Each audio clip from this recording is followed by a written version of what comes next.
It dealt I with mental guess, health. yeah. And I No. think that was the story it was trying to tell you, right? Like, it's okay to not be okay. You know, that world that we live in now. So it dealt with mental health a lot. And without giving it away, because since we're live now, so without giving it away, and what's up, everybody? Without giving it away, the end credits were good. You leaving? Yeah, give me a second. I'm gonna just turn my camera off for a sec. Yeah. So no, we're not going into spoilers at all. Not going into spoilers, but it's Thunderbolts weekend. So I am a Disney shill. I have the t-shirt to prove it. And since the last time I brought that up, I found the shirt. So it's no longer missing. So I can back that statement up. And being a Disney shill for me means that I go when I watch these movies. Mm-hmm. I was raised as a comic book fan. I was raised in a household with comic books, raised in a comic book shop. I've just always loved these comic book characters. Raised watching MCU movies. Well, I guess I was an adult by then, but I've been watching these MCU movies from the beginning, and I've been very, very, very, very much not enjoying the MCU of the past 4 or 5 years or so. Mm-hmm. Does that mean everything is absolute gutter trash? No, it just means that legit most of it has been. You get an anomaly here and there. You get a Guardians of the Galaxy 3. You get the fan service Spider-Man. I'm Lost in the Spider-Verse. Now there's 3 of us, or whatever the title of it was. Yeah. But overall, they've just been completely trash. Thor, the Marvels, it's just Captain America. It's not good. Their track record right now is bad. Yeah, they've earned a very bad track record. They've created this environment of stank. And this one, I had a little bit more expectations. I got to the point where I try not to. Not only do I try not to have misplaced expectations, I literally like think it through. Like, I'll feel myself getting excited for a trailer, and I'm like reminding myself, "Yo, chill. It's an MCU movie. Chill. Don't go in there with that excitement, or you're gonna be let down." But this movie had me probably the most excited I've been for a while for a movie. I was kind of cautious because the second 2 trailers, like trailer 2 and 3, were really freaking good trailers. You can cut a good trailer for a bad movie, but they were really good trailers. But I kept remembering that first trailer where they had all the jokes and all the stuff in that first trailer. I'm like, okay, that feels like the par for the course, what we've been doing. So I try to keep my expectations in order. I will say I like this movie. I liked it a lot too. Despite all that, I like this movie. So to Sledge's point, like Sledge 75, who says, I'm not a shill, that movie was horrible. Paul Morales, what is going on? I'm not a shill. That movie. I don't think this movie's for everybody. Which movie are you talking about? Thunderbolts was horrible. I don't think this movie's for everybody. Like, I honestly don't think this movie's for everybody. Can't imagine. Well, let's unpack that. If you had to stereotype who this movie is for and not for, how would you do it? Like, what's the demographic of someone this movie's not for? You know what I mean? I think this movie is not for someone that wants pow, pow, pow, pow, sap, boom, boom, boom. So the person that's looking for it was fast. It had its share. It had its share. It was fast paced. Yeah, it was fast paced. But what I'm saying, when we get to the third act, it wasn't that. The third act wasn't that. The third act was more of a drama than it was anything else. In the third act, where I kind of just smiled. I'm like, because like every movie has the third act resolution. Every film, and like you're getting to the big crescendo of how is this all going to play out. We're getting to the moment that this is all going to end some way. And there's this scene where you get like a widescreen shot from afar of the area that the third act takes place in, and you're just looking down on the area. And I'm looking at them like, Yeah, this is like scaled properly. That's literally what I thought to myself. I'm like, this is kind of scaled properly. But I'm like, this is kind of, I know, like I've said it before, people have said it a lot, and I don't even like saying it, but everything can't be in-game mentality, you know what I mean? But for this not being in-game, I didn't want something to like the events of this movie to be earth rattling. Yeah, There and shouldn't it wasn't. there shouldn't be a reason for like all the heroes and villains of the MCU to have to address the events of this movie, like why didn't the Eternals help with Thanos? And there's some stuff that happens in the MCU that is so big in scale that can negatively impact the next installment they have. They have to try to find a way to write in a justification for something. I think they might have dodged that with this. I think what they were doing, obviously, they were like, I don't know if you heard the stories that they were trying to make an A24 Marvel movie. I saw that trailer that somebody recut and turned it into an A24 trailer. It really was, though. Yeah, it did feel like that. It felt like a nuts and bolts film. Yeah. What is going on, Jersey boy? Happy Friday, fam. Watch the end credits online and save that money. The end credits are not in any stretch of the imagination the best part of this movie, in my opinion. The end credits. I do give it credit for the end credits actually mattering for once, because since Endgame they've been.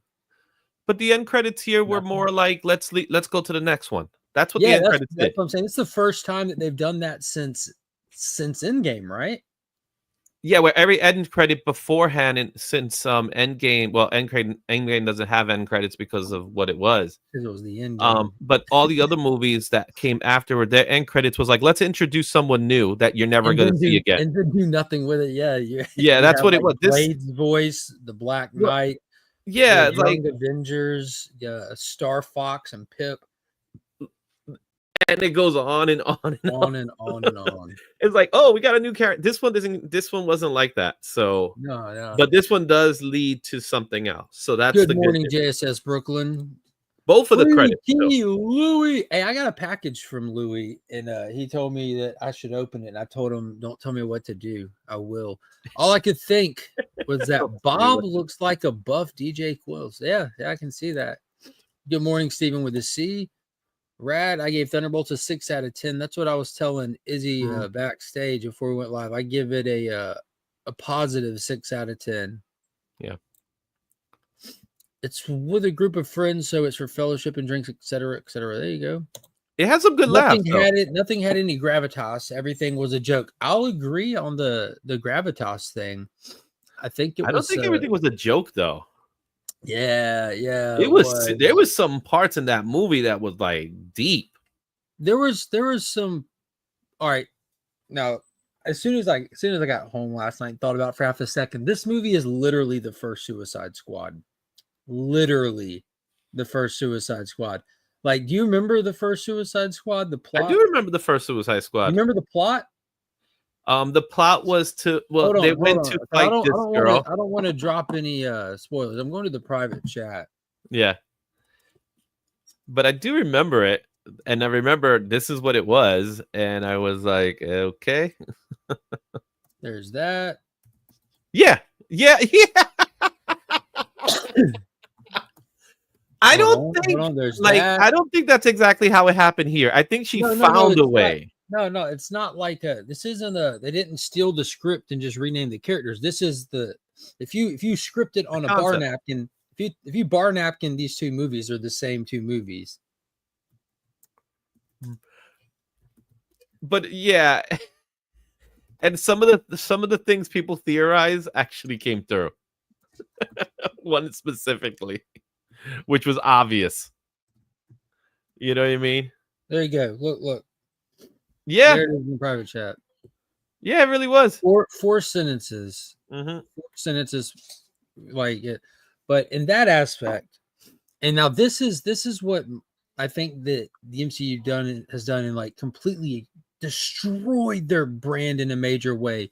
So we know that Guardians they did their trilogy, their shelved for a while if they return to it or however they might. But just like the Guardian trilogy is done, that was our comedic stuff right there. That was our comedic team. Ant-Man was a comedic relief character, but they went and they did that to the entire MCU. They turned the entire thing into how do we time this joke? What about this toilet humor? They've done that to all of it.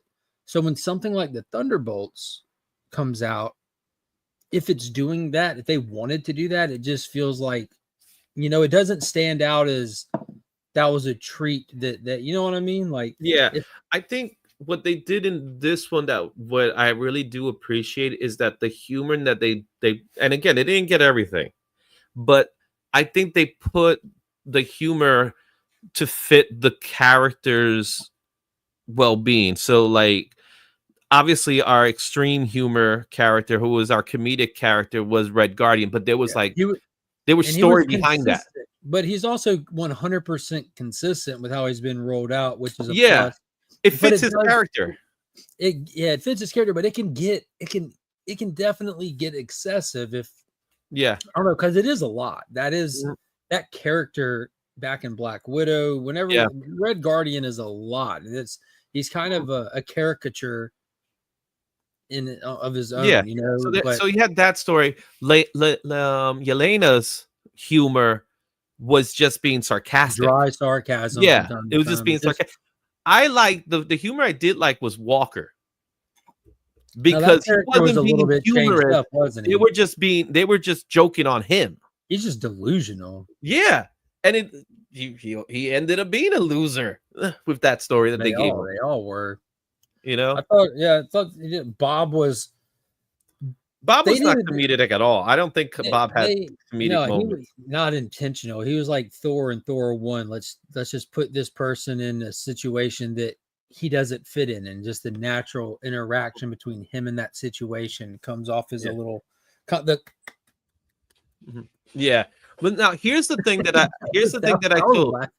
This is what I told my wife. It got me. This is what I told my wife about his character.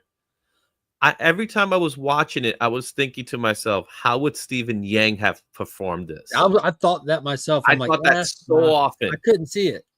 But I could have, because I could see Stephen Yang playing that type of character, but I do like the way Pullman pulled it off.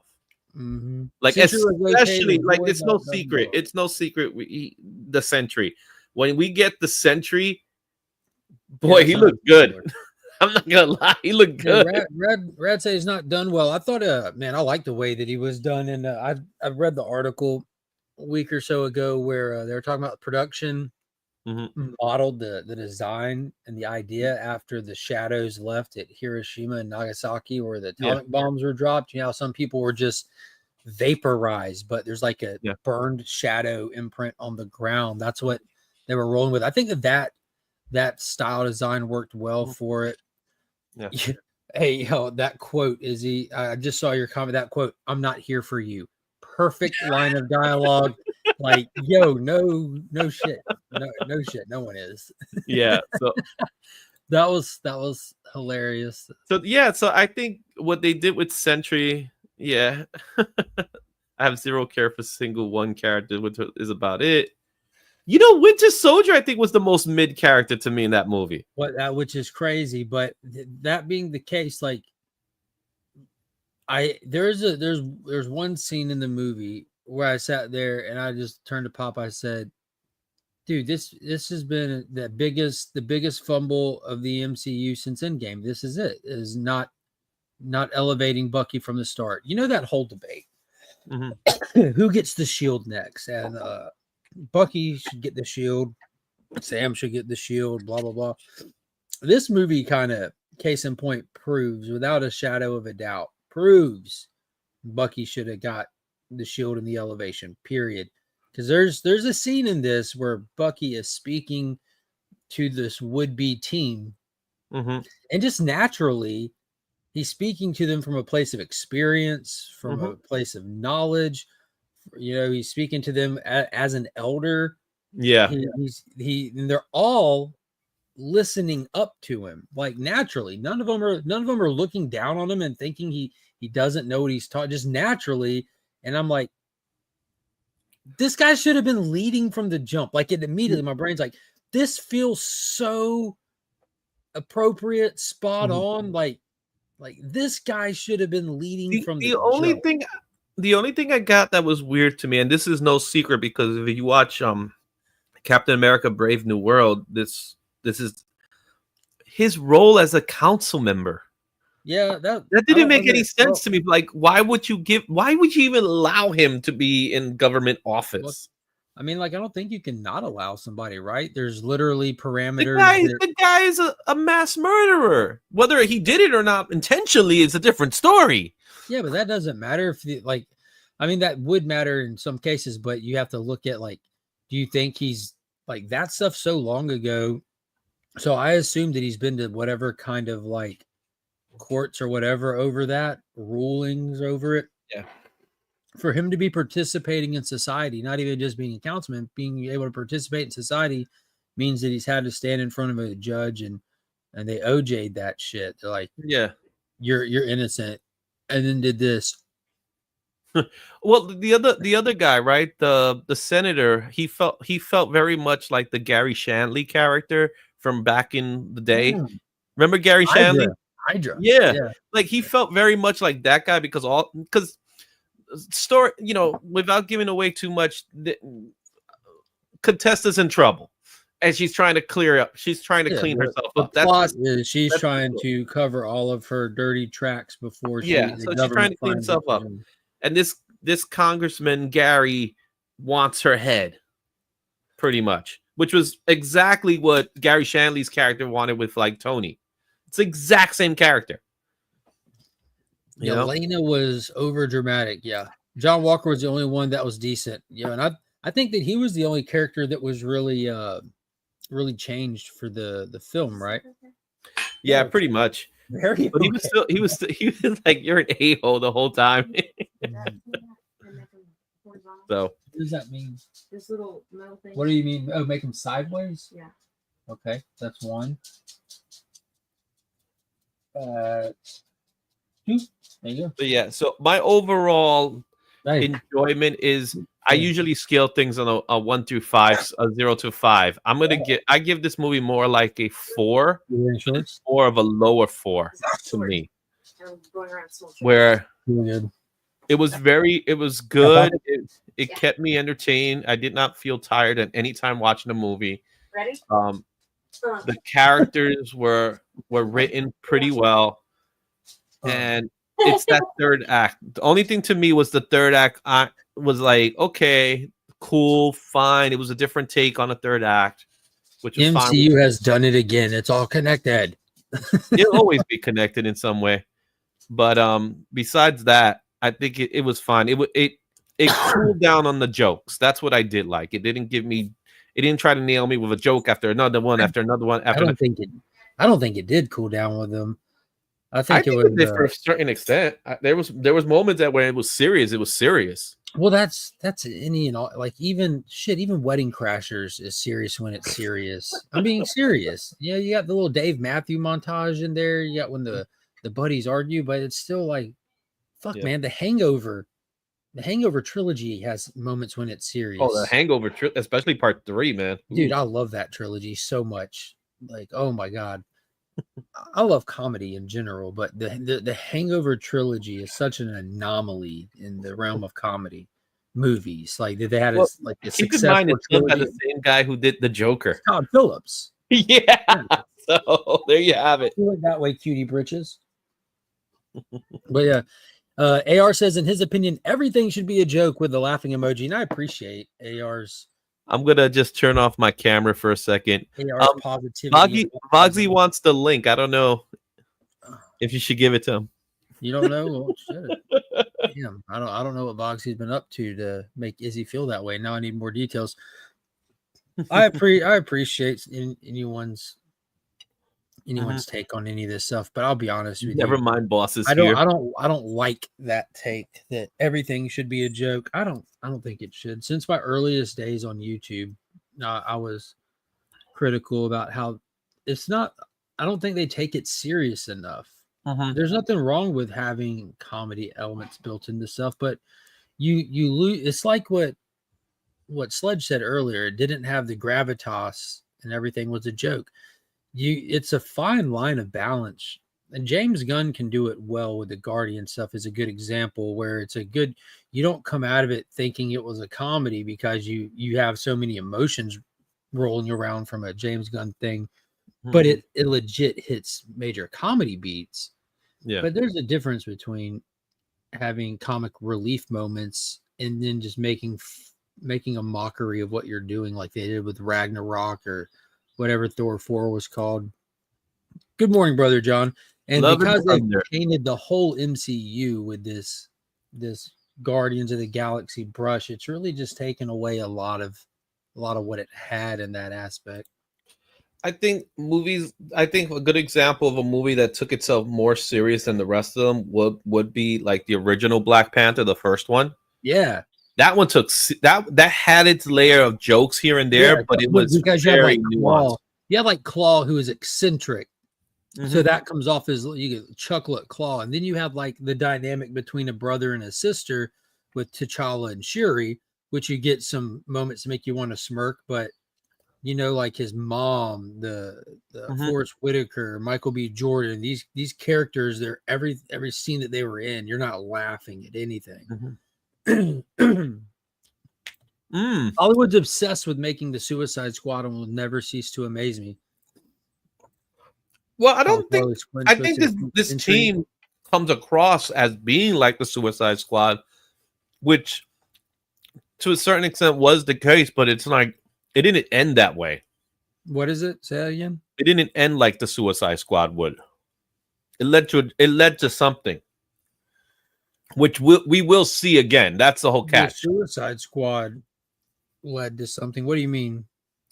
So, like with this particular movie with the Suicide Squad, it was about missions and stuff like that, and they're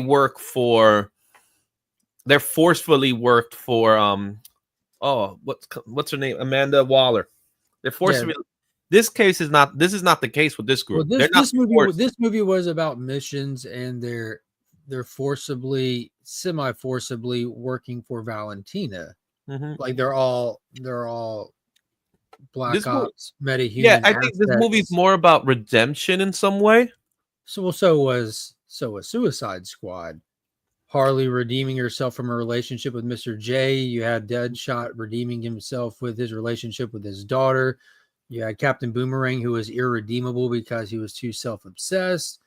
You have Croc, who is just an animal and was trying to find his humanity still in there. Like this was the Suicide Squad, the first one.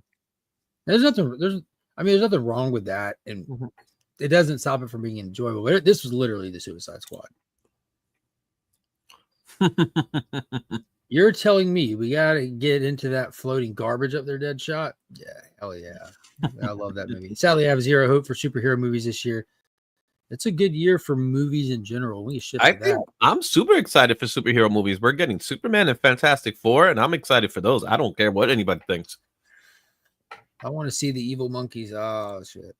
Editor's note. We're talking about the series of films that began with Tony Stark having a plane that turned into a strip club. Now back to the show.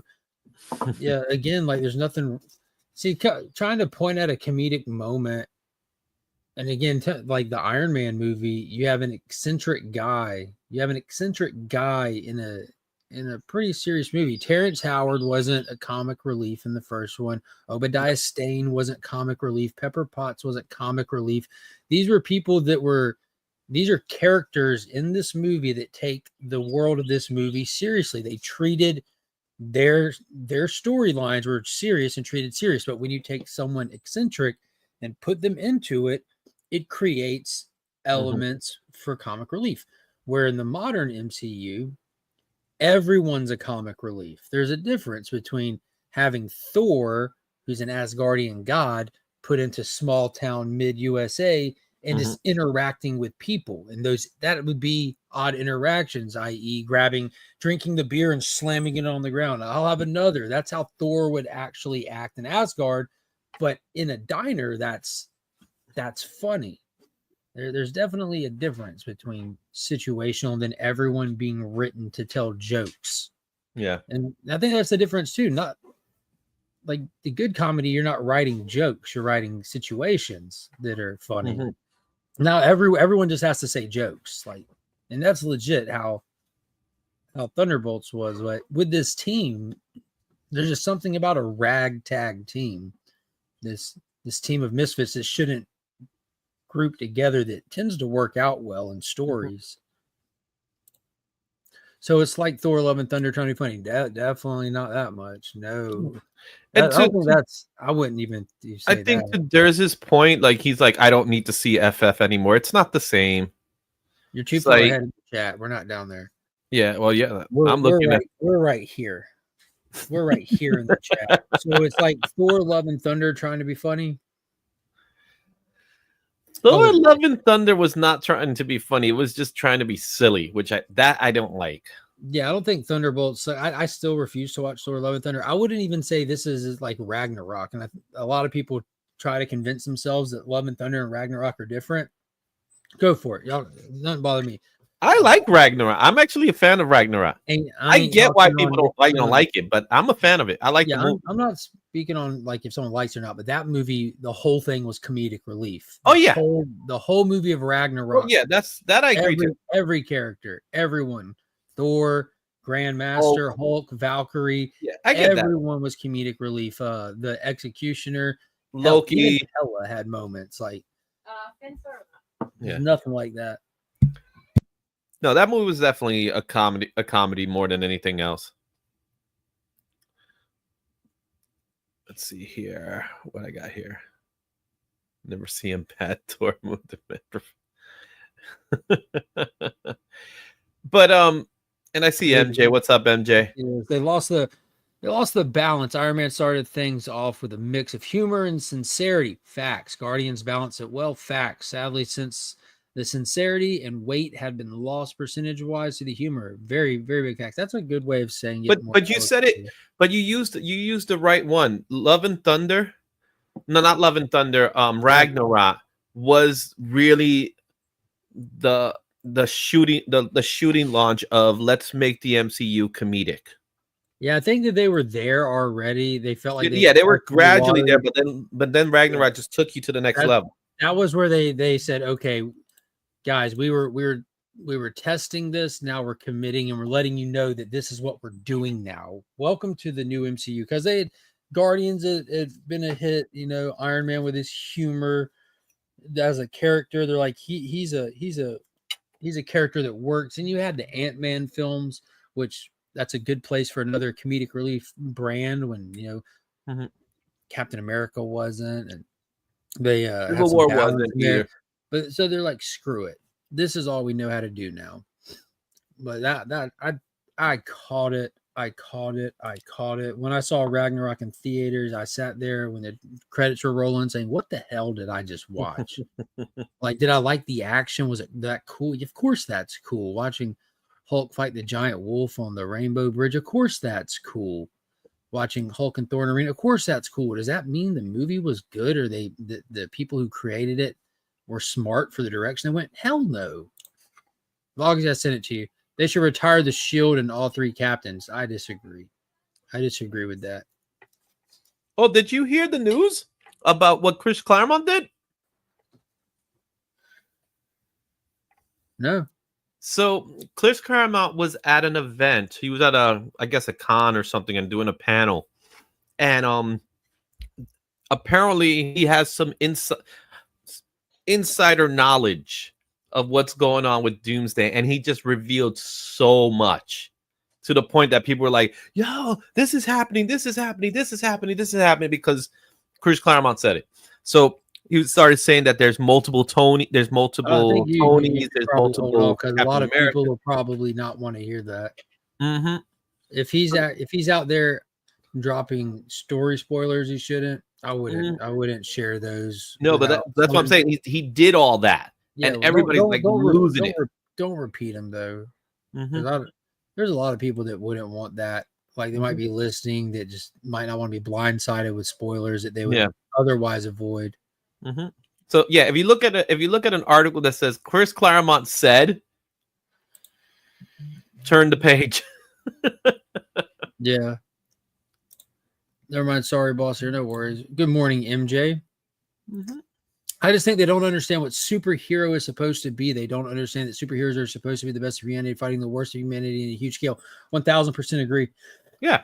They haven't known how to do a superhero since they introduced Captain Marvel, and that absolutely shows it. When they got past the Stanley Jack Kirby era heroes, that's when it all fell apart. Like, now I think that's a huge part of it, because if you look at Iron Man and the story of that, it's a bad guy who finds his moral compass and learns to be the good guy. That's inspiring. If you look at Captain America, he's the Superman of the Marvel universe. He is the Boy Scout. He is someone that you can aspire to be like. You look at Thor, it's him finding his nobility, his finding his worthiness, that he goes on a hero's journey and he ends as someone that you can look up to. If you look at Guardians of the Galaxy, they're all flawed individuals having to learn how to be a little less flawed to come together, to work together. There's something there. You have all these characters, like you have the Hulk, who his only thing is he doesn't want to hurt anybody, and he has the self-doubt and all these relatable emotions and feelings. And then you get to Captain Marvel, who they wrote as this arrogant, self-obsessed. She's a female, so we have to just make her inherently powerful and inherently awesome, despite all of her actions through that movie say otherwise. She's like stealing, like Terminator. She's stealing motorcycles from people, and she's just full of herself and doesn't need nobody. Like, there's no characteristics or trait about Carol Danvers in that first Captain Marvel movie that stand out as I should act like that. Like, Pretending to listen to Nine Inch Nails when we know she doesn't. She doesnn't. She doesn't listen to that. She just likes wearing the shirt. She's one of those. In all sincerity, is all of her characteristics and traits are behaviors you wouldn't want your children to do. So why, even as an adult, would you look at and think, oh yeah, that's cool, that's I'm going to act like that? So I think that's where a huge disconnect was, and everything that's come after that has lacked those original, real, like, universal principles built into these characters, where you actually would look up to them as an aspiration or an inspiration, and they just don't have them. But that's also, and it's hard to separate the one film from the universe, which is understandable. But that's why the Thunderbolts, I think, works a little bit better than the rest of it, because this is the Suicide Squad. I go into it knowing these aren't those kind of characters. I'm following a villain story more than anything. The only thing I don't like about the Thunderbolts, the one thing that really bothers me, is that it's not the Thunderbolts from the comics at all. Not even a little bit.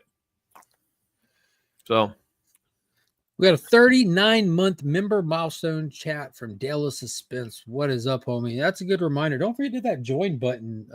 Sunday is the Legion loot drawing. If you're in the Legion tier, your name's on the wheel. It's a massive Legion loot this month. Yeah, some really cool stuff in there. I don't know if everyone's seen it. I'll show it off here in just a little bit. Villains just can't be villains anymore. Anti-heroes. I don't need to see Fantastic Four anymore. Superman open for good so far. Zero excitement. Yeah, I feel completely indifferent toward that Fantastic Four movie. Completely indifferent. I like seeing the Thing running through columns on the building. That looks good. That looked cool. I like seeing Mr. Fantastic do his little stretchy thing in that short clip it showed in the trailer. That looks cool. Yeah, that also makes me think, all y'all, people get brainwashed, Izzy. People allow themselves to be brainwashed so easily. And I think back to when that god-awful show Miss Marvel came out. There was like a Nickelodeon show. But I'm glad the 37 people that watched it liked it. No, I liked it. I enjoyed it. You're in the 37. That's why I said I enjoyed it. Yeah, it was fun. But you remember when that show came out and they changed her powers, because Miss Marvel is inherently a lame character that nobody likes. Now, you can say nobody likes forced upon us locally. I'm saying it, but she's been forced upon us since the comics. Yeah, they refused to let it go. Didn't connect. Any and everything is going to have some fans. Like, some stuff is going to have 90% of people are going to like it and 10 won't. And some things, 90% of people aren't going to like it and 10 will. So when that's the case, people use the term nobody likes it. That doesn't mean zero-sum game. It's just a phrase. It's a saying. But nobody likes Kamala Khan. They just don't. I enjoyed Kamala Khan in Avengers Twilight. I still don't like the character. It's a lame ass character. It's stupid. But that show came out and they try to tell people that she's such a beloved character that everyone likes her. We're going to do a show about her when no one does. And that so many people like her that they have to completely change her powers and her origins because we can't do stretchy powers. That was what everyone on the internet was saying. That was the MCU defenders and the Disney shills, which I'm included. I have the t-shirt, so I can say that. But remember, everyone's like, they can't do stretchy powers good. Like, bro, I watched an 11-foot tall blue alien ride a space whale last year. They can do stretchy powers. Like, it's, yeah, they can. They've done it plenty of times. Yeah, but that was like the thing on the internet. I don't know how many times like I saw that in comment sections. People said it in the chat. Even since the Fantastic Four trailer started, when they didn't show Reed in that first trailer stretching, people were saying it again. They didn't show him stretching because it won't look good because stretchy powers don't look good. I'm like, where does this narrative come from? It seems so manufactured and so intentional. It doesn't feel organic. It feels like something that was placed in the conversation and pushed. It just doesn't feel organic to me because it's a bold-faced, obvious lie. And then the trailer shows him in the second trailer. You see him stretch, and it looks freaking awesome. But notice it's only that one scene.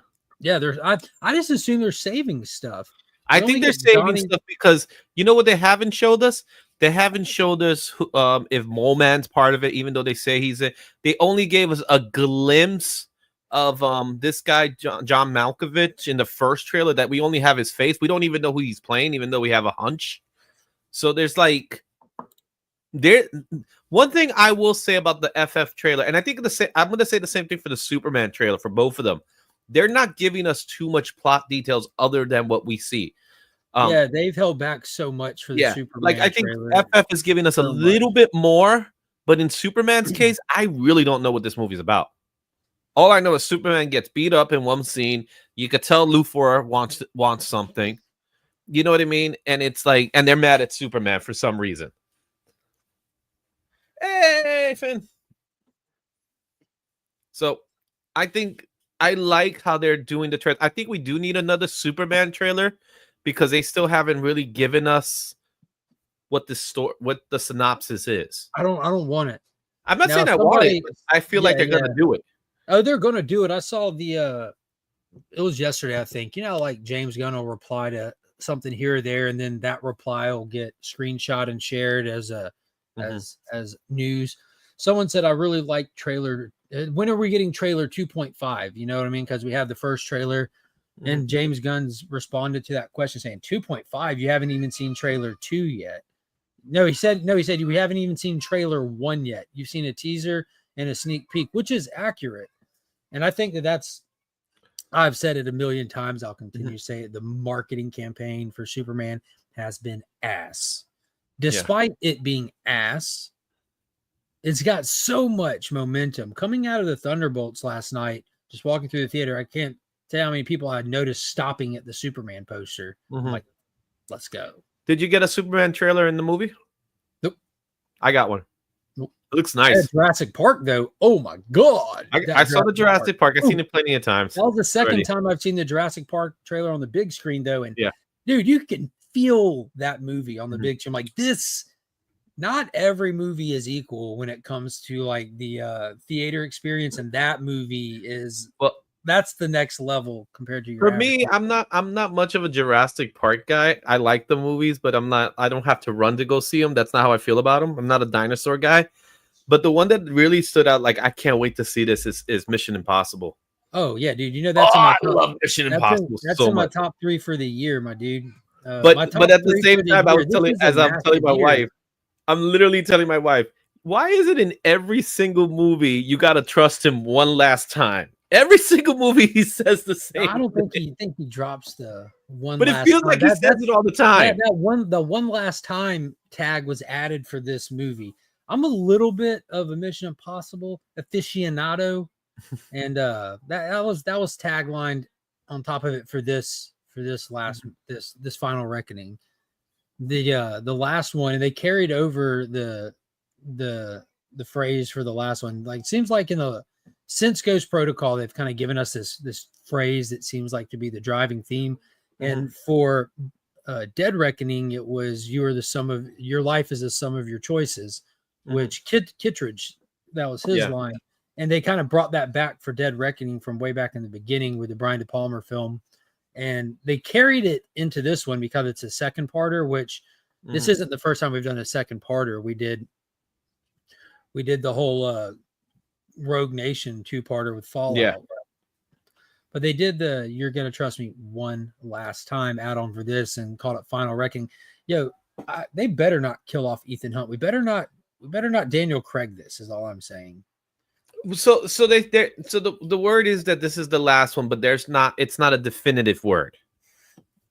It's more like this is the last one, but if Tom wants see how it goes. Like, one, we're gonna write this like it could be the last one, and you'll be happy. But and I hope, I'll be honest, I hope this is the last one because the guy's in his 60s, man. He's on the 60s and he got like 4 other movies ahead of him. You know what I mean? It's like, are we gonna get Tom Cruise at 78, 80 or something like that still running? He'll just get one of those little rascal scooters. He's gonna be popping wheelies in the nursing home. It's gonna be like, but jumping over he's the still doing this. Spots. He's still running like this. The scooter will be moving. Rad says really good movies are hard to make. Sometimes we just have to settle with what we get, I guess. And he does this. You see, now you got me thinking. Tom Cruise should be Golden Age Flash. That's it. Jay Garrett. Yeah, he's Jay Garrett to me. What do you think about that? Because I that's another phrase that we see and hear a lot where people say, I don't know why everyone's so critical. I'm just happy we're getting these movies at all. We used to not get these. That's that's crazy. I think the problem we have today is that every single movie has to tell us something. It has to give us, like, and I'm not talking about theme. I'm talking about it has to give us there has to be a moral to the story where it can't just be a story. And I think that's part of the problem that we're having today with movies. Instead of it just like someone mentioned, instead of it just being the good guy versus the bad guy story, we don't want that. We want our bad guy to have to feel like they're the good guy. You know what I mean? That kind of stuff. And I think that's the problem that we're having today in our world. So honestly, it's something that's there. Necks are really small. My thoughts is that's another one of those narratives that gets like put out there, and pushed. I think it's no secret that these big companies have like social media experts working the Reddit threads and the Discord chats and the social media comments that are doing their job. I think that is one of those threads where just be happy we get anything at all is the craziest settle I've ever heard. Because we've been getting, and I've said this before, we've been getting superhero content since the 1940s, like nonstop with the serials. Like, hold on, I'm going to take pictures of Kyle and Monkey. It's Tea Party Day, so they're dressed up for Tea Party. Oh, cool. I'll let you work the crowd for a second. So like I was saying, man, I think my personal opinion with movies today is it has to be elaborate for them to make it properly. However, I'm a big fan of just keep it simple. Don't give me too much. Let me enjoy a movie. Let me go in. Let me forget about life and then come out and enjoy it, because that's what I want. That's what I really want when I go to the movies. I just want to enjoy life, So yeah, Headquake Jr., what's up, man? But honestly, it's like Naked Gun. I'm so looking forward to Naked Gun because that's what that means to me. All Naked Gun is gonna do is just give me away for about 2 hours of my life to just laugh and enjoy whatever stupid story they're going to tell us, because that's exactly what's the purpose behind it, right?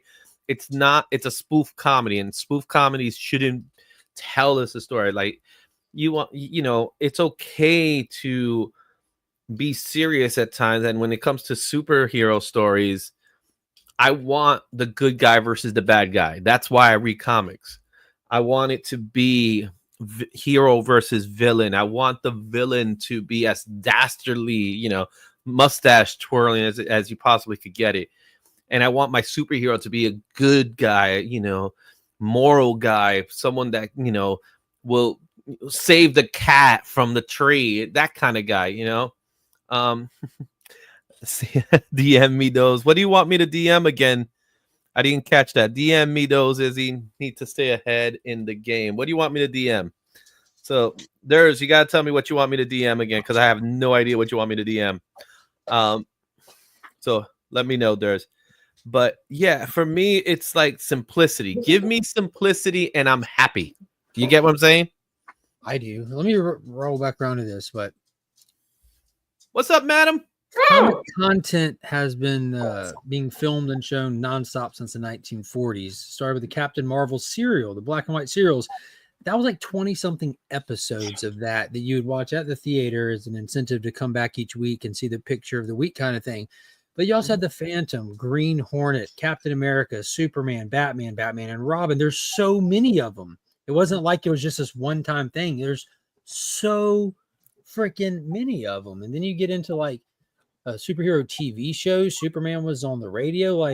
Then you had the whole thing through the 70s and the Marvel television stuff. You had the DC cartoons. You had Superman with Christopher Reeve hit theaters. And it's force-fed. You were force-fed this stuff. But that's what I'm saying. Like, it's been there nonstop forever, for longer than anyone now has been alive. For anybody that liked comic book characters, which back then it was definitely geared more toward a young audience, so adults weren't really as invested. But it has always been there. So for anyone to say, we just need to be happy we get something at all. No, you don't. There wasn't a time where there wasn't some superhero content. No, there wasn't. But it was because you got like the Lone Ranger, even. Like, I will say there was limited content, but not a void. I don't even know if limited is fair. It was just like appropriately scaled for its time era for the audience that would. Like, why would you invest in something that a lot of people aren't into? Like, there's not a lot of pickleball happening live on ESPN. You know what I mean? Like, but we need more pickleball in our life. Make an Olympic sport. That's why we got El Ocho. Yeah. Never settle. That's the problem. I've never seen a bad Thor movie. No, I'm going to rephrase this because AR is just trying to trigger me. He's saying he's never seen a Thor movie that he didn't enjoy. Demand perfection and accept excellence. One Thor movie is better than all of the DCEU. Mark Wayne. Also, good morning, Darth. I know Darth is sitting there just teeing up. Love you, babe. Teeing up, loading up. This guy's probably got the biggest smile on his face for social media right now. In the Darth sphere, I know that he's been what's it called, battle contenting it up. And man, he's got so much to use right now. I feel like he's gonna get the job done.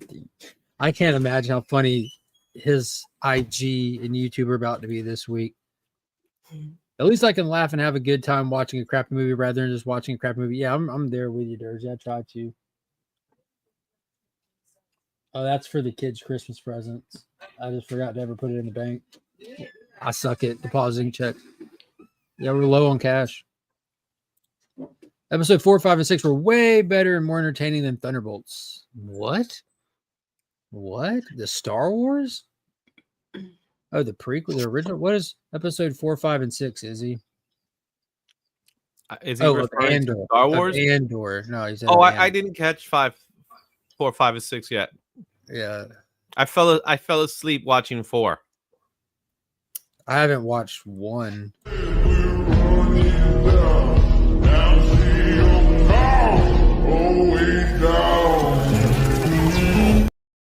Boom, $1.99 super chat from Darth Lopez. Thunderbolts, 9 out of 10, 100% agree. Give me those. Izzy need to stay ahead in the game. I know what he's talking about. Perlmutter was the only one that understood here. I think he was, man. Morally corrupt people can't write good characters. I think that there's got to be something there. Got to be something there. Madam, what are you up to this morning? How are you today? I'm barely awake, but I'm getting there. I didn't watch there you Thunderbolts are. or anything, but I heard they were good. So. It's good. Yeah. Yeah, I would give it a recommendation for sure. It's definitely worth watching. I have first-hand accounts that Accountant 2 is really terrible. So Really? Even though I heard it was a fun, dumb movie. oh, I think the emphasis on there is dumb. Yeah, Because- that I heard. Yeah. But I heard it was fun though. You saw it? I didn't see it, but I got a review from someone who did see it. Oh, I don't trust those people. I'm just kidding. I'm of a dying breed. I'm of a breed of people that don't trust the reviewers. I know everyone says that they don't trust the reviews and they see for themselves, but they're liars. I'm the last of my kind out here, not trusting the reviewers. That's me. And Die Hard. I think who is it? Mad Spidey. Mad Spidey's the other one. There's a few of us out there, but when all the reviews came out and said this movie's terrible, this movie's stupid, why does this exist? Sony should sell the license. No one's gonna want to like this Madam Web movie. Everyone on the planet, everyone who doesn't trust the reviewers said, I agree, I'm not going to go see it. But then there's me and Mad Spidey standing in a field like Captain America, looking on Thanos' army saying, I'm going to go see for myself. And that's what we did. We went and saw for ourselves. Where's all the other Madam Web fans? I think Sledge 75 says it's great about Andor there. I haven't seen Andor, but yet this is what I feel like as you guys talk about it, like this is what I understand as being Andor is like a slogging knee deep in the swamp while wearing ankle-high lead boots. Well, keeping with the chat where we're actually at here, because this is where I'm at.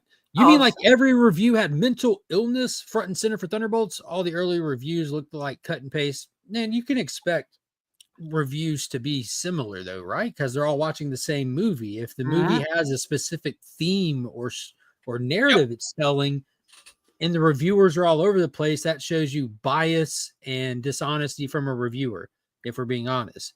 If you have honest reviewers, they should come away with roughly the same take. They should come away with telling you what the theme of the story should be consistent amongst the reviewers. And it was it's no secret. The Sentry is a mental illness character in the comic books. He's dealing with a broken mind. He's the Void.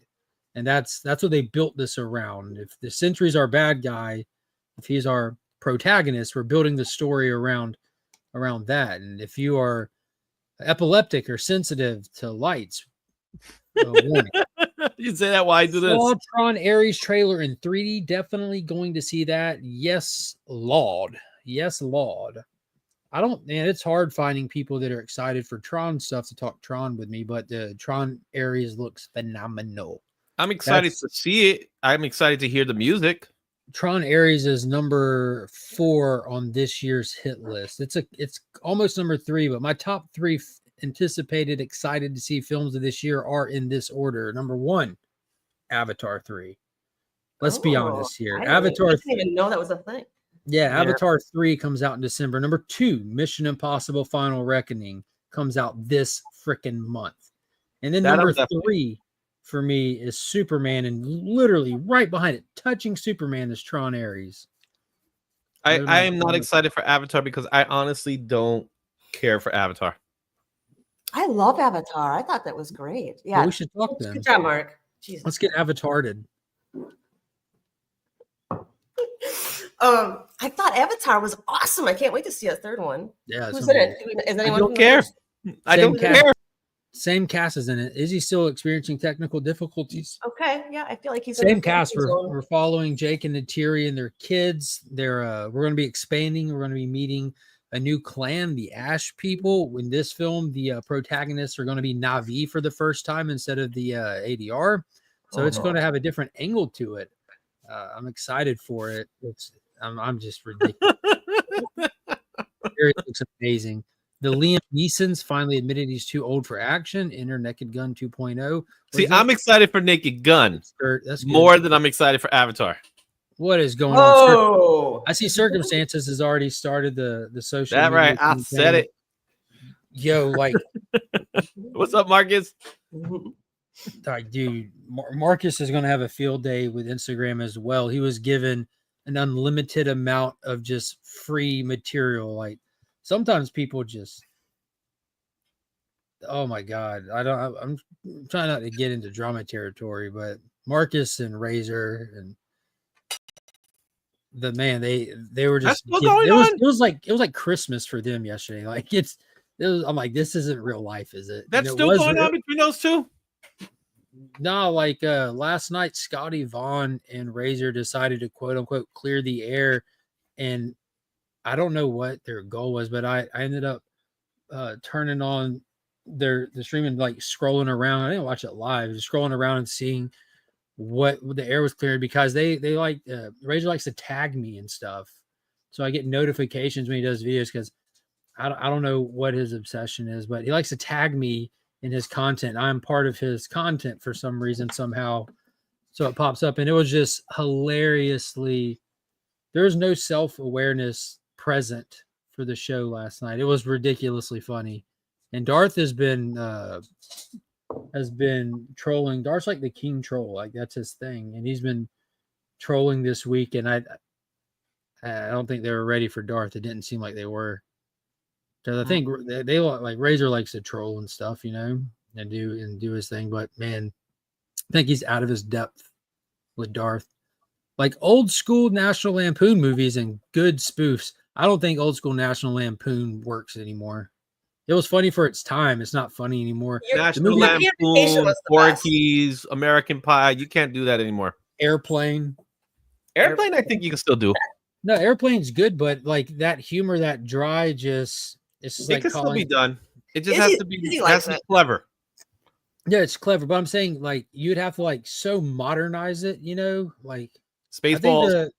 I think the best bet Naked Gun has going for it is Seth MacFarlane is a part of it. So he's very like, he's good at being relevant to the time, you know, like with Family Guy and stuff. It's kind of like South Park humor. South Park's lasted so long because it's very aware of its environment and the tone, the cultural tone of things. So it's like unlimited content. Yeah, but South Park doesn't pull punches. Neither does Family Guy. But I'm saying they have to do that for Naked Gun. They have to be very relevant, very socially aware, and that kind of stuff. Yeah, funny. On top of the culture. Yeah, for sure. Yeah. A lot of Naked Gun was like that too, and that's why I think those movies are great if you saw them when they came out, and they're genius. A lot of Mel Brooks stuff is like that. Like he's genius because he's dialed in. Yeah. Yeah, heroes everywhere through all the decades. In times of war, they needed heroes to aspire to. We're in a long time of peace, and become lazy heroes have less relevance and relatability than the old times. Yeah. Iron Man broke it all into the mainstream, and that's what has diluted the fan base. There are times when gatekeeping is needed to preserve integrity. 1000% agree. Too late, Mark. I got your ass. About to clip you saying, I've never been to a bad Thor movie. Do it. Do it. Yeah. Early bird gets the worm. What is going on, Nerdy Geek? Andor season 2 is mid. They shouldn't mess with the legacy of a great show. Yeah, I'm not even watching it. I still haven't went back and finished the first season. At this point, I'm just not. The first 3 episodes were fine. Like I said, the last episode I saw. On fine. I can't spend time on that anymore. Exactly. There you go. Andor's like slogging knee deep in a swamp while wearing ankle high leg boots. Oh, eesh. I get the reference though. It's the first time I heard that. Oh man, you still watch movies on 3D? Oh, I can't watch 3D movies. It gives me a headache. Quick reminder, Mark will read everything in the chat verbatim, playa. So don't be afraid to give him a little style with your chat. You feel me? Is AR trying to say you're Anchorman? I'm the Ron Burgundy of this community. He the first account and then Airstream trailer with comic books, fine arts, and Luke Skywalker's lightsaber. Cuz Free Izzy, speak the truth, brother. I didn't drop him. He was having technical difficulties. I spoke of Yeah, I brisket. saw We that. could sit around and talk Tron all day. Bring the family. I'll tell you But one we do thing. got to get up, man. For one, you I know- was talking to the wife, Sledge, about like one day I need to hit you up and set up a day for her and I to come shooting with you or something, man. But she wants to go shooting. But but for one, it's our schedule because we were thinking about taking her to a class just so she can get more comfortable shooting. And I was thinking to myself, I'm like, I should hit Sledge up before I just do something stupid like go sign up for a class. We could probably just go make a day of hanging out and something. But the brisket is really where it's at. Also, are you coming down to Free Comic Book Day, man? Free Comic Book Day is this Saturday. It might be a good day to make a trip to Augusta and bounce around because you got ABX, we got a Dead Media, Thin Sword class at some point. We'll pop in and out of that. But there's also a card show happening here, which there's some comics at, but there's it's absolutely free at the church that we go to. They do a card show 3 times a year. And so there's a lot of stuff happening on Free Comic Book Day. Yeah. I'll do a few things here and there on Free Comic Book Day. The air is never clear for some people, big guy. The air is so not clear they can't see themselves in the mirror. I'm excited for Predator Badlands. I saw that trailer last night. Chuck. Yeah. I saw the trailer. For Badlands. I'm excited for it. I know that the Predator looks off. There's no denying that. But it's an adolescent Predator, so it's one of those things like, yeah, it looks off because we've never seen a Predator. Yeah. It's juvenile. Yeah, we've just never seen a Predator like that. The man, the myth, the legend. Morning, Mark Wade. I'm just here for Thunderbolts. Mark Wade, 9 out of 10, brother. Good morning. Hell yeah. Adam, Izzy. What up, Darth? What's up? I really enjoyed the movie. They got in, they got out. They told the story, didn't overdo it. No spoilers, please. If you can No, help it. I was invested in all the characters. Actually, makes me want to go back and watch all of them. Huh? Was it too long or was it just a quick No, I ride? think it was just it was just right. It was just right. fast paced and just right. Yes. Yeah. What's the running time on it? About 2. It's about 2 hours. Yeah. I stayed for the end credits. There are 2, mid and end. I'm excited. I think I think maybe the MCU is back. I don't really. Yo, I'm not gonna lie. Those credits were funny. Like the image credits. Mm-hmm. Those were great. The mid credit scene was hilarious. I'll give it that. Yeah, dude, it worked. Their chemistry, bro, in that one scene was phenomenal.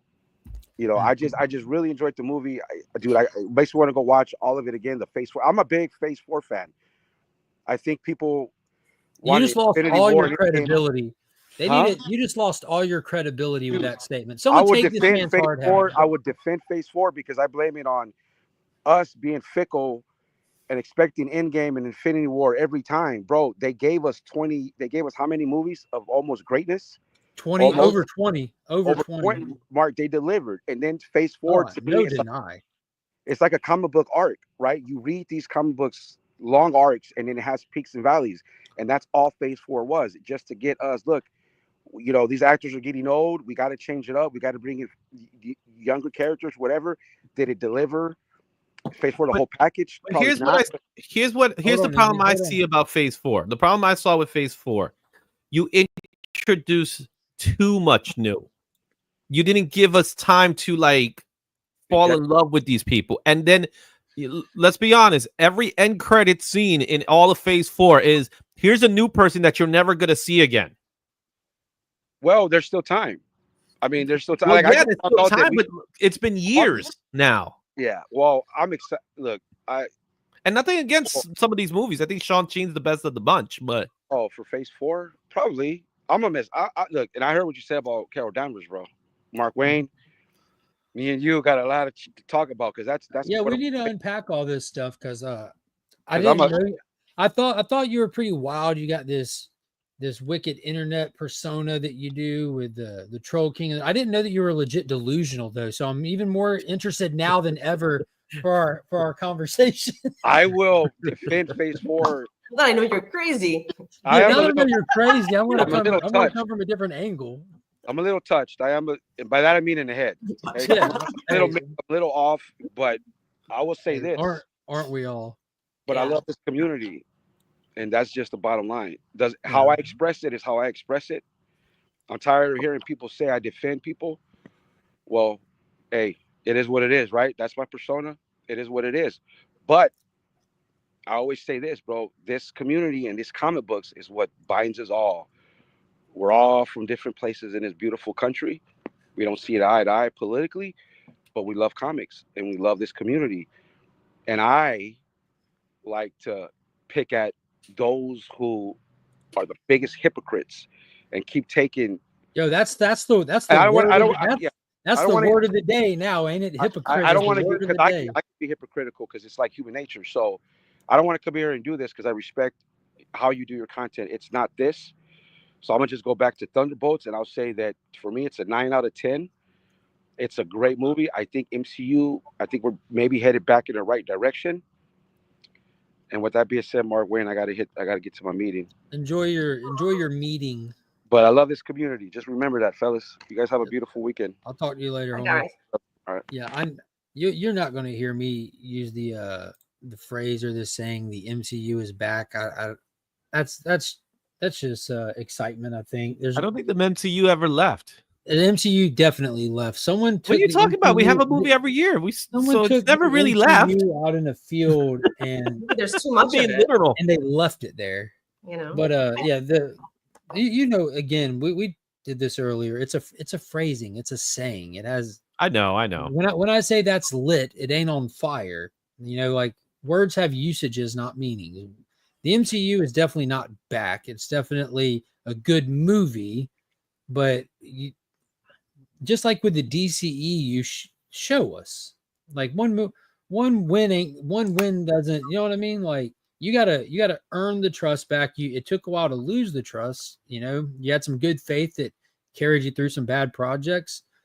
I'm excited to say, like I give Thunderbolts stamp of approval. It was good. I'm excited to say that it was good. I give it a positive 7 out of 10. Give it a 7 out of 10 and say, like, you should see it. Is it a lot of it going to feel? Go ahead.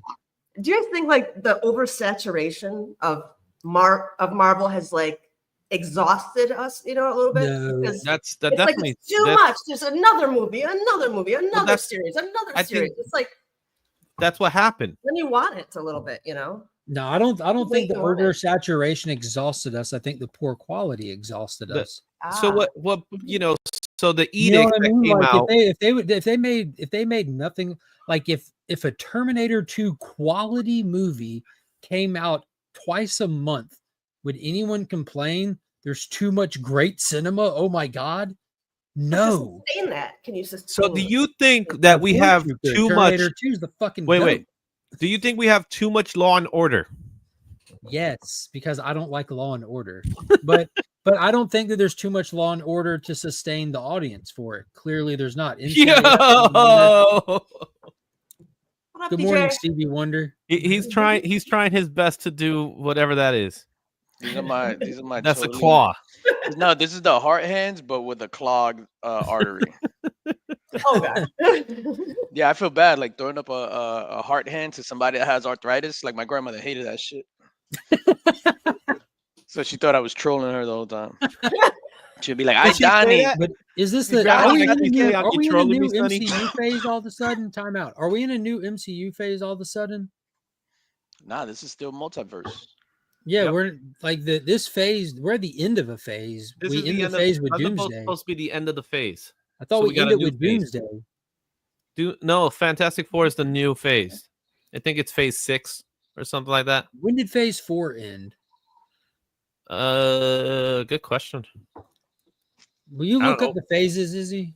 I will look up the phases. Definitive answers. We used to know they were bookmarked by Avengers movies. Yeah, they usually Avengers were. 1, Avengers 2, Avengers Infinity War Endgame was the end of phase 3. Let's see. What are the MCU killed multiverse phase? I don't know. Anyway, good morning. Same old MCU. I'm excited for Mission Impossible. I think there's definitely some MCU-ness to this movie, but I think that's. I don't think it was handled in like saying MCU is just a good way of saying woke shit. Yeah, I don't subscribe. And I don't think that just finished. I don't think this. Hold on, Izzy. I don't think this really falls under that. Are there a higher than what you expect female cast? Yeah, with Vanessa, her assistant, and the cast of the actual Thunderbolts team. But that's just a natural, organic byproduct from the characters that have been introduced previously. In order to have an MCU movie where you're not, if you're using characters that are established now, there's going to be a higher ratio of women because of Feige's mandate to increase the count of women to over 50%. Yeah. But if you go into it kind of didn't feel forced though. It didn't feel forced at all. If you go into the movie and you walk out counting, oh my God, there were 8 women on screen at the same time, like the movie's not for you. Like that should be the last thing on your mind. Like I don't get that. In all sincerity, if you come out counting how many females were in there, there's a couple things you could say. That's could be weird of you watching it, and that also could be a testament to how weak the movie was that stood out to you. Well, in the case of I would agree. But how many black superheroes were in this movie, though? How many? In the case of the Thunderbolts, I didn't come out counting them. How many superheroes in wheelchairs? Like, where do we stop? Where were the Hispanic heroes? There was no Latino heroes. I didn't come out counting them because the movie I felt like had a lot more stuff. Oh, that's not right. Over that, it was definitely a strong. They got iced. You don't care. Wow, that's rough. You know they are. I read that they're changing Iceman's name. Oh, please don't. They gotta call him Snowman. No, I'm joking because of the ice joke. They gotta call him Snowman. I was watching some of the Mission Impossible clips. Steve White. Yeah, Madam, heart or women's asses, you choose. Madam, which one are you going with? I'm going with heart. How about heart-shaped booties? So phase 4 was started with Black Widow, and it ended with Wakanda Forever. Phase 5 started with Ant-Man and the Wasp: Quantumania, and it ends with Thunderbolts. Phase 6 begins with Fantastic Four. They're just making shit up now. Those are just arbitrary assignments. There's no cohesion or story or anything to any of that. That's how they label the phases. That's interesting. That's interesting that all of a sudden Thunderbolts is the end of a phase. Did you see it last night? The end of my phase was when I graduated college. Been in the same phase ever since. Did I see it? Yes, I saw it last night. I didn't know if you went and seen it or not. Let me just tell you before I get into Thunderbolts and whatever. Yo, the funniest shit. So we get in. So Mrs. Link's never seen the Superman trailer, the first Superman trailer for James Gunn. So she never seen it. Yeah, she probably didn't react good to it either. Yo, we're sitting there. I'm sitting here. H11. She's in H12 IMAX screen. So Superman trailer's on, and then I'm just like looking at her, watch her reaction. She legit just looks and she's like, "That's it." And I was just like, "Oh shit."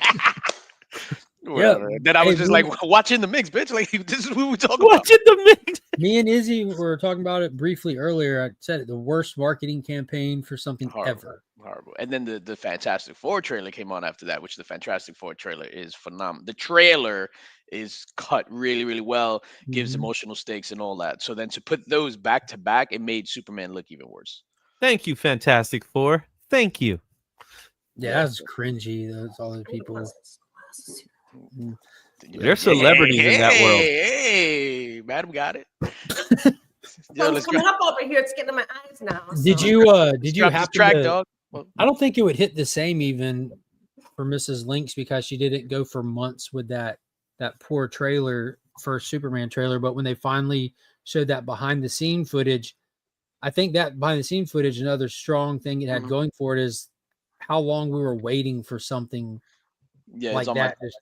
It's on my to-do list to show her that, like how it totally does a the behind the scenes was better than the trailer.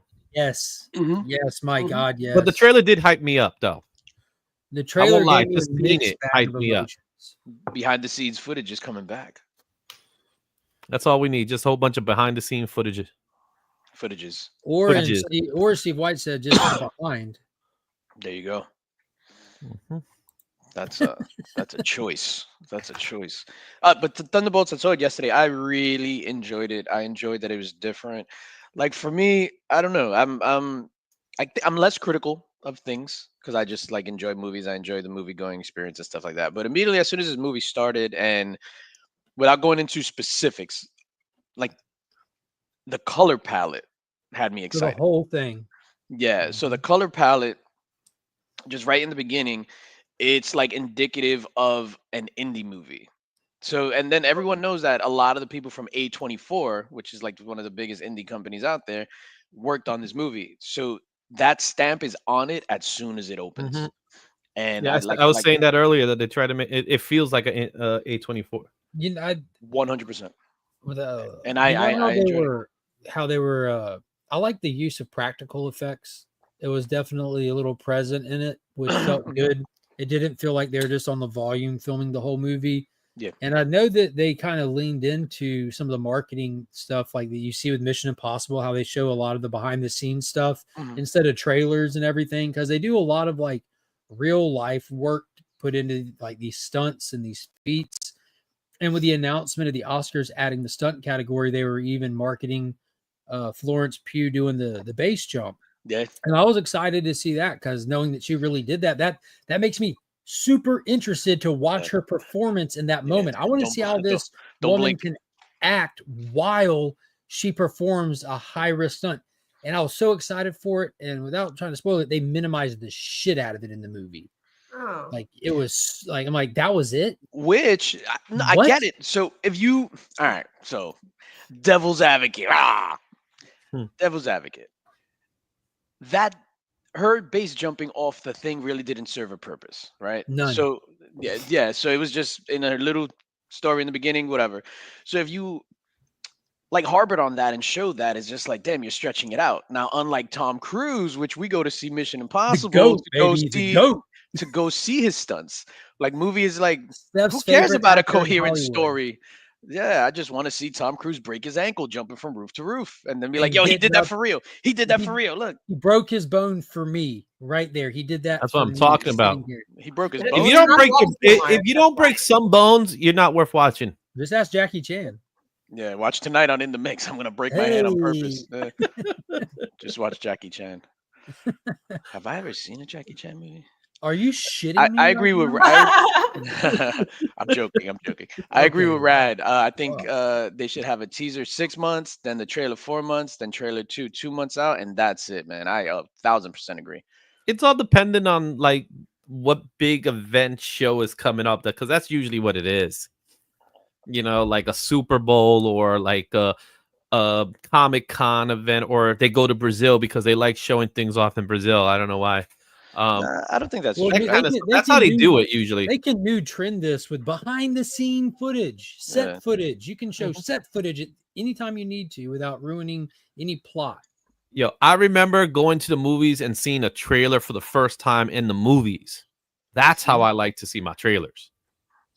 Yeah, well, the monetization of social media took that from us. So I all know. of these companies, that's why they do it, because they have all these companies. Every company has a monetized social media presence. So if they don't release their trailer on social media first, they're losing dollars. What was a trailer that you saw in the theater, like pre-internet days? Except Mark. Mark, I don't think. Mark, you were born and raised in the internet age, right? No, I mean, I was born in the 80s, so I went through the. So he has a little bit. Social media, like I didn't start getting on like. You look like you were born in 2001, sir. Yeah, I didn't start getting on the internet and stuff till I was in like the second half of my high school year. So, what was a movie a trailer that you saw that you went to the movies that you had no idea about, and the trailer like showed, and you just like blew your shit, and like forget the movie, you were just super excited about the trailer? I think the first one I can ever remember is Mortal Kombat. Mortal Kombat. From the music, because like I played like Mortal Kombat was huge when I was a kid, like huge. Mortal Kombat dropped August 18th, 1995. Like you like having to have the blood code and just like the fatalities. Like people nowadays have no idea how big of a deal that was. It was the only game doing that. Like the graphics be damned, but watching someone's spine come out with their head, like you can feel yourself pulling it. Like, I mean, it felt so taboo, but somehow accepted. And I loved it. It was wild. But that trailer, and I grew up in karate as well. So like, there was like, that explains a lot. There was a huge hype for anything with martial arts. Martial arts was big in the 90s and in the 80s and stuff. That explains a lot. Kid, all that stuff. But yeah, that was a That was a huge one. There's been a couple movies that I'm trying to think back on that I'm like, wait, they're making a movie of this? Bro, I mean, there's for me, there's one answer, but I don't want to say it because then I don't want to minimize Madam's answer and especially Izzy's answer, which I think is going to be terrible. I'm old already, so it don't matter for me. Kind of offend me. I honestly don't remember because I was always in the know in some way. DK, I was always in the know. Well, I read Wizard all the time, that kind of stuff, where they would say, hey, they're making this. So all I knew, a trailer was going to pop sooner or later. Doesn't have to be a comic book trailer. It's just a trailer. Terminator 2? Bro, I didn't see when that I saw trailer Terminator until 2 in the theater for the first time, and I didn't know about Terminator 2 coming out, that was a big deal, man. Because I was like, oh, crap, they're doing Silver Surfer. Because that's immediately what I thought. Yes. Wow. Yes. Silver Surfer. Come on, you ain't going Let's to tell go. me. Marty TJ, Bird. You're almost as old as me. You're like maybe a year behind or something, right? You remember when You got Terminator 2 like 12 first years came on out? me, dog. You remember when Terminator 2 first came out, where the trailer popped? I didn't. And I'm not trying to be funny. The first time I saw Terminator 2 was I was over at my godparents' house in so every summer my mom would ship me over to my godparents in Jersey. So I remember In I a was box. there. Yo, I was playing Get the like hell out legit. of here. I remember the day. It was on a Saturday. I was playing Sonic the Open Hedgehog. the holes. They had the Genesis, blah blah. And then my godfather came in and was just like, everybody comes to the living room. It's about to start. And it was the day that it premiered on HBO is when I saw Terminator 2. So I had no knowledge of Terminator 1. So then I sat down watching this movie with like I didn't know anything of it. So I don't know if it was 1991 that it came out on HBO or early 1992. No, it didn't come out on TV till 92. It released in theaters in July 3rd of 91 was its release date. So back then you're getting That like was a year. 12 plus months 12 plus before it releases. It and was always came take on about a ABC full year before it makes it came to on- like it premiered cable. on So even, television like, on VHS ABC and on the- a Saturday night movie matinee. And I can tell you the weather. I can tell you where I was, where my dad was. I can remember that moment like people remember tragedies. Yeah, no, and we I never sat down forget. there on the sofa, and that shit blew my mind. Like it was like the perfect movie for me. He saw the HBO logo flying in, and that was it. That was the whole movie scene. Didn't premiere on I mean, HBO. I saw the HBO logo come in, and I was expecting to watch like Rescue Diaries or some shit. So, Oh, yeah, like, we didn't have HBO. I had to wait on the regular broadcast television, which was shown on ABC. I can remember, like now back to our movie, and they'd have like a graphic and Oh stuff. man, that's rough. I can remember that. without further interruption, we present the conclusion of this feature film. Yeah, it was like yeah. 50 minutes left. But what was crazy is like I think I was like, man, I was like 4 or 5. I was young, but like I was hyper aware of Terminator even at that age. Watched the Yeah, I first wasn't. one on television, like that was we were big into recording movies off TV because like I couldn't watch R-rated movies. Terminator was just the shit. So seeing a Terminator 2 coming, I was so excited. I knew it was R, and there wasn't even a question of can I see it. It wasn't the answer was no. So it was just waiting and waiting. Yeah. And when it was finally, they would trailer movies that are coming out ahead of time, so you know what the Saturday night feature is going to be. And I'm like, I got to record it. And then Pops works night, so I'm like, oh, he's not going to be here. It's up to me. Saturday night at 8:00, I'll be here to pause the recorder so I don't have commercials in my version. I got you. I got It's a you. hard Props. job, but someone's got to do it. Yeah, I'm sitting on the floor in this room, fucking 30 plus years ago, with the television on this back wall, changing the station on the TV, and it's just storming like an ungodly storm, like crashing thunder. And I just didn't give Like two devil's shits. piss. I just sat on the floor for 2.5 hours. So I had my hand ready because back in the day, you can tell when it's about to go to a commercial that it would just look slightly Fade black. different. Yeah. It would just look slightly different, and you'd have like a 15-20 second heads up, And then the fade. and then you'd even know when the last commercial was coming. If you and it's nothing that you can You explain. timed it right. There's nothing you can explain. Like, how do you know what the last commercial is? You just do. Yeah. And you wouldn't ever be wrong. You would just know this is it. And looking back on it, I don't know if it would be like a local commercial that's Like the newsreel.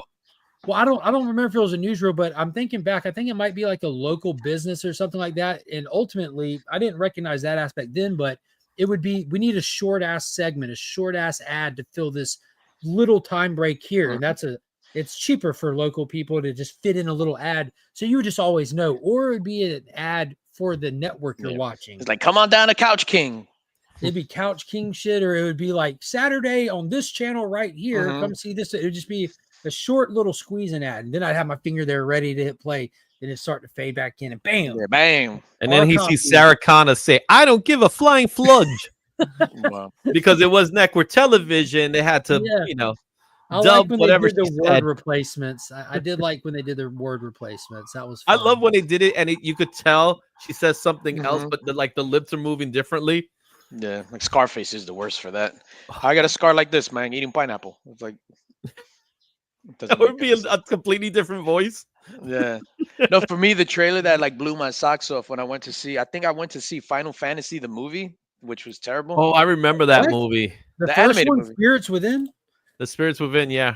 There's a second Dude, that one. movie is amazing. This is why I tell you it's terrible. So I go to see this movie. I'm watching in Final Fantasy, which was, I mean, no, the trailer obviously comes first. Spider-Man, the original Spider-Man trailer that was banned with the Twin Oh Towers. God, yeah. The Twin Towers, Yo, yeah. Twin And Towers. and whatever came on after that was trash to me. Like I was just so focused on this trailer with the Twin Towers and Spider-Man and coming soon. I was like, man, I went to work because I saw it before work. So I ran to work and was telling everybody. He got up and left right there. That's that Spirits moment Within when is you so good. pulled I haven't seen it since what that. is Meet Joe Black moment where everybody went to see the Star Wars, the first Star Wars movie, The Phantom Fanboys? Menace, and then they just went to see Meet Joe Black because they found out it was there, and then they just left. No one saw Meet Joe Black. They paid to see a trailer. Gotcha. Meet Joe Black was good, but I don't think I would have liked to see that in the theater. I think it's a home. Neither did anybody else. They paid for it, but they didn't see it. That was the Brad Pitt, right? That makes me think, how's Minecraft? And doing at the box Anthony office? Hopkins. I It saw- was Bob? it was Brad Pitt and Anthony Hopkins. It was both of them. Yeah. was Matt Damon in it as well? I don't know No. about that. I don't know about that. Where's Rob? I'm asking how to consider. He's on a cruise. Oh, that's right. Okay. Yeah. Damn it. That just made me think how you're That talking was about people fun. going to see a movie for the trailer. They put the Superman sneak peek in front of Minecraft. Obviously, Minecraft is its own hype. People are staying for, That's but Minecraft's that's beautiful. Minecraft's Talking over about 800,000 now. Minecraft. Million. It didn't hit the billion mark yet. Not yet. It's at It will. 819. Yeah, it's gonna hit the bill. They re-releasing it and like these parties. So they're called like Minecraft block parties, where you go to watch the movie and you're allowed to sing, you're allowed to talk, you're allowed to cosplay. Throw So- popcorn. Yeah, do all that stuff. Right in on your chicken. Harass people next to you. Oh, Well, they're kids, you know. I want to go to one of those then because I missed because it was Masters Week. I missed the experience. Like if you go now, it's Yeah. just people watching it. But yeah, I it's people wanted watching it that wanted I it to wanted die that down. experience. Go to one of those block parties if they do it better. Yeah, if they Like, have one here, it might take the kids. See, check of all the kids. check your local commercial on your cable. Yeah, and see when it's going to be. Yeah, exactly. So right now, Minecraft is the second largest box office for the year. What's number one? Some Chinese movie Oh, called yeah, that- Ming yeah. Za 2. That Cartoon, thing yeah. almost made like $1 billion in like a weekend. It's almost made 2 billion. Yeah, it's a- crushed it. No, but It's I'm talking about 100. like legit in a weekend. Like it was like insane. It's almost in that exclusive category of Avatar where you make multiple billions. When I went Sure. to the movies, I go to the movies yesterday to see Thunderbolts. Yeah, and I felt like asking the dude, like, "Yo, can I take a picture of that?" So we go to the Regal, and on their name tags is like, "Hi, my name is Brad, and my favorite movie is blah blah." So this dude, I didn't get the name, but I zoned in. It was like my favorite movie, Avatar. And I was Let's like, go. should I ask this dude to take a picture of his tag? Yeah. Yo, Avatar is not my favorite movie, but damn it if that franchise ain't up there. It's really high on my list. F Avatar. I absolutely love it. I love the fact that it's so wildly popular and well received. Just happens to be nowhere where I hang out, in no circles that I hang out. It's funny. Yeah. I get a few people that enjoy it a lot.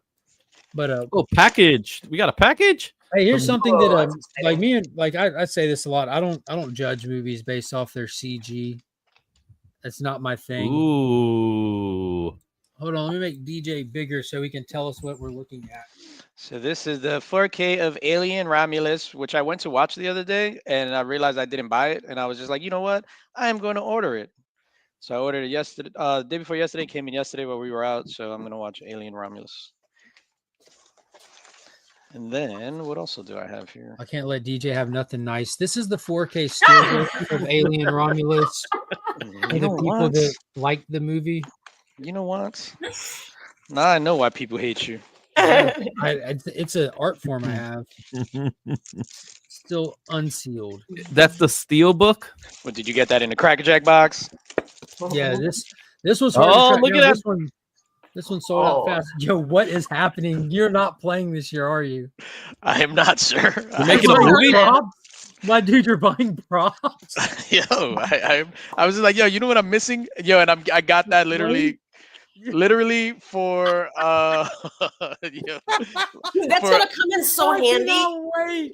Yeah, amazing for a 2-second spot in a video. So I bought that. I was just like, all right, I think I did not even 2 seconds, maybe 1 second. Think of another use for it after Your channel membership money is going to good use, guys.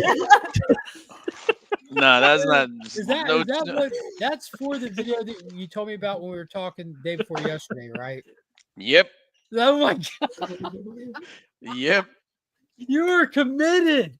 Yep. Dude, that is commitment. You deserve the award for best. Yeah, he got the colored version too. He didn't even get the black and white version. He got the rainbow. Props. And what's funny about that is he'll probably edit it to black and white. I'm surprised. Oh shit. It'll be all grayed out.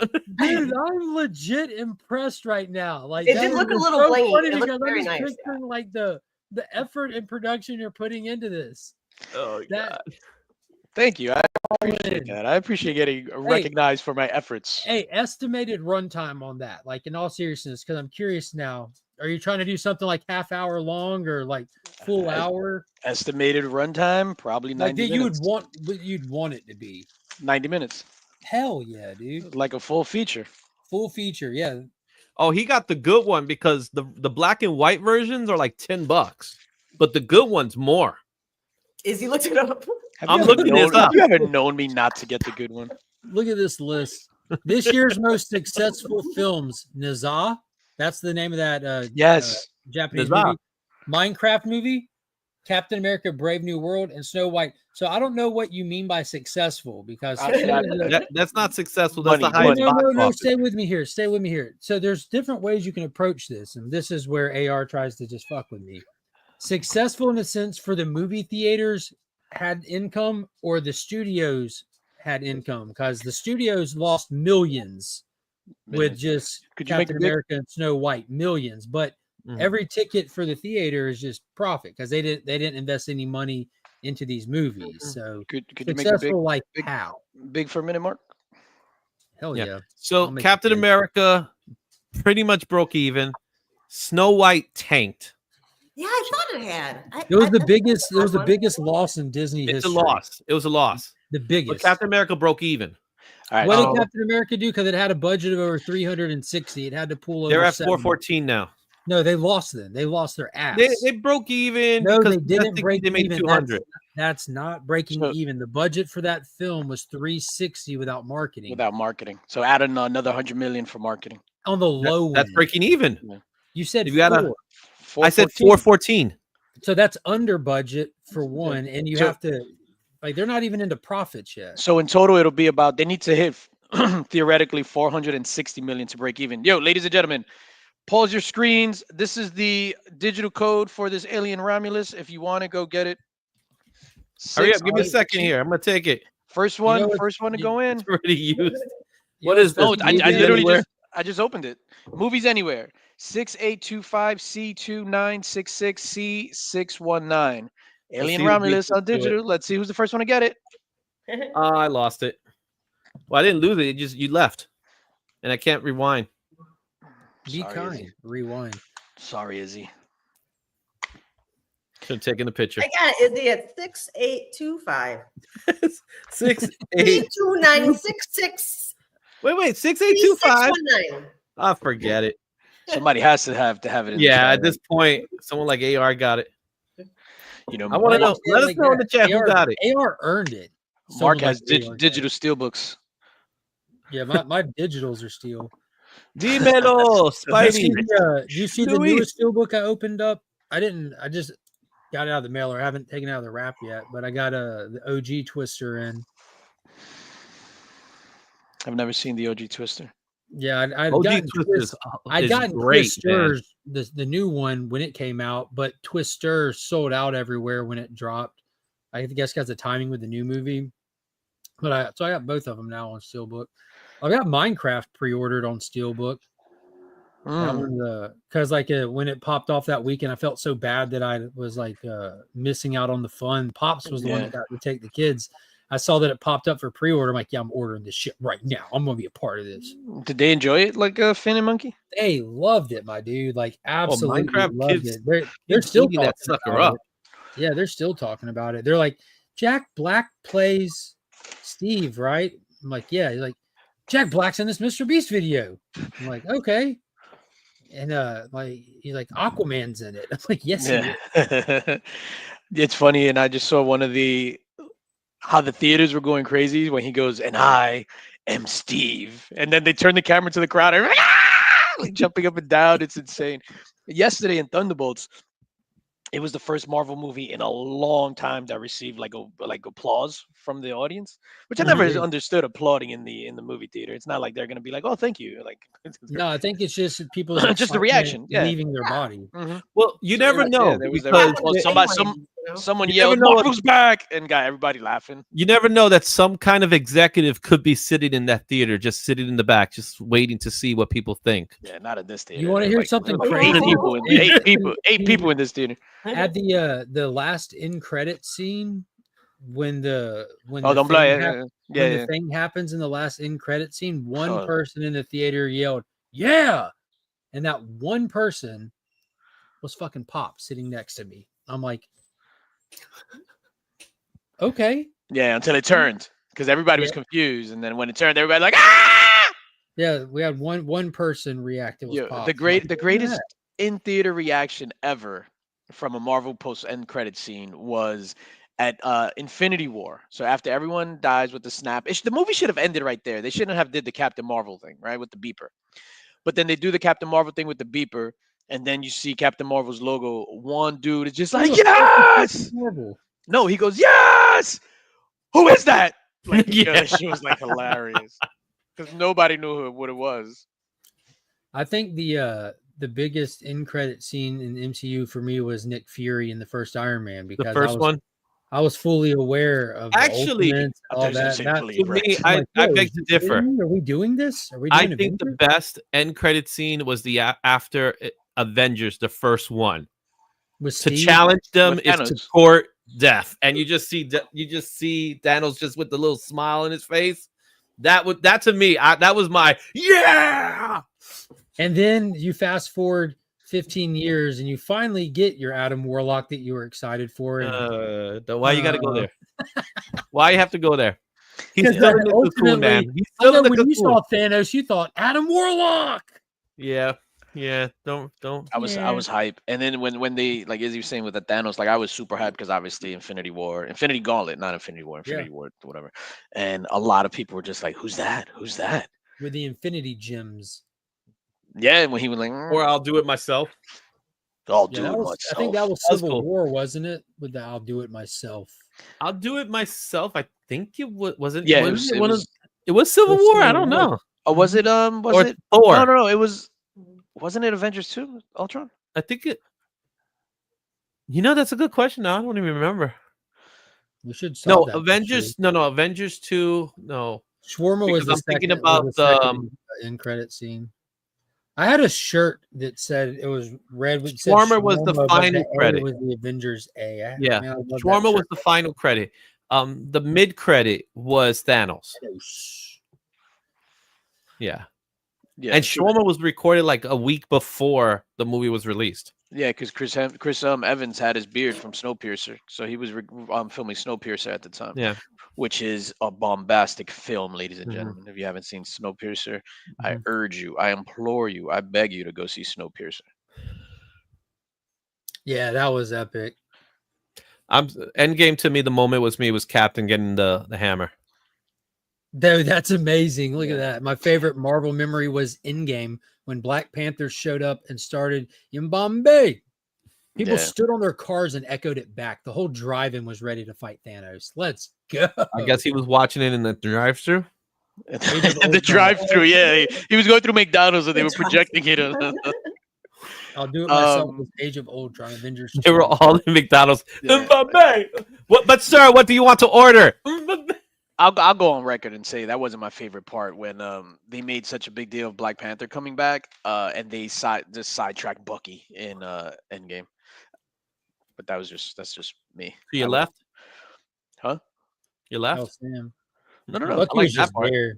Yeah, Bucky Bucky. was still like Bucky was at that point in his time. He was still like healing, right, with the Wakandans, like because that's ultimately how he got deprogrammed and as stable as he got. Like we kind of we get the Winter Soldier thing, then he gets sent to Wakanda to get deprogrammed. Yeah, and then in Captain America Winter Soldier is him being reintegrated.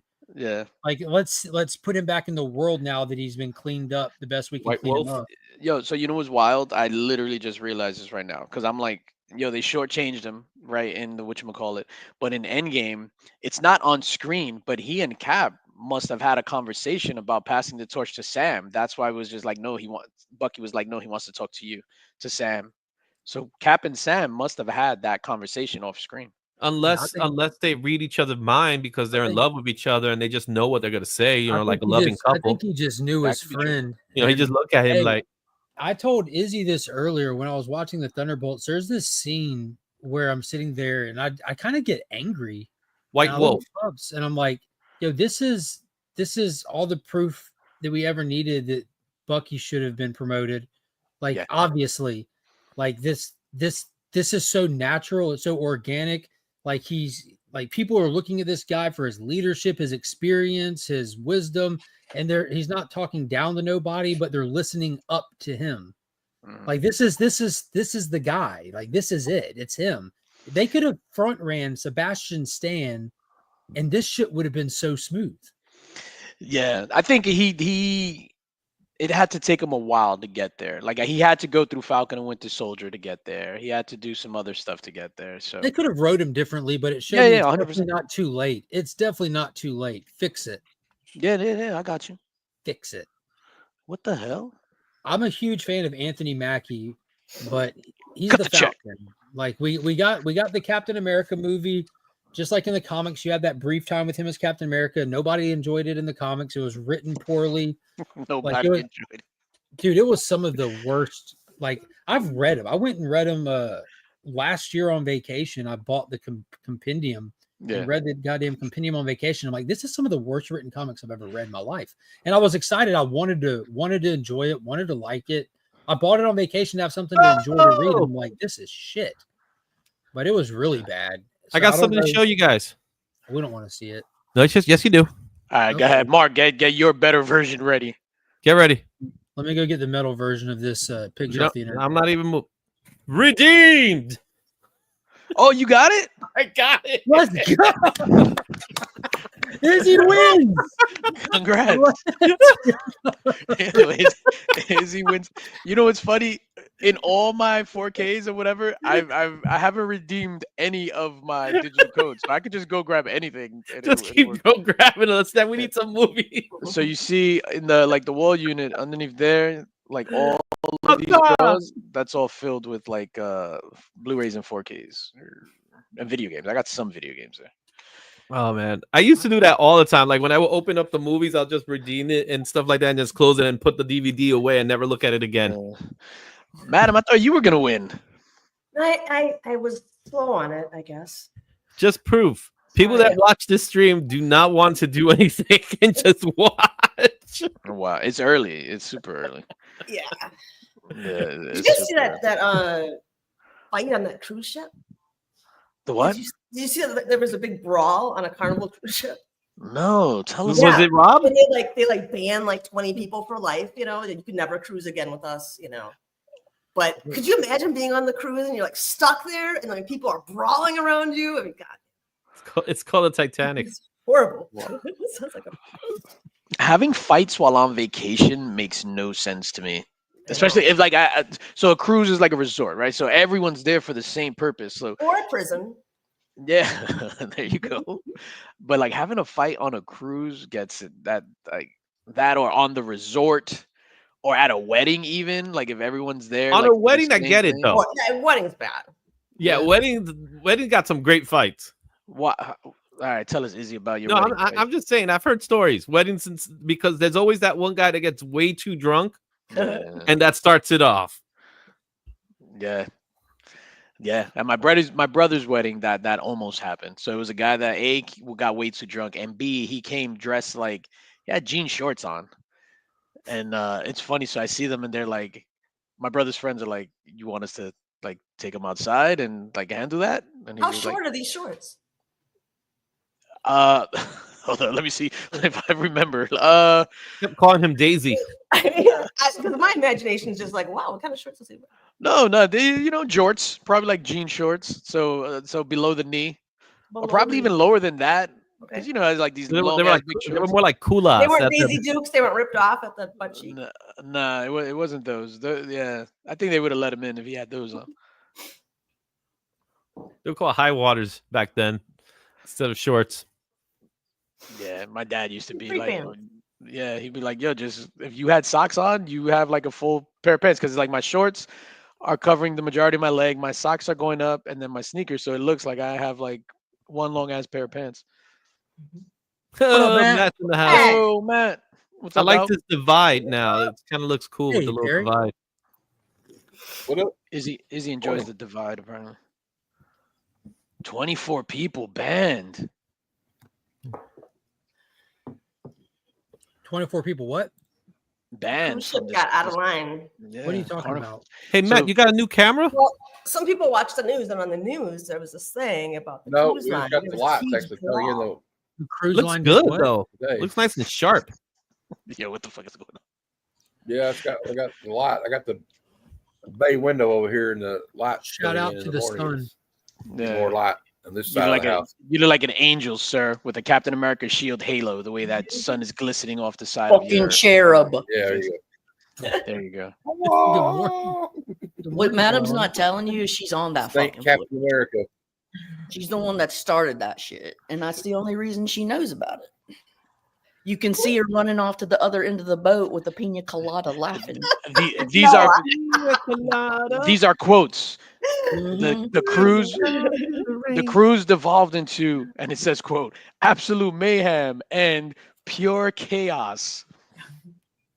That's what you do when you cut in the seafood buffet on the Carnival Cruise. Speaking of cruises, Speaking of cut, Speaking of Kanye. Speaking of making someone feel really awkward about Speaking of Kanye's cousin. Oh, shit. oh, You mean- Hey, I know. I saw these two guys get put in the lockup in a cruise ship on Norway Cruise Line. They got in a fight at the bar, and they put them in there to cool them off. They could stay there all night. what, the It's like a hockey little game or holding something? cell. They put him in the hot box. that was one of the funniest episodes of It's They actually Always have a Sunny holding when they cell get in the cruise arrested ship on for the people that cruise like ship. do something wrong. They do. Yeah. That's where they Because of the put Jack implication. in Titanic. Then they handcuffed him to the pipe. Because of what? What? Yeah. What? Jack in What? Titanic. As he was giving Rose the pipe, he had to go Yeah, there you go. Oh, Mark. Because of the implication. because the implication. Now I need to watch this movie in 4K Steelbook. It's gonna hit different. They do. Yeah, that fucking jewel of the sea, that diamond. The The heart, heart of the ocean. The heart of the It's ocean. like you could just grab it. Mark.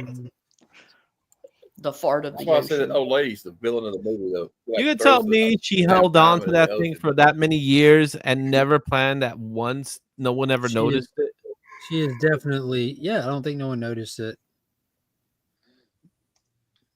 I put What the a diamond fucking in the movie. coat. Good at hiding it. I put the coat on her. What a fucking movie to experience when you're goddamn middle school, 12, 13. Fucking stupid. I know I wasn't. Stupid. That movie was awesome. That movie was amazing, dog. I know it was, but it's just like I just look back at it and it's just like I know what it was. What movie it was? What movie? Titanic. Nick I think pretends it's like more he's because never it has to seen do it. with like where Nick, we're at Nick owns today, blankets. Nick's been to the museum. drawing titties. Nick Did you still know- pretends like he hasn't seen that movie. I know The he's seen set it. design's great. Did you know that Coolest thing about it. none of the emergency lifeboats were filled to capacity? Really? I didn't know that. I didn't know that until I went to the museum.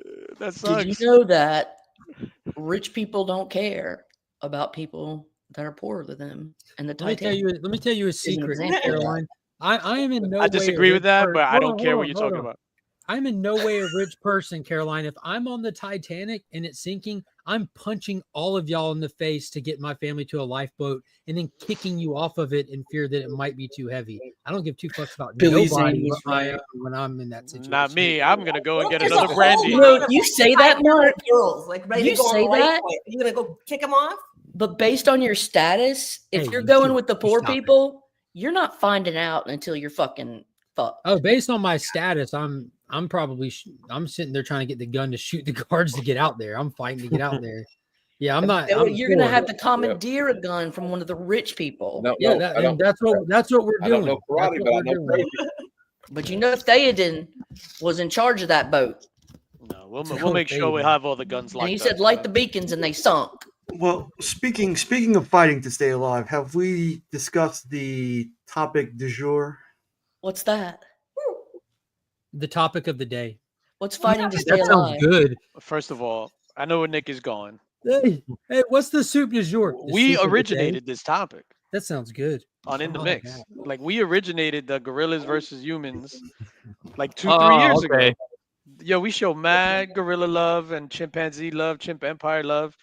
Chimp Empire sponsors In the Mix once a quarter. More than that, I think. Probably. Yo, apes together strong. So you're One Man. gorilla primate versus positive. 100 men. Richmond.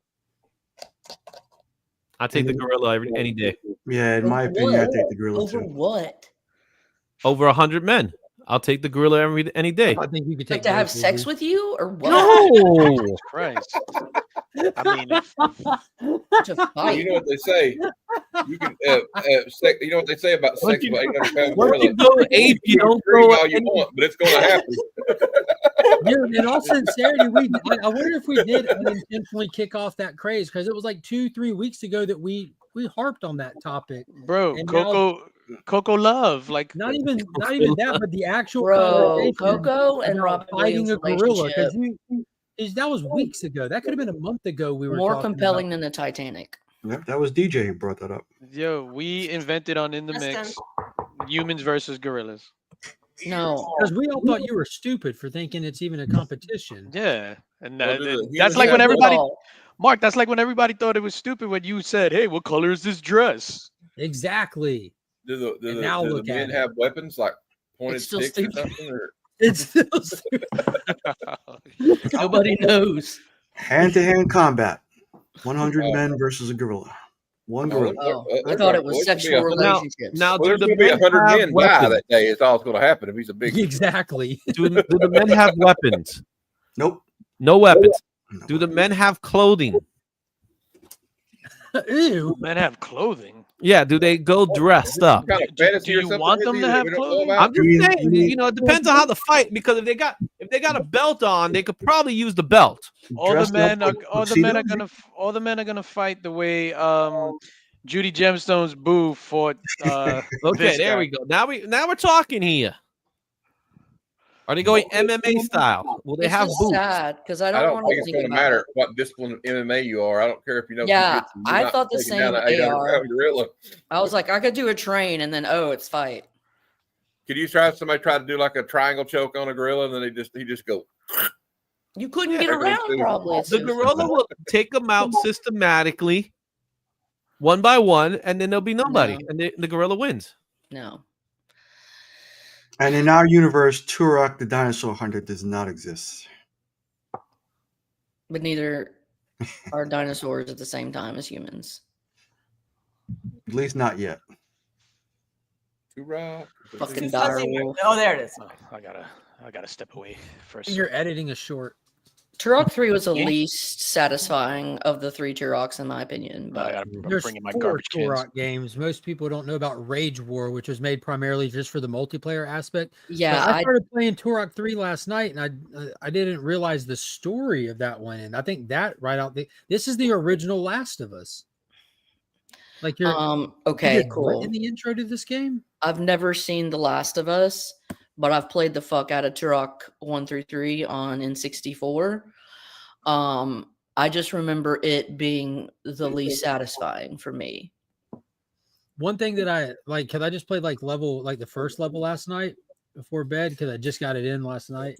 And one thing, don't you start off in a city? That's what I was about to say. That's what I kind of liked about it so far, is that you're actually in a city. It's like they're bringing, because like the whole thing is like incursions with the Lost Land in the real world. But I'm like, oh, we're doing the real world. Yeah, you're like actually having to deal with being in a castle / port area. Yeah. Yeah, I remember that distinctly and being like, where are the fucking dinosaurs? This sucks. Yeah. I think I do remember I like the multiplayer thing, because you could do this.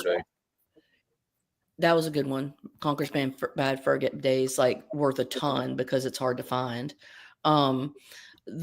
There's a specific one, and I'm not sure if it's in Rage War or Turok 3, but I remember playing the multiplayer thing, and there's this one thing, it was kind of like a cerebral buzz or something. And that's like, in 2 and 3. Okay. Where you shoot it, it has to lock on, you shoot it, and it just flies off and connects to their head and just starts drilling. Dead. Yes. I hated that one. I love that gun. Me and Finn were sitting there playing. No, because when I would do fucking multiplayer, you just have to do that one and fucking you're done. Yeah, it's a one-off. Yeah. I would like ban it, like fucking Golden Gun or No Slappers. Were these pretty big games, or are they tough to find nowadays? No, Turok 3 Turok was huge. The first Turok game was massive. Yeah, but like the second one is like they were less and less popular because they got gorier, I want to say. They were very few rare, like they were like a mature. I remember that being pretty unique. But Turok 2 was the most popular one. That game it's cheap to get because there's so many copies out there. Turok 3 is the highest value one that there is. Because it's the hardest to find, I would imagine. I don't know what it is, if people just don't come off of it, like this natural scarcity. Turok 4 is, I don't think anyone really invested in that. Knew about it. Well, I think because it was just multiplayer, there wasn't a story, and it's so like no story. So literally no story. There's single player things you can do, but they're all just like little micro missions or challenges. Yeah. There's no story. Like that's lame. Because I remember it went from Turok to games like Far Cry, Prey, and Far Cry. Were like right after. Don't you remember that game? Oh God, it was made into a movie, Unchained or something up. What's that one Tom Holland was in? Uncharted. That was such. I remember when first got the PS3 and Uncharted started doing multiplayer, and you could start like gooching people and fucking teabagging on their head and shit. And I was like, this is the most amazing thing. Do that on Call of Duty all the time. Yeah. Well, that started with like Halo. What I've originally started seeing like Goober play and stuff like goofy guy shit is Halo. Oh, hey, that shit got serious on Halo. I remember we had like the GoldenEye though. The network, like my buddy would come over, we'd get 2 Xboxes. Yeah. We'd have the long cord, we'd hook them up, and then they'd be in another room. And they'd have the TV next to it, and they'd be like, and we got serious. We'd put pieces of cardboard up between the 2 split screens so nobody could screen watch. Because they would fucking dorks, you fucking dorks. Damn screen That's hilarious. We go goddamn screen watchers. Yeah. What we would do when I was a kid was we had that, kids back in the 90s or early 2000s, when you had a fucking big TV, it was heavy as fuck. The projection style. Because Justin is watching. It was like, I have a Justin Birch book. Sweet. Look at that. Cool. But like we would play on the I would get GoldenEye. I had 4 controllers, and we'd play on that big screen. So basically, each of us had a quadrant of the screen. 4 controllers, dude. I was you over here talking about rich people? big money. What, I just sell my little brother all the slots. 4 I controllers. was filling slots. I was filling slots with things. Pretty soon she's gonna say she had the Game Genie too, right? Mm-mm. Oh, You have you're it? a cheat. You're a cheater. It wasn't a game. Was there a I game? was gonna say, I had one.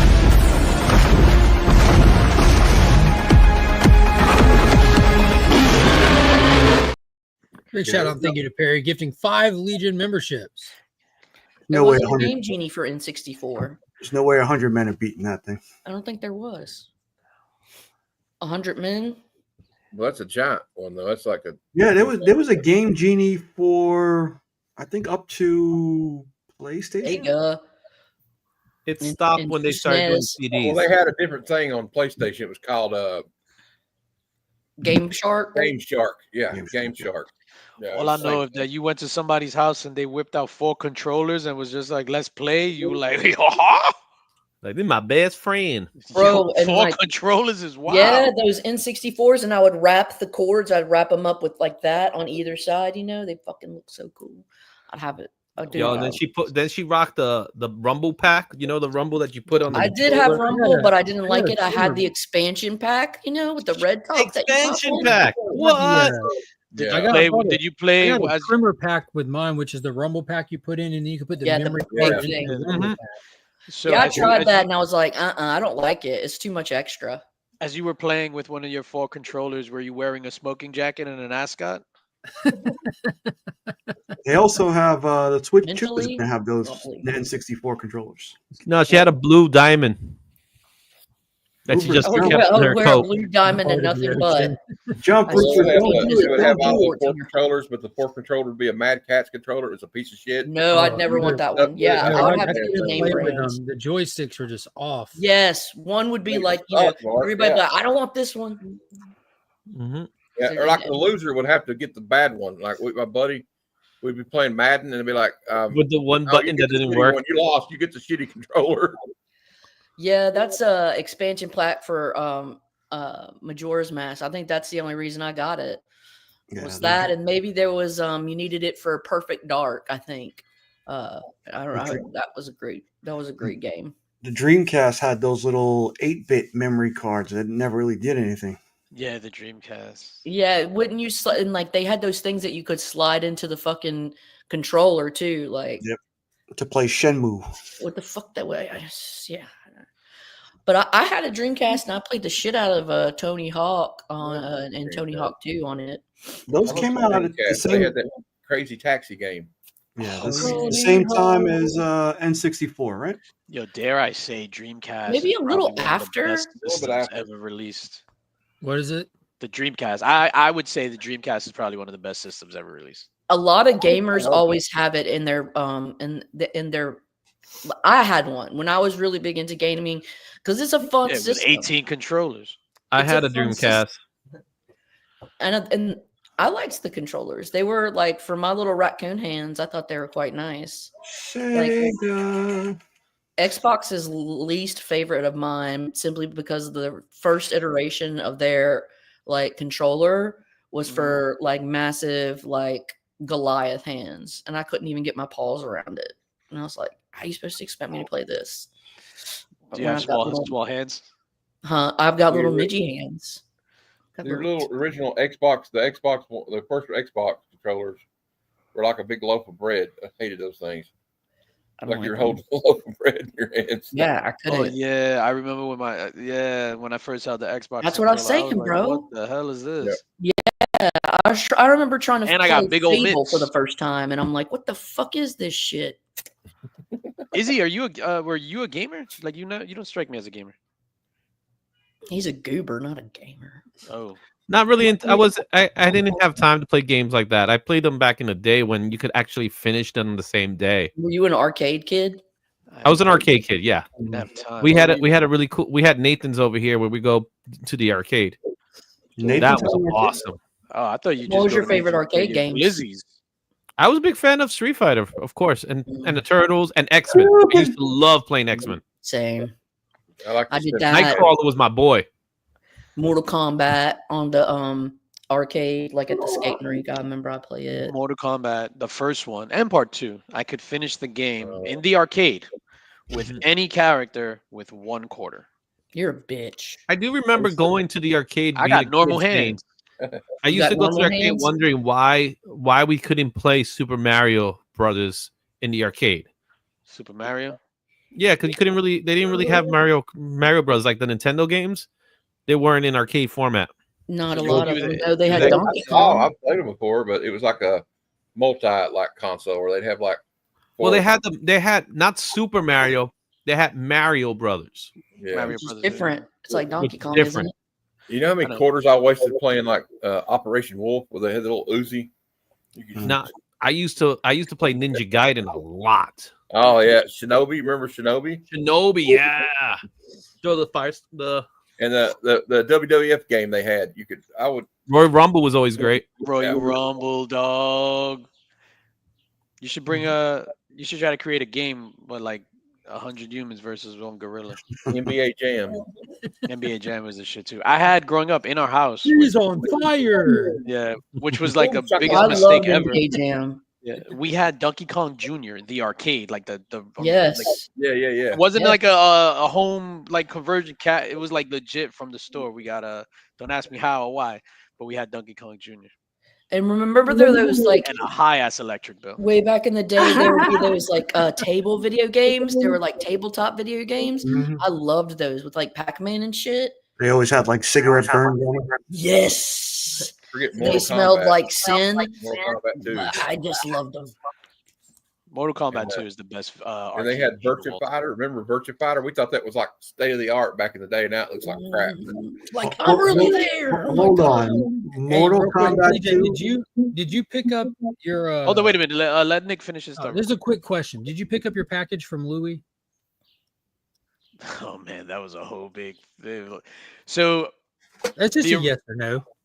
So I have the what do you call that when you don't win? You get the yes. So I got that, but I don't have the original. So the original, he I think he put the address wrong and it was being sent back to him. So he's gonna bring it to me at Heroes Con. Okay, well I'm just gonna open this. Go ahead, Nick. I'm sorry. Yeah, Nick, I have that. Yeah. Oh yeah. But I have yet to show it. But Nick was about Mortal Kombat 2 over Street Fighter 2? Yes. Mortal Kombat 2 is the greatest fighting game of all time. It's really fun. I will die on that hill. I would a lot of it. Street Fighter 2 Championship Edition is pretty good.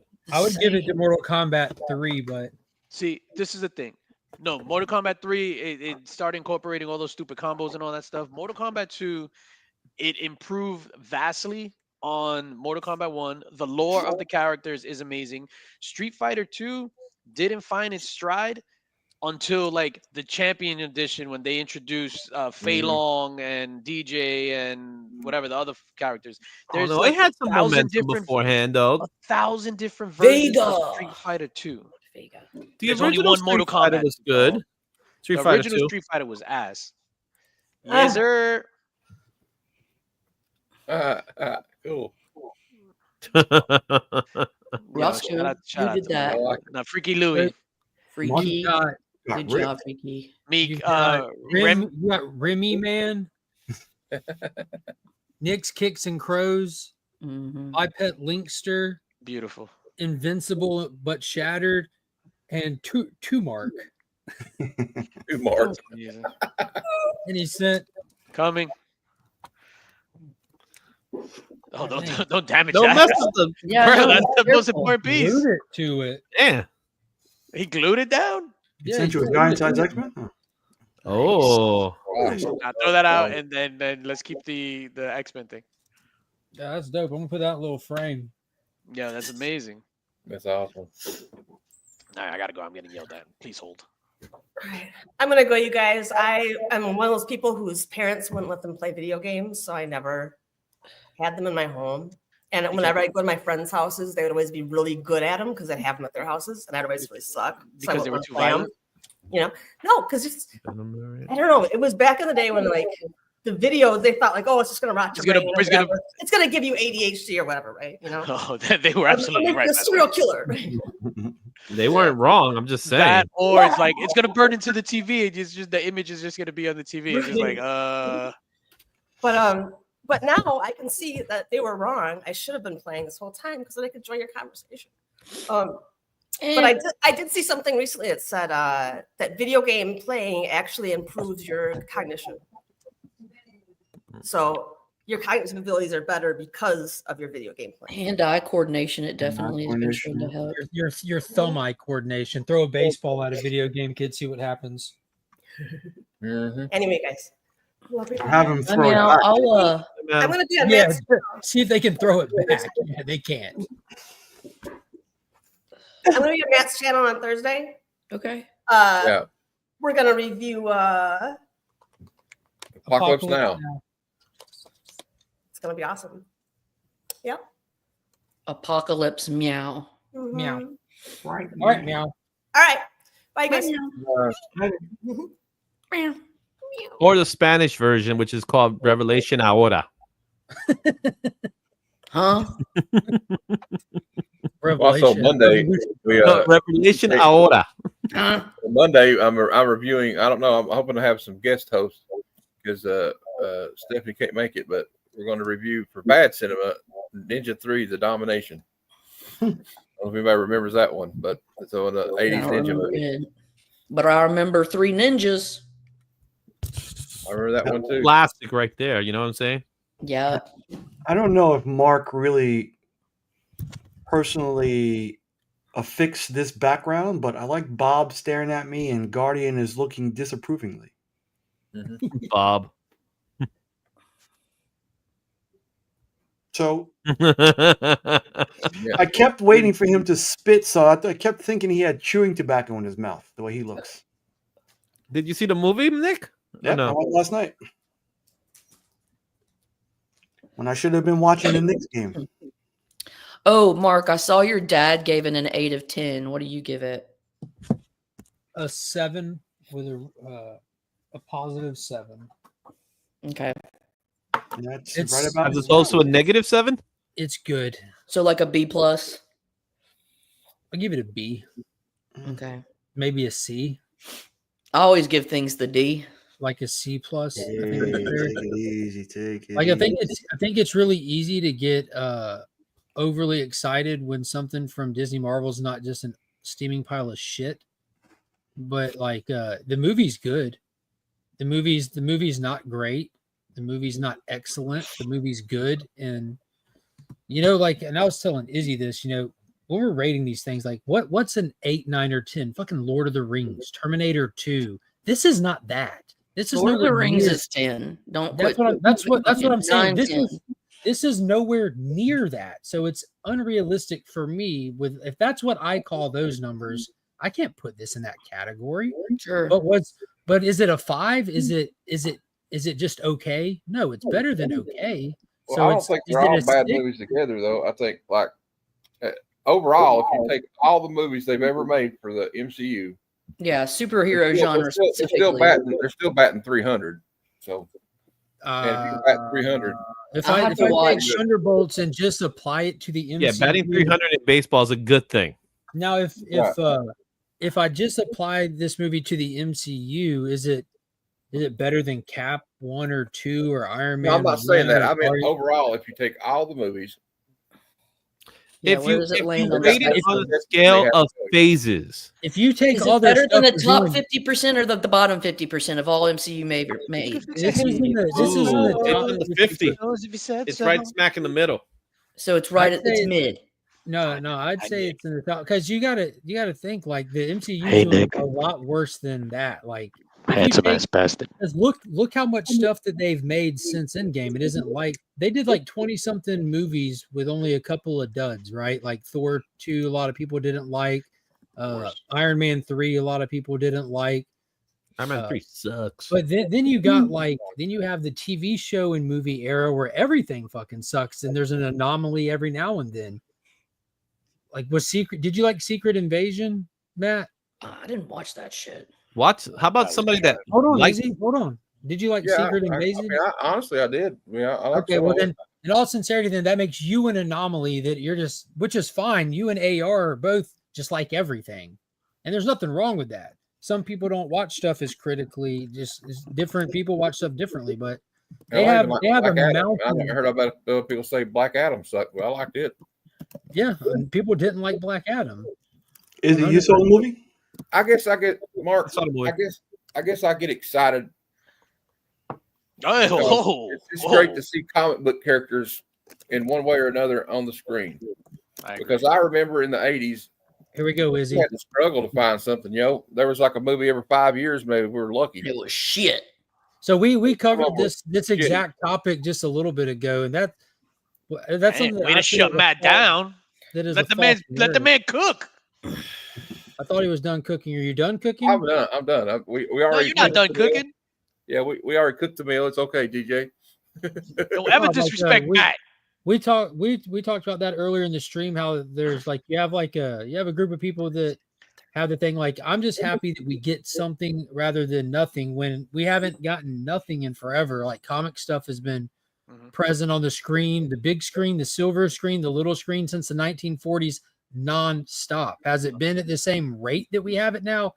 No, but it's been kind of equal to the audience that's out there. In the 1940s, they started doing the serials, and they, like with the Captain Marvel serial on the silver screen, the Captain America, the Batman with the floppy ears, Batman and Robin, Superman, Green Hornet, the Phantom, Lone Ranger. That's all like from the 40s moving forward. And then you get into the television show era when DC came to TV, and then you had right after that Marvel took over in the 70s and the cartoon genres, and then they did the live action stuff, and then you started rolling in to the Christopher Reeve Superman movies that you got every 2.5 years. Then they roll into Batman. It literally has never stopped, not to mention all the independent stuff that was adopted and not just big two. It has never been a time in any of our lives where superhero content to watch was not greatly present. It was just a matter of, is it Marvel? Is it DC? It was spread out more. It was not everywhere. Like all it. Like I can count 20 movies in the last 5 years, and like so most of them are, to my opinion, are high quality. But like I can go back and watch the 1990 Captain America, and you can't tell me that shit. We had to suffer that shit. That was the Captain America we had. That wasn't even a released film. Honestly, it was the one with Italian Red Skull was not a released film. It was a direct to video. It was the video. It was the video. That was like an Amazon movie. Now, that was one of those things of retaining rights. They had to make it, and they weren't going to release it, kind of like the Roger Corman Fantastic Four thing. But it ended up getting a small drop on video. Well, to me, peak superhero media is when the greatest detective of all time went to a gas station and didn't realize that Solomon Grundy was working the Adam West Batman Challenge of the Super Friends. I really did like that Batman. That was that one, or was it Magneto trying to see the Fantastic Four? That's peak cinema. Batman, the TV show, and fucking Wonder Woman. Like Superman was all right, but I used to watch reruns of that Batman show all the dang time. Oh yeah, Batman was great, man. I don't care what anybody says. Well, I love Adam West. Sicko's dropping his. He went to the Thunderbolts preview showing, so without spoiling anything, they were like "booah," and then he started blasting, and then this other guy he started blasting, and later they compared guns, and then they were like "pow, pow, booah, kaboom," and you're not going to believe this part. This guy, I don't even know his name. He came and he was like "pow, pow, booah," and then it was over.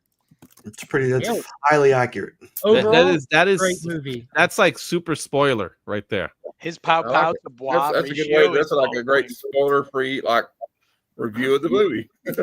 That's the yada yada version. Captain America yada. 1, 2, 3 live action actors before we ever got into the Chris Evans era. Chris Evans was the fourth live action Captain America. Yo, with the clear shield. They all sucked. It was motorcycle helmet. That was so lame. That was lame AF. What's up, Becker? Little motorcycle helmet, the clear shield. Yeah, that was lame. Hold up, I'm not in witness protection program. Today is actually the 6th anniversary from when the Unabomber was arrested. Sixth. Wasn't it more than that? He's just Yeah, making up Kavinsky. bullshit. Don't. This is him. This is a fucking corn muffin bullshit. Don't. Corn Slice muffin. it. Look it up, Lady Fantastic, with your little ass hands. The Unabomber went to jail in 2019. A slice of dry toast. I don't know. I don't snitch. The police come to the DJ. He's like, I ain't speaking shit. So Izzy, what was the number rating you gave the movie? I gave it a 4 out of 5. So 80%. What about you, DJ? You saw it last night? What rating scale would you like me to use, sir? The number scale. What's the highest digit on this scale? It's up to you. 5, 10, 3. I give it 8.5 out of 10. Really? That's Maybe pretty a high. 9. Maybe a 9. Wow. So here's the thing with me. It was 25 years ago. He's What? a Momo. I got you to look it up. I just made a bet with somebody over here. I bet you I could get one of these fools to look up when the Unabomber was bagged, and I won. Bro, Give me my $20. I knew it wasn't 2019. Here you go. Timeout. 1980s superhero movies: Batman, Superman 2, Flash Gordon, Superman 3, Swamp Thing, Howard the Duck, Trial of the Incredible Hulk, Incredible Hulk Returns. That's 8 movies in a 10-year span. Comic book movies in 10 years comic- span. That's right. And half of them Comic book suck. movies have never been. Trial of the Incredible Hulk was the best Daredevil ever. Give me a break. Yo, that He was Don't get me Daredevil. started Trial of the on- Incredible Hulk. He was awesome. And don't get me started on Howard the Duck. Howard the Duck was awesome. But in all sincerity, so real quick, if we pause for a second, we went from saying we didn't have comic book movies to moving the goalpost and saying, well, we had them, but they sucked. But we all grew up loving them. They don't suck till now when you I'm look not back gonna lie. at them. I and love compare 'em, every right? one of those movies, Yeah, every one of those movies I've I love watched them all. more than 20 times. including Superman 3, which is put twice. We But got there Superman were 3 certain and things they Superman couldn't 3. In do case you back didn't know, then that they Superman can 3 do comes in now. twice. That's how. There's certain things they could do back then that they That's can't awesome. do. They couldn't do back then. They can do now. We also forgot on this list the Punisher with Dolph Lundgren, Dolph which Lundgren's was Punisher, that's amazing, dog. Nine. Amazing. Oh, come on. Dolph Lundgren looked like he was on sleeping pills half that movie's like. Yo, Matt's face is Oh, like, oh, Hey, what? man. hey, anybody that's willing to get naked and meditate in a dirty sewer, like I'm in for it. That's the only way that I can meditate now after Yo, seeing you know what's missing there? Greased, not even oiled up. He's greased up in that sewer. Yo, one time at work in one of our annual meetings, they were like, "Oh, we're gonna start off the meeting with a meditation." Bro, I got buck ass. And they asked me why, and I was like, "The Punisher, bro." Alrighty. No, but in all Nick wishes he seriousness, was at the meeting. none of these movies caught this crazy negative thing, and it's like that. We can't say like, oh, well, because they're 40 years old, they're not good. You compare them to the time they were made in. Like a lot of these, I still watch to this day. Batman, Superman, the Incredible Hulk movies, Swan. Like I literally still watch these movies to this day. Yeah, you Oh, enjoy they're them. not Avenger. The hell out of Thor, that Incredible Hulk movie. Oh, dude, I love Incredible Thor. Hulk I love movies how are he called him. great, He man. wouldn't call him Hulk or Banner called him Troll. Oh, that was awesome. Come on, man. The Incredible Hulk returns I with watched with Superman. Thor. Superman. Come on. Oh, Troll. Superman He and just called him Batman, Hulk I and would think. Troll the whole time. It was great. I mean, we even got excited when D'Onofrio wore the Thor helmet. Well, I mean, in you got the- one a year, maybe. I'm saying now it's a glorious time because we have you get like 3 or 4 movies a year. But And, is it? Do you like getting 3 or 4 a year if they're like not saying your taste, but if 3 or 4 movies come out a year and they're all 4s or 5s compared to releasing one a year and it's a freaking 8 or 9, what would you rather have? What's your preference on that? More or better? Better. I want less, I don't but know. higher I mean, it quality. just depends on what you like, though, because I like a lot. No, that's of what I'm movies that- asking you. Like, not talking about any specific movie. If someone came out to you and said, Matt, next year in 2026, we can either release 3 movies that are going to be 4 or 5 in quality, or we can give you 1 movie that's going to be an 8 or 9. What would you choose? And then I would Okay, I say, is guess- it a 4 or 5 to Mark, or is it a 4 or 5 to No, somebody else? to Matt. Yeah. If they came and asked It's Matt, kind of a hard they- grading scale, bro. I don't know. no, I if, they're, mean, if they're asking you, Matt. okay. Like, we don't know what the I guess movies so. are. I guess you're right. If they said, look, we can make 3 Marvel movies that are like a 5, or we can make an X-Men movie that's a 10 and just release that, I'd be okay. Yeah, I'd be on board for that. Which Yeah. one would you be more interested in? Which one would you end up being more excited after what you're done watching it? Which one would you rewatch more? The higher quality movies got longevity. They stay with us. They impact us. They move us. They groove us. But This was bro, my Marvel this is movie. what you don't This is understand possibly is my favorite, and sometimes you're you not have going to to find create. anyone else saying that I already know it. Which one? Which one, Sicko? What is it, Caroline? I don't think that like you don't appreciate the fact that to build up to a 10 movie as part of the MCU, that there's gonna have to be different like interweaving stories and plots that create like this crescendo, and it leads up to that. So you're maybe gonna get some like what start as like 8s to 4s to 1s to 6s to oh fuck it's a 10. Like it, but it takes all of it to get to the coalescing of, you know, like the final act, which was Is what that how it worked for Peter Jackson with the Lord of the Rings trilogy? Boom, roasted. is the Lord of the Rings trilogy the same as a fucking Marvel comic? Yo, how many Lord of the Rings Magic. movies do we get Oh, a year now? I thought it was a franchise based off of a book. 2 or 3 My bad. years. Masala. It's completely not comparable at all. Well, They're no, both no, what's movies. cool I know about- you're not trying to bring Tolkien into the comic world. I'm just giving you shit. You can draw comparisons if you want to. But I will say this, like that I was there for the I was here for all of it though. When they connected those movies originally, you know, and then you get to Avengers, and then you start seeing how the stories unfolds a little bit. It was kind of, I don't know. I've never seen anything like that before. What we got here? Limited to 300 is what we have here. And Okay. some name. This is called a cock tease.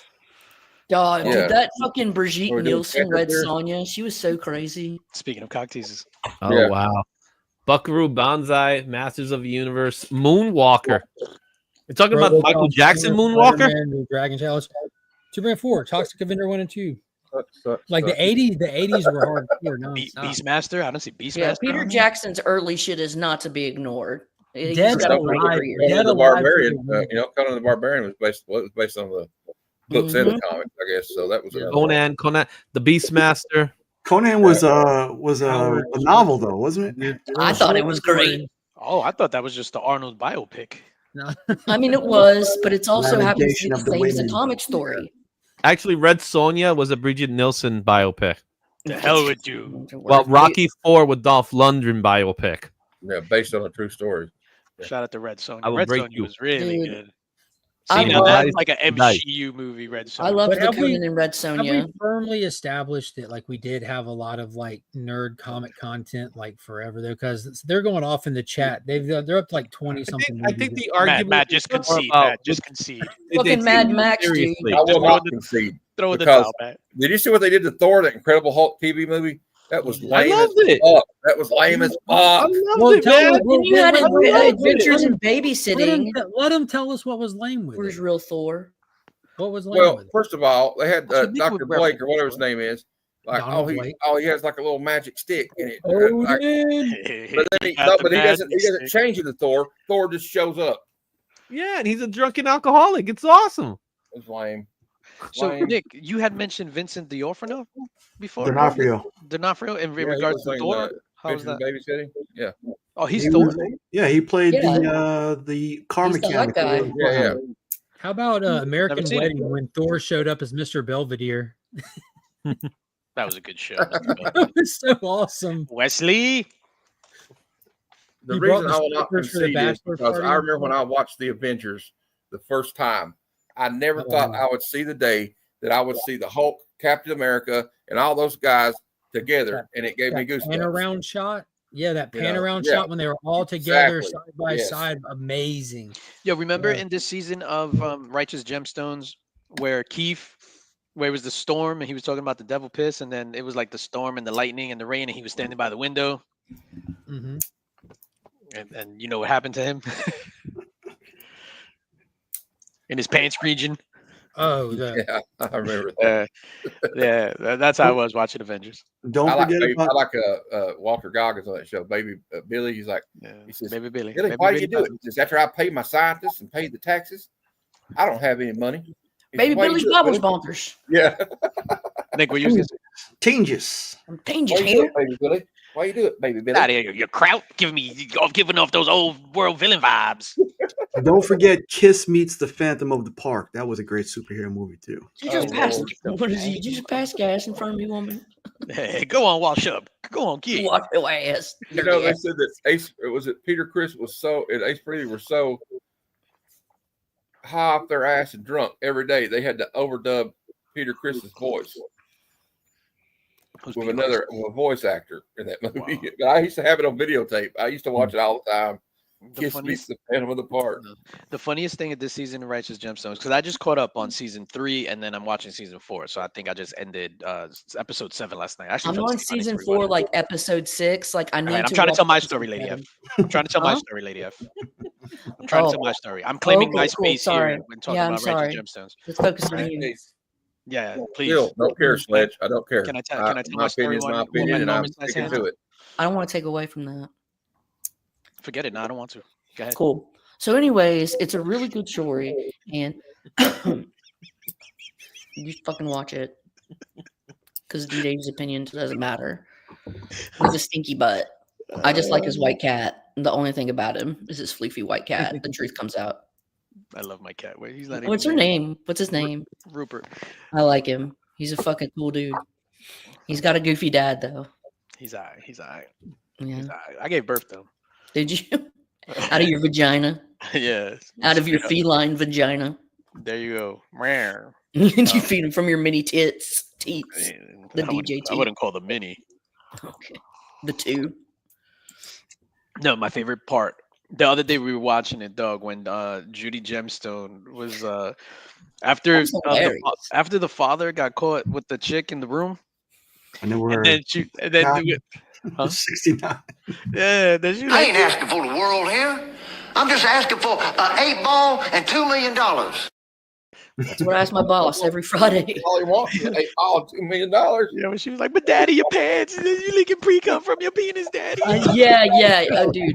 You know she's one of the writers. She's fucking hilarious. Yo, she's so She was weird. also in Vice Principals, also with Walter and Dana. Yeah, I I like that show too. This season, like, yo, she deserves an Emmy. Like, this Dude, is the fucking one of the best comedic getting performances jealous of the anywhere. monkey. She's like, oh, It's Dr. Watkins. oh.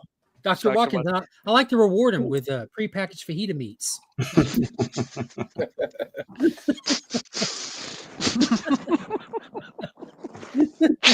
When he showed up at the end of the bath with the blow dryer, They respond to the human. All right, I haven't devil. gotten to that yet. Oh my god, damn! I got coffee coming out my nose. Oh my god! But it's so true. Some of these people, these fucking stereotypes, like this is the South, bro. There really are people like that in the South. where the fuck do you hang out? Dude, in the big, are you not talking about the evangelical big church? I kind have of- seen Mega Joel churches, yeah. Osteen on stage in clips. Never have I attended one of those. Never have I I've hung been out to at their one. house or have any I've idea how been those psychopaths live. But Dude, I've been to that shit. My grandma went to a fucking Jesus. mega church, and it was a big Baptist one, and it was so fucking crazy, and she was so into it. Like and the fucking preacher he was so goddamn slimy, and she insisted that he preach at her fucking like funeral. And I swear to God, he must have been drunk or something. This guy was such a piece of shit. I've only whoa! I was about to say something that was extremely pause-worthy. I caught myself early. No, I was gonna say I've only been to the churches where they had to do the snake, and then I'm like, whoa. Hey, well, I can show you a couple of places. I live in Kentucky. They do a bunch of Yeah, I live in snake Kentucky, but they DJ. were I all can show you a couple of trouser places that do that. Them snake handling shit. Yeah, but they were all trouser snakes. In fact, there was a you know where that show that Henry Rollins is doing on the National Geographic Channel, DJ? Yeah. Henry Rollins. Like, he went to my hometown and met with this dude that handles snakes. He's dead now because he got bit by a copperhead in a church service one time, and there's a clip of it. They're running around with He's dead because he didn't have the faith. Wow. Or the Maybe anticoagulants that would keep the blood from turning. Right? Wow, he died That's from handling scary the snake. stuff, That's man. crazy. Bro, They drink strychnine and they'll fucking handle snakes. And just God loves me, I didn't die. It's like, motherfucker. Imagine that on the tombstone is like, here lies like baby Billy died from Didn't handling die of a snake. strychnine. Got hit by car. God loved him. Oh, wow. I think that, well, no, that'll be inappropriate. Like on tombstones, like adding like how you pass. Like if you pass like in a dumb way, like that, they should add that on your tombstone. That would be awesome. Darwin awarded. You mean like riding your Segway off a cliff? After you invented Mom, did you have to go? Didn't they? You went to like a church like that? Didn't know it's what it was. Falling into a wood chipper. Oh, that's one. Yeah. Well, mom went to one. They took her to one of those when she was a little girl. I took myself. Or took herself, and they were running around with snakes and like, yeah. Oh wow. Ellen May. Not trouser snakes though. No. But you didn't even ask her. Yeah, you didn't ask her. You got to ask her. Appalachian is a whole different subsect of Southern. Rattlesnakes, copperheads. Copperheads, yeah. Could you imagine? I'll kick your ass. All right. Anyway.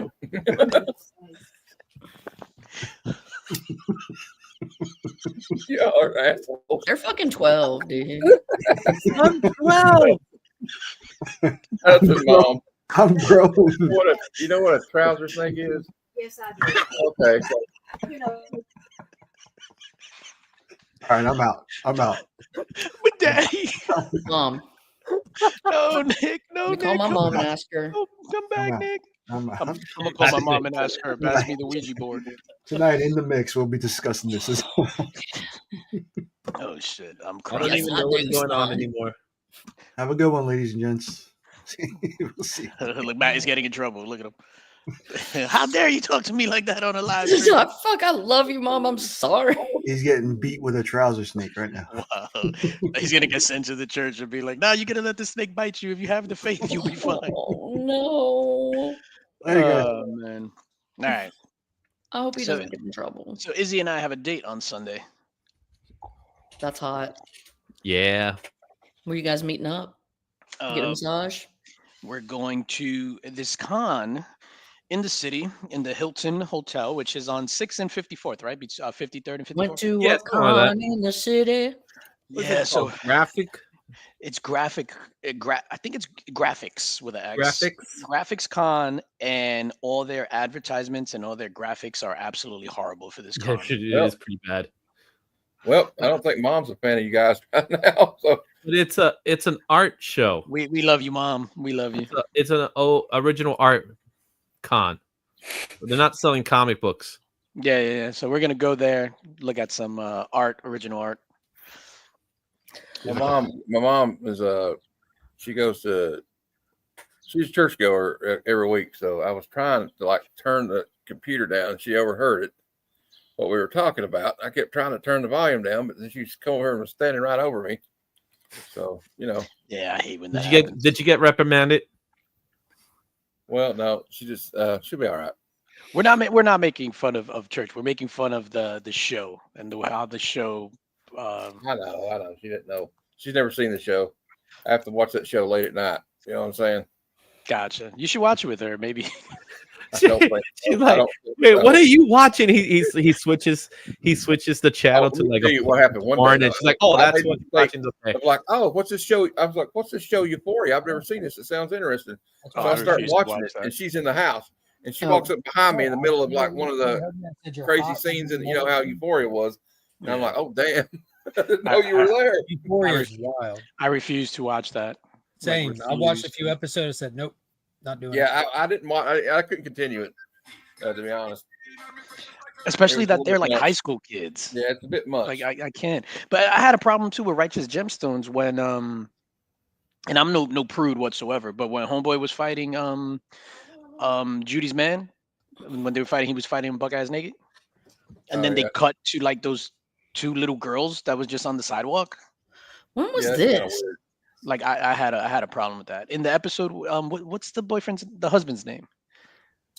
Judy's husband. Yeah, I know, but he was buck. When was he buck naked? No, not him. Judy's the guy she was cheating with. Her affair. Yeah, the affair. Oh, that part. Yes, yeah. And then they cut to the little girls like on the sidewalk. I was just like, what the fuck? Multiple times. So then I'm like, picture those little girls that got hired for this job that have no idea why they're there. And they're like, all right, you're getting paid to stand on this sidewalk and you're going to be in a TV show.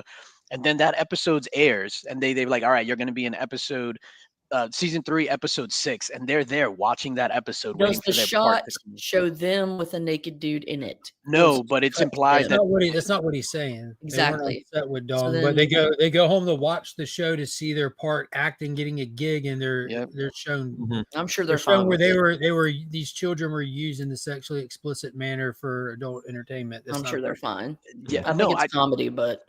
No, I get it 100%. I'm no prude whatsoever. I'm just saying I think that it was just super weird to have 12-year-old girls like there when this dude is like buck ass naked. Okay. But we see how you roll, ADF. Huh? There you go. There's the show. Yeah. Graphics. Caroline, what you should definitely check out, which I'm like hyper interested to talk to you about it, which I know you'll love it. White Lotus on HBO. Oh, you've been watching it? I finished it. I finished the third. Finished it yesterday. It's amazing. Yeah.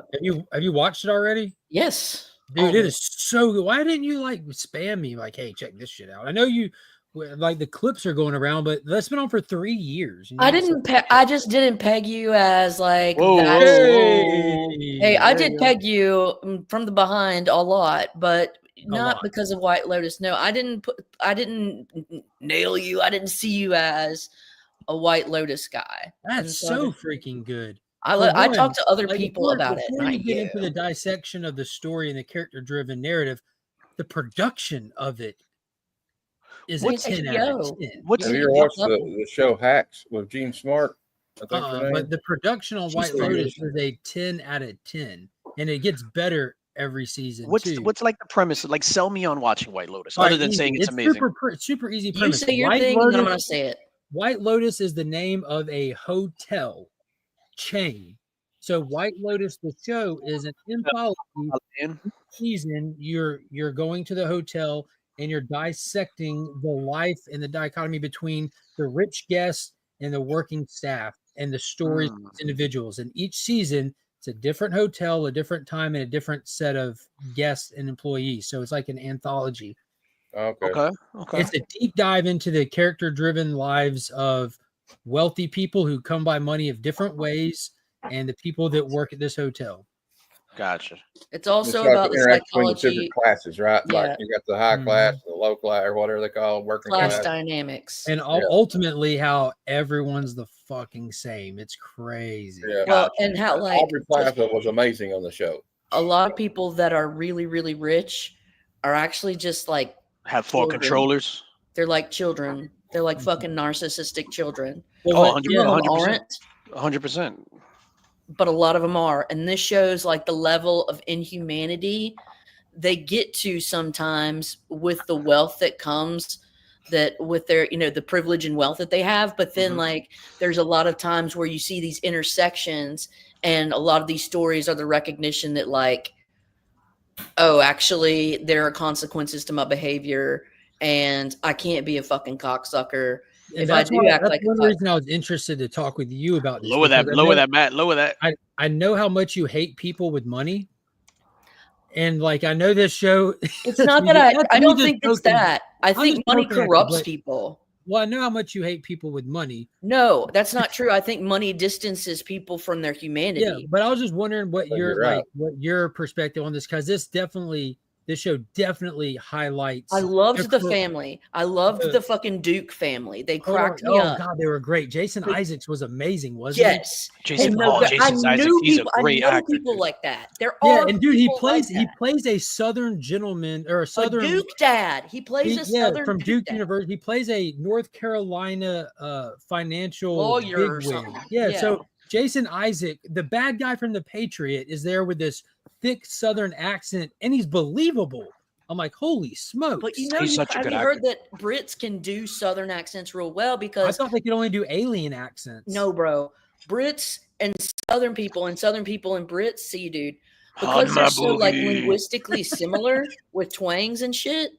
No, but real quick, circling back to it, I was interested to see your take on this because it is like a dual dynamic storytelling. Like the rich people, the intersection between the working and the people that work there are all pieces of shit too. There's like there's one redeemable character in the first season who works there, and even she's kind of morally questionable because she's kind of out for herself. Belinda, who's the masseuse who's trying to work with. I love the gay guy head that just goes and does drugs with all the guys or whatever. No, what about her story arc? Because there's a couple of characters She's the one that goes through it all. That do reoccur, but by the time you get to the end of season 3, she's using the lines of dialogue that the rich bitch used in season 1 on her. I'm like, but you think, but she's learning how to play the game. Watch, she's playing. Corrupted. She learns how to do it. Well, it's not a. Yeah, but it's a game. I get what you're saying about like it's a language. Sometimes money can morally corrupt people. Look at P. Diddy. Something happened with P. Diddy. Separates you from your. What happened with him? Is something going on with P. Diddy? No. I think he's going to church right now. I saw him at church last week. Okay, but you know how Belinda, like, she literally turned into the woman from the first season, like down to like the plans and the goals for going with old buddy. She's like hooking up with him because she's like, you're thinking that it was built off of like a shared attraction, but it became a shared interest of self-elevation. And as soon as she came into money, she's like, just forgets him, done. And then even uses lines because I binged it and I caught where she was using the same line of dialogue that the rich lady told her when she left with the boyfriend. She made all these plans and then shifted gears on Belinda in season 1. And she's literally repeating it to her. I'm like, that's such smart writing. And it's so to the point how like, this is how you play the game. Change everything. Yeah. And like, look at who like the big winners are from season 2. They're literally whores that play the shit out of everybody. Well, here's the thing. I only got through like episode 3 or 4 of season 2. You know why? It hurt. I saw all of season 1 and season 3, but season 2 I couldn't watch because I couldn't watch the relationship between Aubrey Plaza and that sweet dude get disrupted. I'm like, this is gonna fuck me up. I'm not gonna have any faith in humanity, and I cannot watch this because it makes me sad.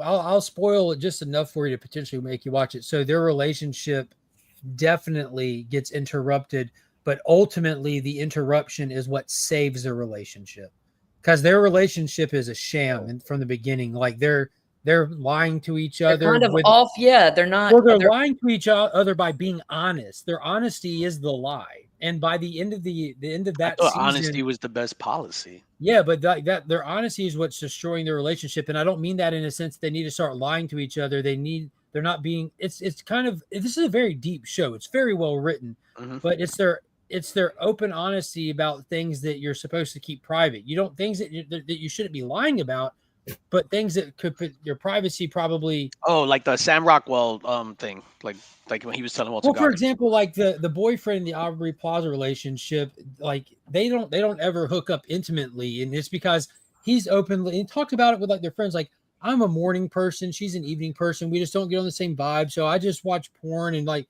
he's open about like he just rather masturbate in the morning time because he's a morning guy. Like their honesty stops them from making effort. I told her how I am, so it's fine. That's how I am. No, like you should just put in the effort. So by the end of it, they're putting in the effort, and like their relationship's in a way better place. It's going to take. It takes like some wild shit together. You just want to crawl through the right. So basically, I mean, what happens is it's like, you know, he meets up with like some of his friends she's not super close with, and you had me at masturbate in the morning, by the way.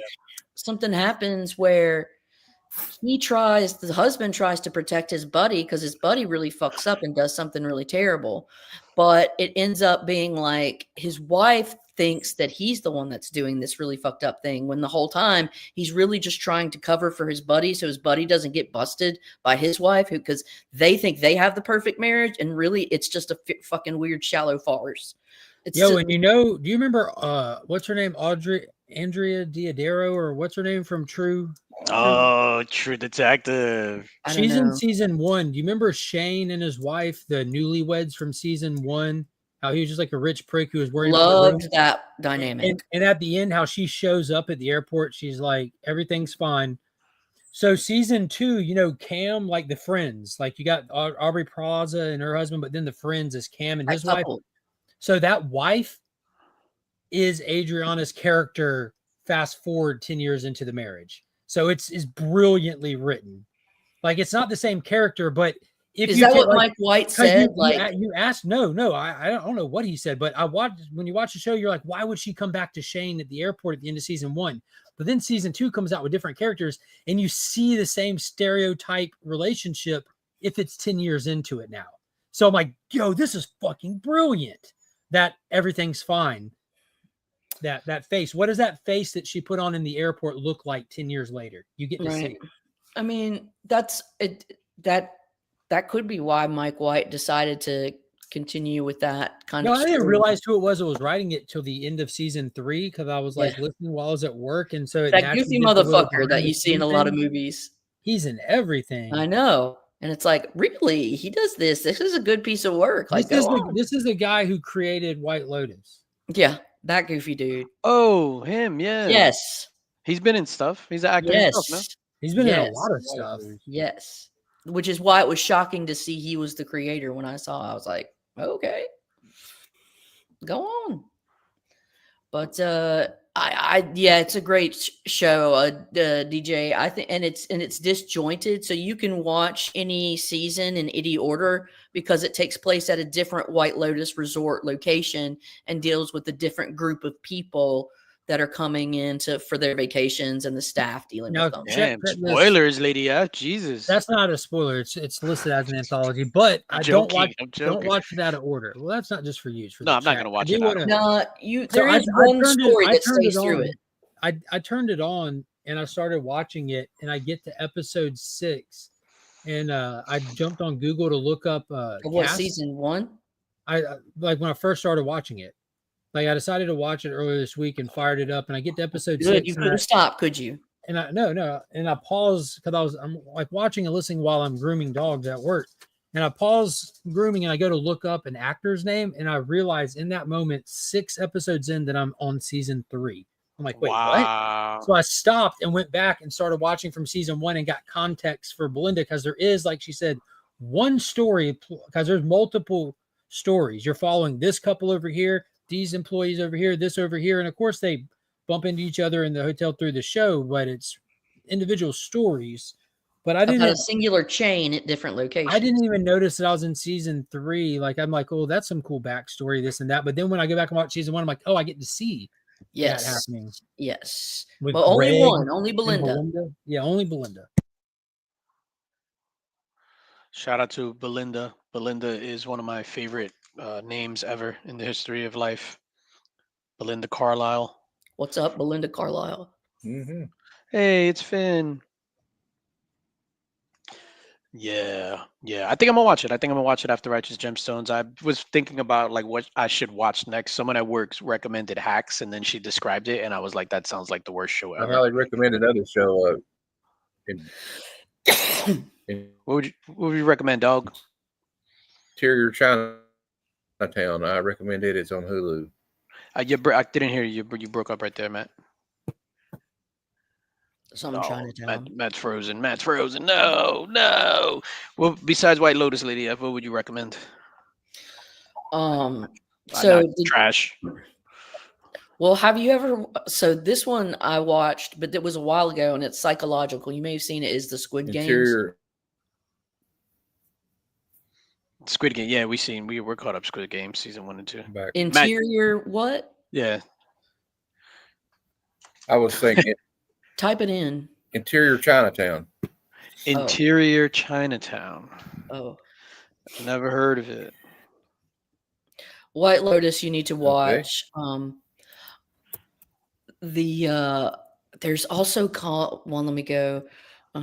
It's got Kristen Wiig in it, and it was really funny. You may not like it though, because it's kind of like a southern, it's really fucking shunny. Palm Royale. As long as they say go on get, I'm in. Palm Royale is funny as fuck. because it's set up as like a 60s melodrama, but it's Kristen Wiig and a bunch of funny ass people. And she's like, I was trying to, escape my, Southern past from Chattanooga. I married a pilot and I came down to be in Palm Beach to be with all the richest socialites. And like, it's fucking hilarious, dude. Yeah, that sounds extremely funny. Uh-huh. Well, you asked, bitch. Watch it. Carol Burnett's in it. She basically plays a dead person, and it's fucking hilarious. Carol Burnett. How old was she in it? How old was she? She's old as fuck in it. Because she she's just in her lays and 90s. plays the court. But it's funny because she plays into it. She's just like, like it just makes noises. Yeah, I remember being little, damn, and I had to be like 3 or 4, and they would watch the Carol Burnett show was in so the house, and like I would laugh. Like I remember being that little and seeing when she did the drapes thing Yeah. where she was wearing the curtain. Yeah, Charlotte O'Hara. She's a Or treasure. Scarlett. Yeah, she's great. And so she's in this and she plays like like this basically a relative that's hanging on, but they have to keep her alive because she's rich and they have custody of her and they don't want her to die because then they don't have custody of her money. And so they're just using her. And so she's just like, they're keeping her. It's funny as fuck. But it's got a really strong cast. Go Like take your bath, man. And that's why I love it. It's because it's fucking funny. But I just looked up the interior Chinatown but put it in my stuff on my list on Hulu. I'll get It's to got it one like day. a kung fu like movie kind of feel to it, but they're like, it's like I don't know, it has also like a Truman Show kind of feel to it. Like they're nice. They don't realize they're extras on a TV show. It's a procedural, and it's got the girl that played Daisy from Agents of S.H.I.E.L.D. in it. And I can't remember the guy, the Chinese guy that's one of the hosts of the Daily Show. Jackie Chan. Yeah, he's one of the. Dude, his most recent stand-up special is amazing. Oh, that's the guy that's always like he delivers like angry. Yeah. Right. Yeah, he's super funny. Oh, he was the brother in Shang-Chi. I'm gonna recommend this YouTube channel. It's called Voices of the Past. Well, I'm going to delete your comment because we subscribe to Legion of Comics. Okay, cool. No, So, everybody stop what you're doing in the chat and go to that Voices of the Past. that I'm link. watching the viewer number, Caroline. Voices of the Past. Check it out. No, it's actually where they have historical documents. The chat with links. Historical documents from like contemporaries during different like periodic times, and they'll read what the contemporaries say. So like this is literally happening like during the time of Pompeii or whatever. It's great. Good history. Y'all ever seen Dan Carlin's Hardcore History? If you want if you're into history, like you want hardcore. That's what the name of his podcast is. But like just hypothetically, take Pompeii. He would have like a 7-hour series on it. It goes into most depth on anything I've ever seen. Like he did feudal Japan, and it's like a 12-hour series. It's not one sitting, it'll be. Are you talking about the Netflix series? No, podcast. Dan Carlin. He's like the he's probably the most in-depth, accurate historian I've ever found on a platform. It's insane. There was a cool samurai documentary series on Netflix about 3 years ago. It was pretty cool. I still haven't watched it. It's called Samurai, right? Dramatization. So there's like almost it's like historical they like have dramatizations, actors, and then they have actors, but it's like they're doing historical. DJ. That's what. The one on they had another one like the Tombstone War or the Tombstones. There was one on Vlad the Impaler, which was really good. And the whole Ottoman War and stuff like that. There's like people profiles. I like learning about Byzantine Empire, and I like learning about anything. I go on different kicks. I think I've watched that show. They have one on Hannibal, like the guy from Carthage. Yeah, Carthaginian. Yeah. He went over the Alps, over the Italian Alps with elephants. Fucking elephants. Wow. Clearly, Lady F, you don't like learning about being nice. No, that is not how you win. Fucking no. So I'm trying to come in first. Yeah. I'm trying to dominate history and write my own. Wait, are you having the baby? Y'all having a baby, Flash Ray? If I remember correct, weren't you having a baby? He says he's at the hospital. I hope that's for good news. Well, I hope you're not contracting. Yeah. I hope you are. And if you are, I hope you birth a cat. I'm very progressive and very, very supportive. Well, I hope everything's okay then. John Muir. I know Ruby just had him and his wife had the baby. I gotta read. I haven't read my books for the week. I got my books here. I got a few. Read this one next. Am I allowed to show what I go on. picked? Because I haven't cataloged them. Am I allowed to show what I picked up this week? Hey, it's Did we do Rob. Good morning. This sleeping in thing on Friday is pretty nice. I could get used to it. Rob, hope you're enjoying your vacation. So yeah, this is what I picked up this week. A lot of indie stuff. A lot of stuff that people don't read. Kill Train, which is phenomenal. It's very violent, which is dope. It's like it's almost like The Purge, but instead it's a train. And this the main character is going, her name is Vanessa. She's going from car to car, like killing all these would-be assassins and murderers, but she's dealing with some psychological trauma. So even though there's like let's say like a Jason type character in this train car killing everybody, which she goes in, she sees like her abusive dad. So then she has that like see, Rob gets it. Rob gets it. Thank you, Rob. Anyway, Kill Train. Ultimate Spider-Man 16, which I have yet to read. There we go. Hey, Jang Gang. Jang Gang. Oh, I love Red it. Hulk. Feral number whatever. DJ is a huge 12. fan of Red Hulk as well. Yeah, it's 12. I love that series. I love me some Red Hulk. Like if I had a choice between Red Hulk and Green Hulk, I don't know. That's going to be an extremely difficult choice. Is Red Hulk Thunderbolt Ross in this? Yeah. And he's with Machine Man and Deathlock, which is dope. Mm-hmm. It was. Void Rivals. I have a love-hate relationship with Void Rivals. I love like it. It's good, and then it's like, then it's good again. Yeah. It has slow burn, like a slow burn moments, don't it? Like it'll go through like a lull, right, DJ? Yep. You'll do bad things. This is pretty cool. I've heard it was pretty good. Yeah, it's about like you. No, like I'm think interested in this Blood and Thunder that comes out next week. I wonder if it's going to be good. That looks good. Grim. I'm still on Grim, which is amazing. What issues is it? 23, 22? 22. Yeah. I'm surprised it's gone on that long. I thought it was only going to be 12. Pretty shocked. Dark Pyramid, which is dope. Like I if you watched your video on the Optimus Prime Supreme action figure you got the other day. Pretty good. Yeah, that shit is fire. I haven't read this. This is the Slasher's Apprentice. As you can see, I'm heavy into the indie stuff, man. Heavy into the indie stuff. Yeah. Some of the best stuff out there is indie stuff right now. Yeah. This has been pretty cool and quirky seasons. This is issue number 4. I think it wraps up on issue whatever. And then Blade Forger. I skipped this out last week because I wasn't really feeling issue number 1. But since it's a 5-issue series, I thought it was ongoing. Mark was just like, "Nah, it's only a 5. Get number 2." So I picked up number 2. Yeah, I didn't really like the first one. I read it. Yeah, it's not about like it was bad or anything like that. Like it wasn't. There are just some things that I connect with. That other people might not connect with other people. Like I'm not big into like fantasy in comics. Oh, okay. Like if you notice. Did you read the Peter Pan book? Nah. I read it. He's a dick in it. He's a real asshole.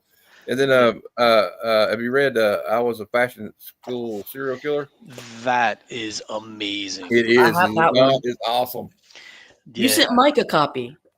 Right? I sent Mike a cover A and a cover B. Mike and I were talking about it, and he's the reason why I got a copy. Also, I was very disappointed in Vatican City. No, Vatican City was dope. I need to watch Conclave now because it's really happening. Conclave, yeah. Literally. I feel like I have to do stuff now that I'm big. Who? Have you read Pop Kill? It's pretty awesome. Oh no, I haven't. Will Jack has been putting out some amazing variants for that. Like super. So Adam Hughes has got one coming out this month, I think, or next month. So what are the top 3 books that you're reading right now? Like your top 3 books. I'm gonna type mine in. Okay, I know. G.I. Joe, the G.I. Joe series, from Skybound, Transformers, and Geiger. I it's agree kind of with hard you. to pick anything with those 3, but I still love Redcoat, and I'm upset that Rook is it not coming back? I think it will come back. Okay. Yeah, I think Mark would know, but I think it might be coming back in the summer. Rook Exodus. Yep, coming back this summer. Yep. I think agree with I Geiger. think they did it in that phase just because Fox work takes time and they don't want to do delays and stuff. It's a lot. I I'll think show you one Geiger. that I really love. And I'm going to be sad when it ends if I can find it here. You're on the money with The Geiger, moon is dog. following us. Oh yeah. The moon is following us. It's only going to be 10 issues. But That I've hits me loved the right whole in the thing. It's got feels. like a lot of heart to it. Yeah, Mhm. family story. They're not trying to save their daughter. It's amazing. And I love Daniel Warren Johnson. If I could afford, I'd have him sign every issue. But, you know, we'll see. He signs for free. Then I got this. So you can afford it. They are? Yeah. Okay. I Well, can told you afford this in that other stream. Remember, he signs for free, but then he just has a donation Like a jar. donation thing, yeah. Well, I feel like a dick if I didn't pay him enough, though. He doesn't. Oh, he does not count what you put in the jar. He doesn't look. He's the nicest guy on the planet, dude. Yeah, he is. Awesome. I love his. I mean, but don't get 20 books out. signed and then give him $5. Like that's. Oh no, I wouldn't do that, DJ. I wouldn't do that. The Santos sisters people, they sorry. Morning. The Santos sisters one, they signed all of my shit when I went. Every single. What did they write? I remember you talking about that book a while back. It had like the old Archie look to it. Yep. And he gave me posters and stickers and cards. Like he was the coolest, man. That's awesome. I think How's that, Herculoids? Some Linsner. Yeah, I can't get into Transformers, and I'm still picking up Transformers. I read every issue, and it's they're fucking robots that talk, bro. I don't know. It's just not me. That's great. If you have, if does your store have another one of those? Because if they still have leftovers, fucking hit me up. I'll want one. But if not, no worries. I'm not worried about it. I can throw in one of these. You said you need one of these, Spider-Man. Story sucks, but the art's great. I don't want that. Yeah, Mark Spears is Mark Spears, hottest artist in the game. I'm going to see him tomorrow. Going to see him tomorrow, DJ. Oh yeah, got a sign where? in Knoxville, Tennessee. Oh wow. He said he's getting there early. Yeah, I'm gonna be there 2 hours early. I'm gonna tailgate the parking lot, yo. That's awesome. Yeah. Yeah. So E-Man, I know E-Man loves his You're not alone, E-Man. So many guys love it. Spears is going to have some of his G.I. Joe exclusives in Knoxville tomorrow. I'm going to get one. Oh, and he's going to have the Megatrons there too. Yeah, I think E-Man is like, for some odd reason, Transformers is his phrase. You're not the odd person in that. No, I'm the odd person for not enjoying it or not connecting with it. I wouldn't say not enjoying it. It's not common for a dude because a lot of dudes love their fucking robot drama. Yeah, it's just not for me. Yeah, they're robots in the skies, man. Like, dude, Transformers and G.I. Joe, like, I don't fucking get it, but it's okay. Yeah, so the trend, like, I love me some Sticks in your light bright, and the current run has a couple of just like absolutely amazing issues. Overall, I'd say it's good, but there's a couple of them that I felt are sloggy. Yeah, I feel the same way. What's up, Finn? I feel the same way. Like, I think if it started off really strong, and then after that, it was just every issue is just like I don't know what's going on. I feel like it went too big too fast, and you kind of get lost in the weeds when you do that. Like it's vast already. Like super I wish it was more contained to like I forgot even the girl's name. So the human character. Carly. Yeah, well, Carly and with Stick, but he died, right, or something. I don't remember. Yeah, I think they rolled in like there's too many, like the same thing that happened with like the Marvel run. There's so many Transformers, good guys, bad guys, and so many of them look semi-similar. They're all the same shit, just different coats of paint. Same stuff, yeah. But like, bad I said shit. You kind of get lost in the weeds. Like it feels that any other story or book, it'd be too many characters, and the same thing happens with it. You just need a few villains for a while, a few Autobots, and yeah, it's too much. That's why I love the pacing and the storytelling in Geiger, which you have your main character, you have Nate the Knight with them chilling, and then they're going on their adventures and they're meeting people. They have their little whatever, and then they move on. They have their thing, they move on, and then there's still that overarching story with the people from the monarchy. Plush, that's a soft looking lovey. I want to hit that hard. Bug Wars. I haven't gotten Bug Wars. Have it saved, but I think after when Daniel Warren Johnson jumps off Transformers, I'm gonna drop it, which is I think issue 24. So see. Yeah, I think it's 24 or 25. Yeah. One of those two. You can see them right there. Yeah. I got the Farrell too. I got like this is 10. Backwards.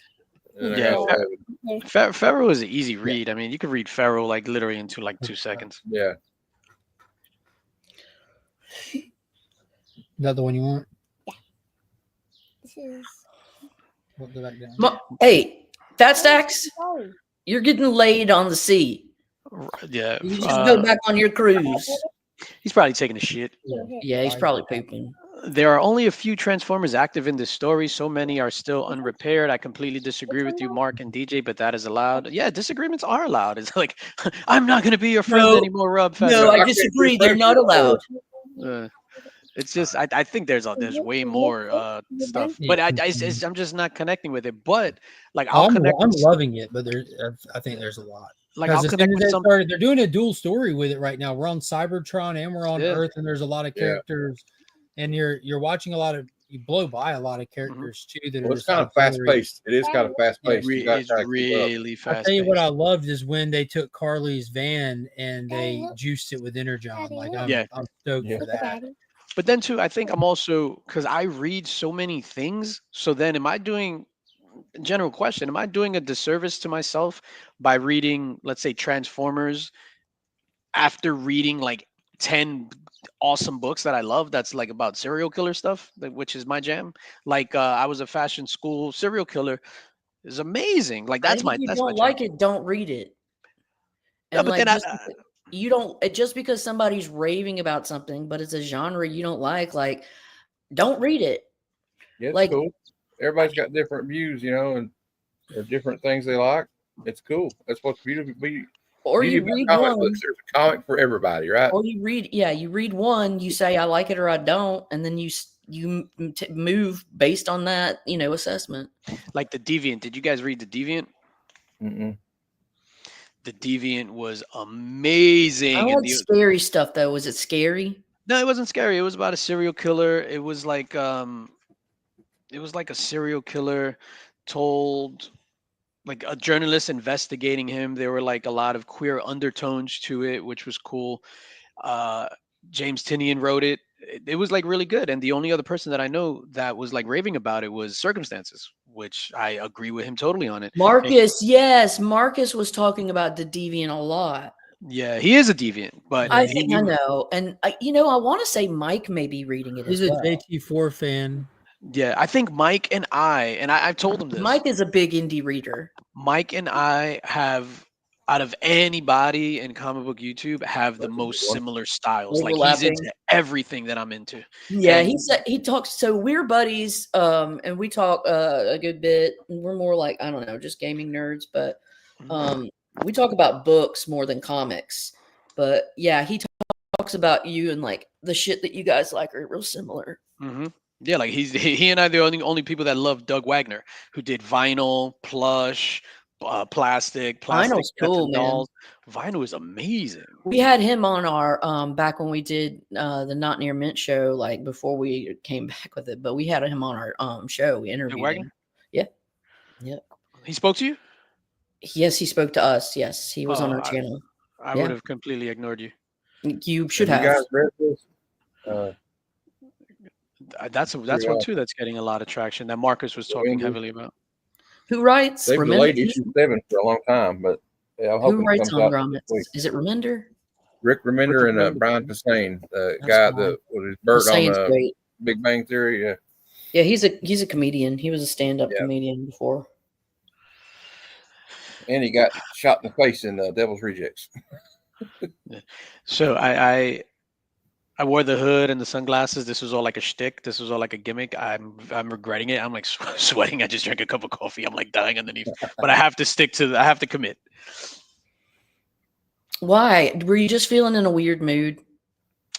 Like I just want some attention, and this is not a corn muffin, but I'll try. I like having fun. I like having fun. Yeah.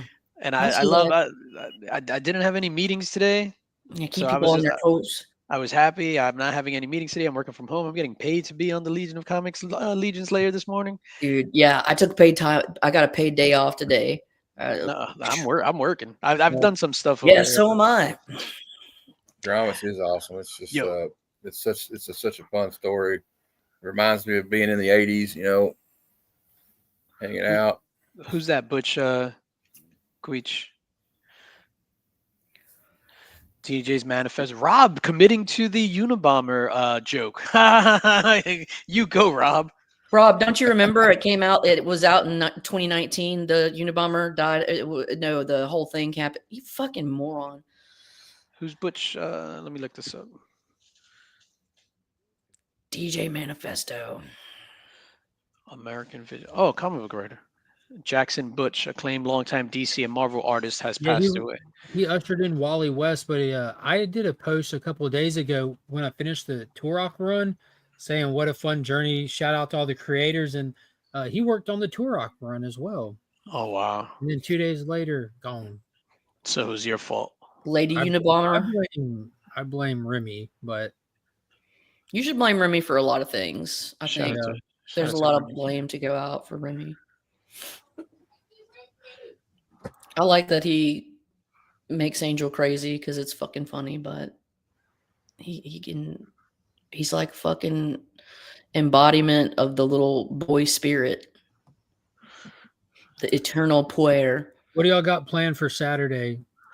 What's Saturday? Matt, it's Free Comic Day. Matt has out of all of us, I think Matt's got the biggest day planned. I'm going to go see Mark Spears. He's taking a Rob Fat Stack. In front of the shop. I was not referencing you in that. I was talking about before you got on here, Fat Stacks. Jesus Christ, what the hell's happening? No, but Fat Stacks, before you got on here, he was like, "You called me for moron?" He's like, "That happened in 2019," and I was like, "Are you fucking stupid?" Like, it happened in like 96, 97 or something, and so that's what I was saying. Like, yeah. I'll defend Lady F on that. Yeah, that was I'm not making 2 hours ago. He only gets the moron treatment. Yeah, she was calling me a moron, and then I called her F and B, and then everybody yelled at me for doing that. Yeah. Oh, Rob said, "Oh." He said, "Oh." He said, "Oh." He said, "Oh, you better check yourself, Lady F." Oh, that's what Rob wreck said. Yourself, Lady F. As he's sitting there in his car, bush shorts and flip flops. No, they got like a raffle going on tomorrow at this at Nirvana Comics where I'm going, and they're going for the Free Comic Book Day.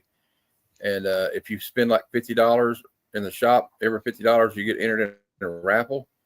And the first prize you win free comic books for a year. The second prize is a giant Spider-Man statue from the big Spider-Man video game statue. Oh, they're trying to get rid of that. Prize. And third prize is 2 tickets to Heroes Con. Oh wow! Yeah, and they have 25% off all key issues and slabs inside the store. That's what my store's doing tomorrow is 20% off and free and usually what they do is they take a bunch of their like new old stock and like you can pick 3 of the new old stock books and then you get. Did they explain how the free comics for no, but I bet there's a catch, Mark. I said there's got to be like it's like $20 2 comic max. Yeah, $20 a week limit or something. Yeah, it's probably like 5 issues or something. I'd say. I can't imagine the financial loss the shop would make if they had to supply my yearly haul for. Or me, me, or you both, or anybody. It'd be kind of wild. So I'd say it would be select titles. Like you probably get like maybe 5, maybe 10 a month, maybe. I'm guessing. I don't know, but probably nothing. It would be cool. Free comics are cool. Probably nothing hot, nothing that they have to check at the register. Yeah, or just like you pick one pool. Probably not 1 to 50 ratios or anything. We'll pull a title for you for a year, for 12 months. Yeah, it's like maybe something like that. Maybe. They'll probably give you a bunch. That's still cool. Oh yeah, I mean shit, it's not better than even if it's 1 book a week. Yeah, It's amazing. You'll get some free. Hell yeah! I'm sure there's some kind of catch to it because if you had like, they're not gonna let you go and fill like a 30 issue, like a 30 comic pull list out every month for. No. What am I doing tomorrow? I don't think I'm going to dabble in Free Comic Book Day. You're not? No. I think I'm gonna. Tomorrow might be the first Saturday in years that I'm staying in. You're crazy. I just got some stuff to do. I got a lot of cleaning up to do, a lot of other things. I kind of excited to get this Free Comic Book Day big rig, Post Malone. A lot of people are excited about that one. I don't know why. But Sigga said, "What? I'm leaving now." Well, yeah, I'm leaving now. Matter of fact, I might just camp out. I might go pop up a tent in the parking lot and go. Here is some fun.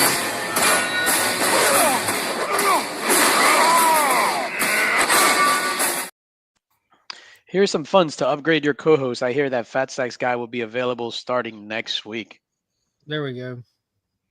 Shout out, Rob. Appreciate the $5 super chat, homie. Glad that you saved a couple dollars on your Canadian glazed maple donut you were snacking on yesterday. And just to reiterate, Canadian glaze. He's the He goes to Canada to get glazed. Get that maple glaze. Yeah, he posted shared a picture of him deep throating a donut in a Tim Hortons. Wow. The long way. He's got to avoid those tariffs, so he's got to go straight to the source, you know. Donut was the guy's name. You got to spend Saturday getting rid of the bodies. Okay.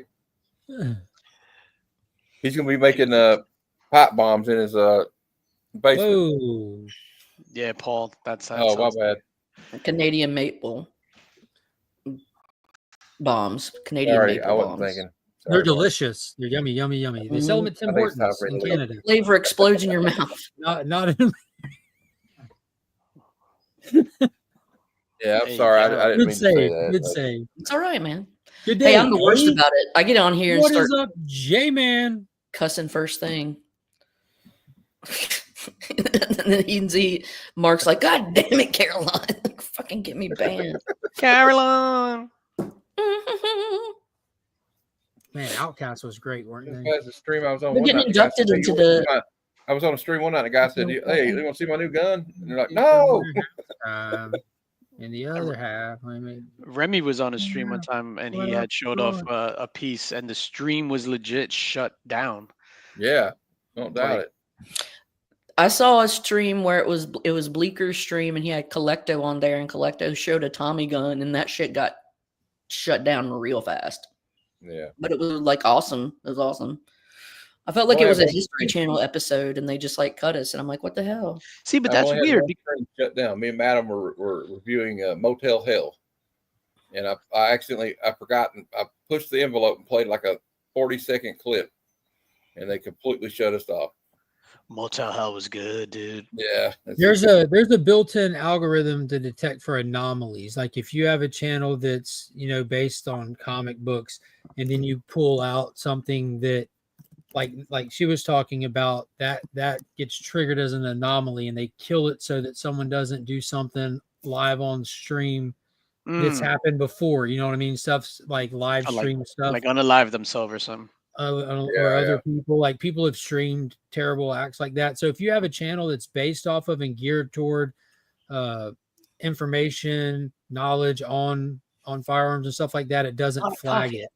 You know what I mean? It's built to like if it's not live, they can do like pre-recorded videos and show guns. And it's built to recognize those channels. They've been identified as those channels. Yeah, it's like how Reggie collects. He had separate channel. Yeah, he had a separate channel for his firearm stuff. He's a firearms enthusiast. Yeah.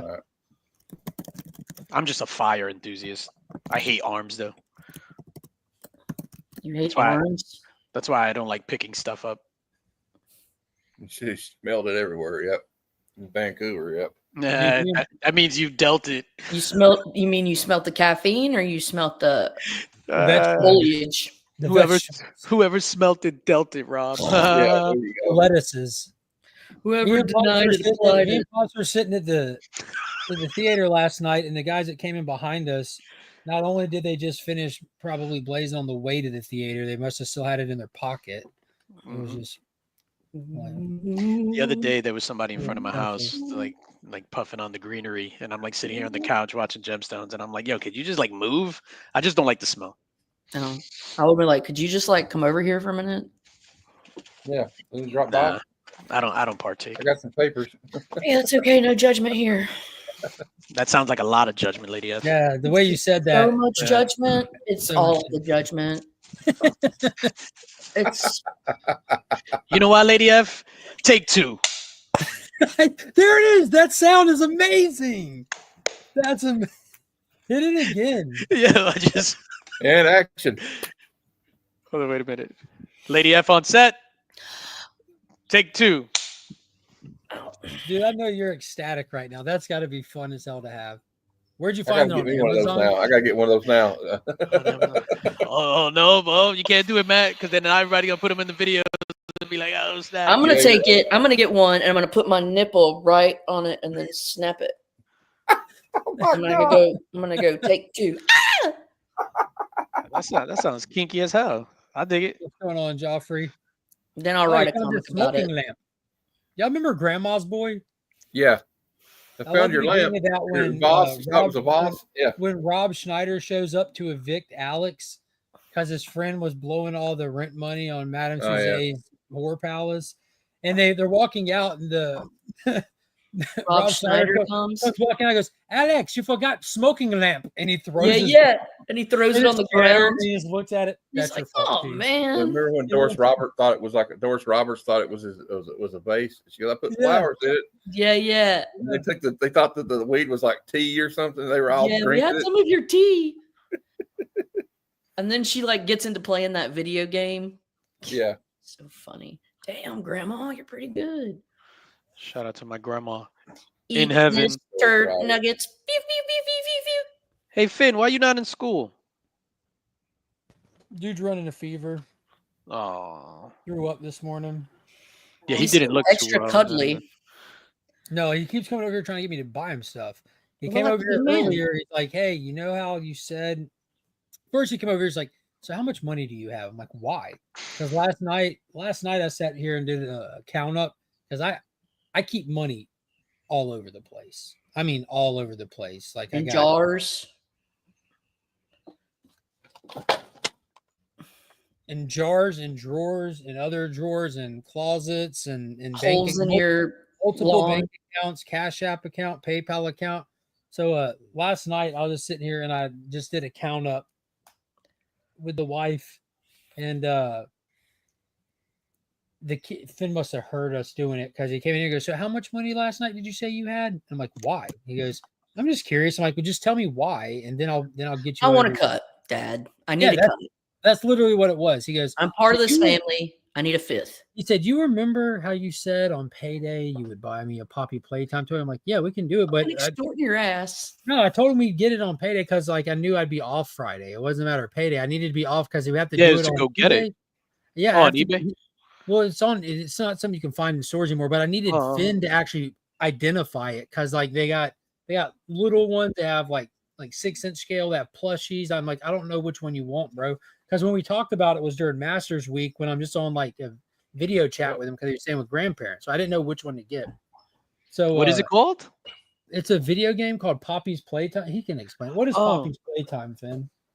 It's a video. It's a horror game video where you go to a abandoned toy factory and there's these toys that are being controlled by the doctor. He's the main bad guy. That sounds scary. Very scary. And they when they grab you, they like shout in your face and then they eat you. Oh man, not the You think shout you in could the beat face. Mm, No, he was just seen a few of the videos. I don't think he has it. But so I there's played it once with G. there's a few. But I There's one played that it in there's one of the toys that he wanted. I just didn't know which one it was. But he was like, but as soon as I told him how much, he goes, "Okay." So you remember when you said, I'm like, "Yeah, we can get it." So I told him like, "Well, go get a shower, man. Wash your hair, get freshened up. It'll make you feel a little better, and then we'll get it." So he did that. Then he just came walking back in and he goes, "Oh, hey, check this out." And he turned his Nintendo around. And I saw it said Minecraft something market. I'm like, "Dude, you're trying to get me to buy more stuff. I can tell." He just walks off. Oh, okay, that's that guy. It's the blue guy with the big mouth. Yeah, that's what he was for Halloween last year. What's that thing Gotcha. called? All right, ladies and gentlemen, drop those super chats now in the chat. We are trying to raise money to get Finn a Poppy Playtime Scary AF Huggy Wuggy 5-inch tall posable action figure. We ordered him didn't want Huggy Wuggy. What's the one you wanted that we just got? The Poppy Playtime player. It's who I mean, you it doesn't are. even matter. Just drop those super chats in the chat. Do it for Finn. Yeah, For drop the the super chats definitely for Finn because I've already bought it For Finn. for Finn. Yeah, already got it. That's the one he Oh, wanted. that guy, the just the yellow dude. Yeah, it's Player. the player. You're the player, but in the The beginning, painted man. He if haunts you're my willing- dreams. So in the beginning of the game, if you're willing enough, you would open the door, walk in, see how you want you to stand there with his hand up. Gotcha, Finn. This is too scary for me to play. Like, I wouldn't be able to play this game. He's what you call a sissy. Oh. You yella? Hey boy, you yella? Yellow belly. What was that? Back to the Future? That was his trigger word. Yellow. Yellow. Whoa. So when Matt's you, trigger word is trouser snake. when you enter, so when you go through the door, you see how you I think Yeah, I you're don't think. supposed to high five him, but you go into this room, turn on the electricity. When you come out, he's gone. He's not on the stand no more. Where'd he go? Oh, you went through one of the doors waiting. That gonna sounds eat you? that's too scary for me. But when you drop them down, you mostly kill everyone. You can save Catnap. That was This a lot of is too, trigger this words. is too violent, You Finn. can save Catnap, but at the very end of the game, you can sacrifice yourself Boom. to save Poppy, or you can just let her die. Sacrifice yourself. Wow. Self-sacrificing? Yeah, are they for teaching Mommy kids? Longlegs. Catnap is the purple one. Yeah, he's a giant purple cat. You can let him get stabbed by the prototype, or you can save him by electrocuting him, putting him on fire. This sounds like a lot of subliminal messaging. Something. I like But it. Poppy in the game, I don't get she this helps. meme, guys. Can I show you? Poppy helps you in the game. Okay. I just don't get this. That sounds too scary, Finn. More intense than I am. What is it, Matt? Whatever happened to I'm gonna Ninja send you Turtles? this, Mark. I'm gonna send you this meme because I don't understand it. They're like saying something about James Gunn said something like years ago or something, Yeah. making a joke, and they're like, "Oh, okay, is that a thing? I didn't know Wanna that." say it again? Hold on, Don't Finn. tell me they're bringing back up stuff from his past again. Yeah, Oh, he say said what now, Matt? he made a joke about a pedophile. No, he Yeah. didn't. James Gunn didn't make a joke about Something. James Gunn threw parties What? themed. 10 years ago.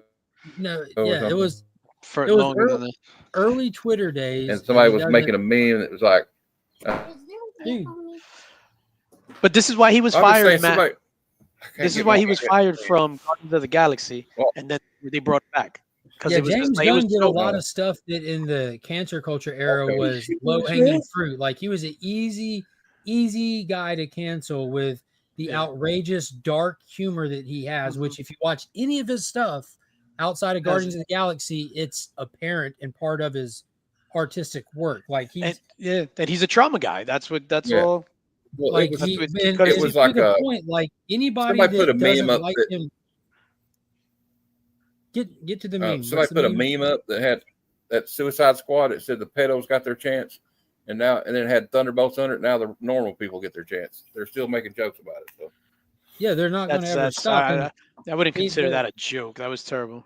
it's low hanging Yeah, I didn't fruit, think it- but I didn't think it's it was that earned. funny The dude literally threw pedo themed parties. That's crazy. Yeah. That's crazy. Yeah. Like there is no like getting Who did around it. There's no Gunn. James Gunn. There's no minimizing it. He's done some twisted, disgusting stuff to a lot of people. Like in his circle with full context, with the right sense of humor, sure, fine. But to anybody else, to most people, that shit's not funny, and that's okay. They don't have Yeah. to think it's funny. But at the same time, there's no minimizing what he did. For people to be mad about that is fully justified. That's fine. But to speak to his character, when he got canceled and fired, 100% of his cast and crew said, "Fuck you, Disney. If he's not coming back, we're not coming back," because they know him personally, firsthand. Not just the stories, not just hearing, "Oh, you threw this disgusting party." Well, I know you, and I understand I know you. You know what I mean? Like they kind of got him. So that speaks more to the overall situation than just knowing he had a dark joke party. You know what I mean? I watch comedians all the time. Go watch Anthony Jeselnik, one of the greatest comedic minds of modern time. He's savage. He's a savage. You know what I mean? So context matters. It doesn't mean it's tasteful. Bill or Burr, same way. Bill Burr's You ever not watch any old Bill Hicks? What's the British great. guy? Jimmy Andy, Carr, is that his Carr. name? The Jimmy- British guy? Jimmy Carr, Carr, yeah. yeah, Jimmy Carr. Yeah. And he goes wrong. So that being said, there's like, but when you take something like, and James Gunn posted pictures like when he was dressed up as like a priest and all this other stuff when going to the party, like, so like, Yeah. it's disgusting. It's, would I go through the party? No. Do I think he shouldn't throw those parties? No. If you want to, do what you want to I do. went as a nun to Mardi But it Gras. was probably in dressed up as poor a nun. taste. You know, it was probably in poor taste. It's extremely poor taste, but he wasn't trying to do it in good taste. That the intention was poor taste. I went to a But- party one time dressed like one of the handmaids from Handmaid's Tale. That's hot. Yeah.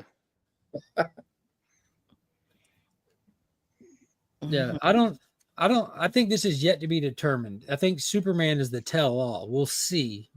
Yeah, y'all should have seen some. I remember back during Mardi Gras, like I'm so far past restoring the Snyderverse. Yeah. when I was I'm team release the Snyder cut.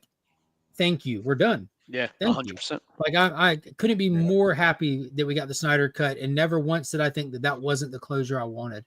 That to me, that was perfect. I don't want any more. What's up, T-Dubs? Who's leaving? No, because it's 11 o'clock.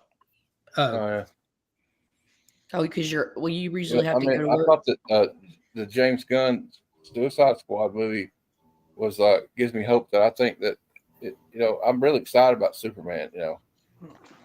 my concern is those two I think it's things have nothing I have a in good feeling common. about it. Yeah. Suicide Squad and Superman have nothing Yeah, in that's true. common in my mind. Like I said it from the beginning, James Gunn has got to bring Right. something to the table that he's never done before with any movie he's ever made. And I've seen, I think, all of his movies, like, Same. and then a lot, most of the ones that he's even just been attached to that didn't direct. But and to Billy's point, I'm a huge Snyder fan, but I think it's Huge. I think it's crazy to still have anything hitched to that wagon, like it's somehow coming back or it's not over. Like, Yeah. that's To just Perry's unrealistic. point right there, shout out Perry. Haven't seen a bad gun movie, Hasn't made one. but just Superman yeah, has yeah. to be different. So he has to Different, yeah. elevate his style. Like there's directors that they could direct anything. This is Superman. but He's got to he just take has it to the to next level this time. He's got to hit a Yeah. home run. Yeah. Yeah, and just come to it with a different style because, like DJ said, he's very trauma. Mhm. Like he's like a modern day Lloyd Kaufman. There's nothing wrong with that. It's freaking awesome. But how are you going to bring that to something like Superman that's specifically something else? Superman is specifically something. And if you're coming to a Superman Yeah. property, you have to come do that something that Mhm. everyone has a mind's eye. hmm Leaks online Yeah. make the plot seem like it's rogue. I think that the only thing that people grab this and are just running with it, and it's the whole the test screen where the people were talking about how Lex Luthor has a little pocket dimension where he has hyper intelligent monkeys working like a bot farm online to spread a hashtag super shits campaign to get under Superman's skin. Apparently that was Oh, that's for confirmed. real. Yeah, that's for real. And Yeah. anti-MAGA. I hadn't seen James Gunn lean into anything that real world before. He seems apolitical to me. I don't believe that. Yeah. I agree, Steve. Like Steve hit it James on the Gunn head. brings If you're- his style to stuff, but I like look at we just did Creature Commandos in like a MAGA era, and it didn't have nothing in there. That was good. Creature Commandos. No, It was just animated Suicide Squad. Please. Behind the scenes shots of me too, Superman really gave me T-Dubs. hope. 1,000% T-Dubs right there. Exactly. with It you. made me really excited. And I think that and James Gunn I would assume that he knows. Let me not say I think he knows. I would assume that he knows that there's so much writing on this stuff that you have to kind of play the back seat. Like just don't, I'm a director, let me get my shit in. Like for example, I hated Sam Raimi directing Multiverse of Madness. I enjoyed the movie, but that was Sam Raimi getting all his Sam Raimis in, like check Raimiisms. Yes, it Raimiisms. was. 100%. It seemed like a checklist of what he does. So I think James Gunn knows he doesn't have to do that with Superman. And the Like, one- Superman is Yeah, his own stamp thing. it.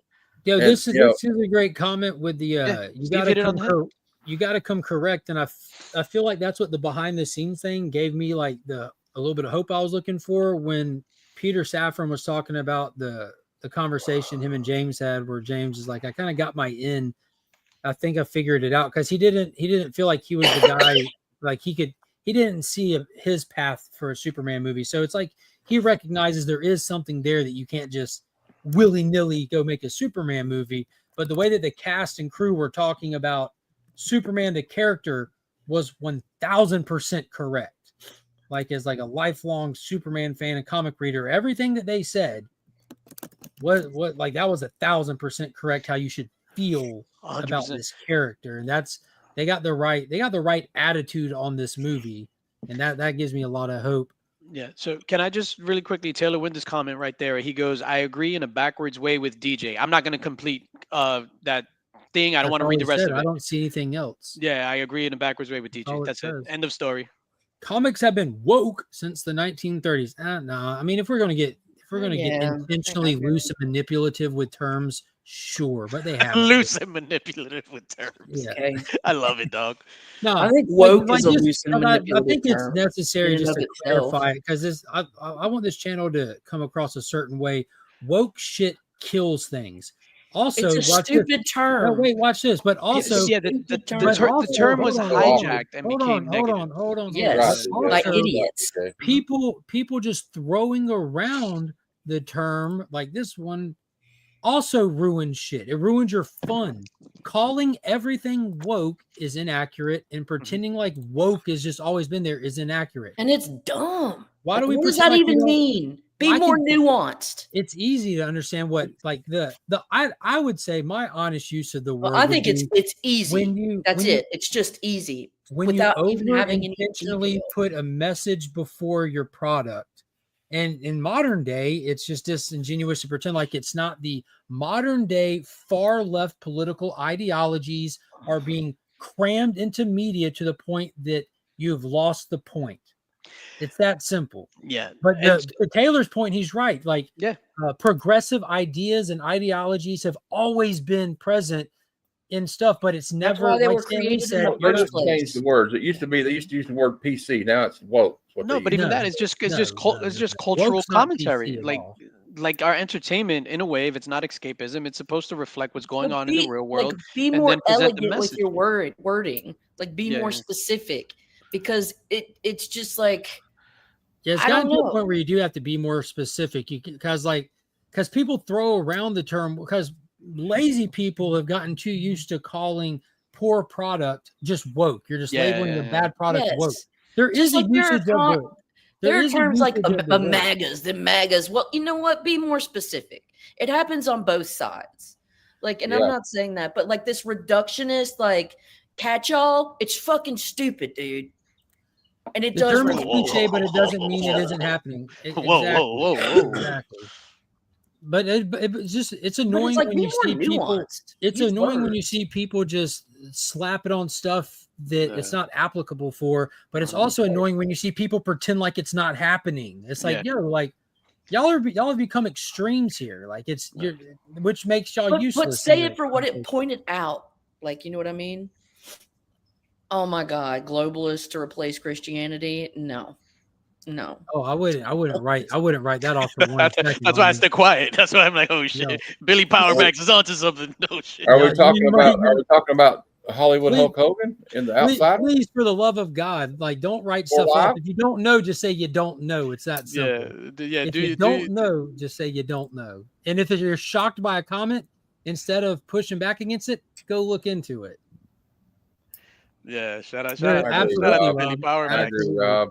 But I'm not pushing back. I thought he was talking about Hollywood Hulk Hogan in the outside. I just think big claims require big evidence. And like, to make big statements, you just got to come with. I completely agree with that. But also dismissing stuff that I don't. If I see someone say something and I have no knowledge of it being true or false, no matter how big or small the claim is, how do I look if I try to tell them that's crazy or wrong when I have no idea myself? That's just do your due diligence. Okay. That's misplaced confidence, or I think it's called arrogance. I didn't agree. I don't disagree with that. You know what, Lady F? It's the knee-jerk reactions. Yeah, don't get caught with knee-jerk reactions. No, and Rob's point is perfect. Stuff being representative of society is super accurate, and I would say stuff gets and you can use woke, or you can use politically driven, or you can use whatever more nuanced label you want when you lose the representative of society for specific messaging that no longer represents society. But it's just like everything that doesn't represent the things you like isn't all woke. You know what I mean? I just think that sometimes people. This it's is like, a good one, dude. That's Trump a is rabbit real- trail. Shout out to Tingus. Dangerous. Jesus had never read the New Testament. Yeah, I don't think he did read it, T-Dubs. No. I feel like the Great Legend show is going to come on. What is going on, Jacob Garrison? I don't know. All right. I think the difference between something don't being care. woke and something being like timeless is the quality of the writer doing it. And I always point back to Denny O'Neil and Neil Adams' era on Green Lantern, Green Arrow, when they were doing stuff like addressing the chemical dependency in those days, bringing in John Stewart, dealing with HIV, It's like all ASM issues all of that 94 through stuff. 96. All of that stuff, you like defenders would be Not like, a oh, fan it of was like woke. CC. All Or that stuff CCA. people would all that stuff people would say like, oh look, that was woke, but it wasn't because it was well done, and everyone came away from that thinking on those topics, not being told what they should think of those topics. There's just a quality of the creators we're missing. But see, like quality I creators just doing feel like don't get too over friendly with saying just because something doesn't necessarily appeal to your tastes, it's trying to like force something down your throat, because it's like, dude, I loved Captain Marvel. It had a chick. Some people want to call that shit woke. It's not fucking woke. It's just a disagree with character. you. I disagree with you. Okay, please. So, like, this is a regular live stream. When it was you I and don't think it can, Taylor. when Madam was on, this was a woke stream. To women, it's a woke stream. And I would disagree. I I'm would going to sleep. disagree with this. Like, for example, and I'll use this example, trolling. T-Dubs, and because so it can be woke and well done. I disagree, and I think because that's where just like people are using terms differently, and at that point you just have like what was the message of your story, like. Because the term woke, stuff has meanings, you know what I mean? Like, again, like when I say something's lit, I don't mean it's literally on fire. On fire, yeah. When people are using the term woke, they're meaning like you just sacrificed your messaging, or you sacrifice your story for your messaging. Look at The Last of Us.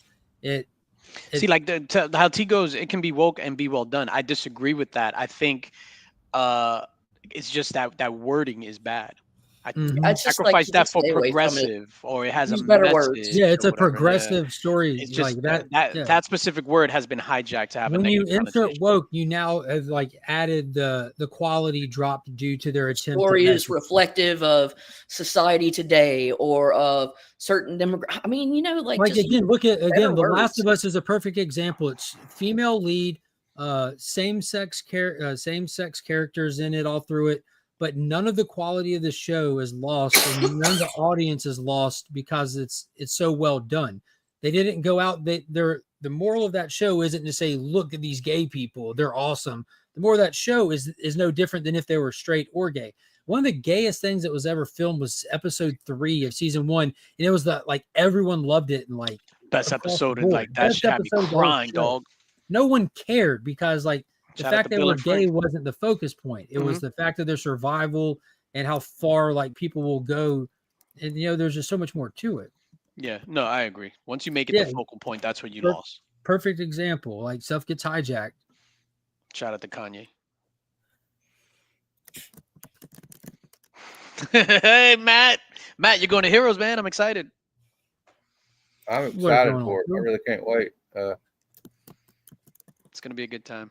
Roscoe, free comic book day. I got something for the day, man. I know you're a card guy, so we got ABX, we got Dead Media, Second and Charles. Also, there's a card show happening right in the middle of all that, like in the same general area at the church that we go to.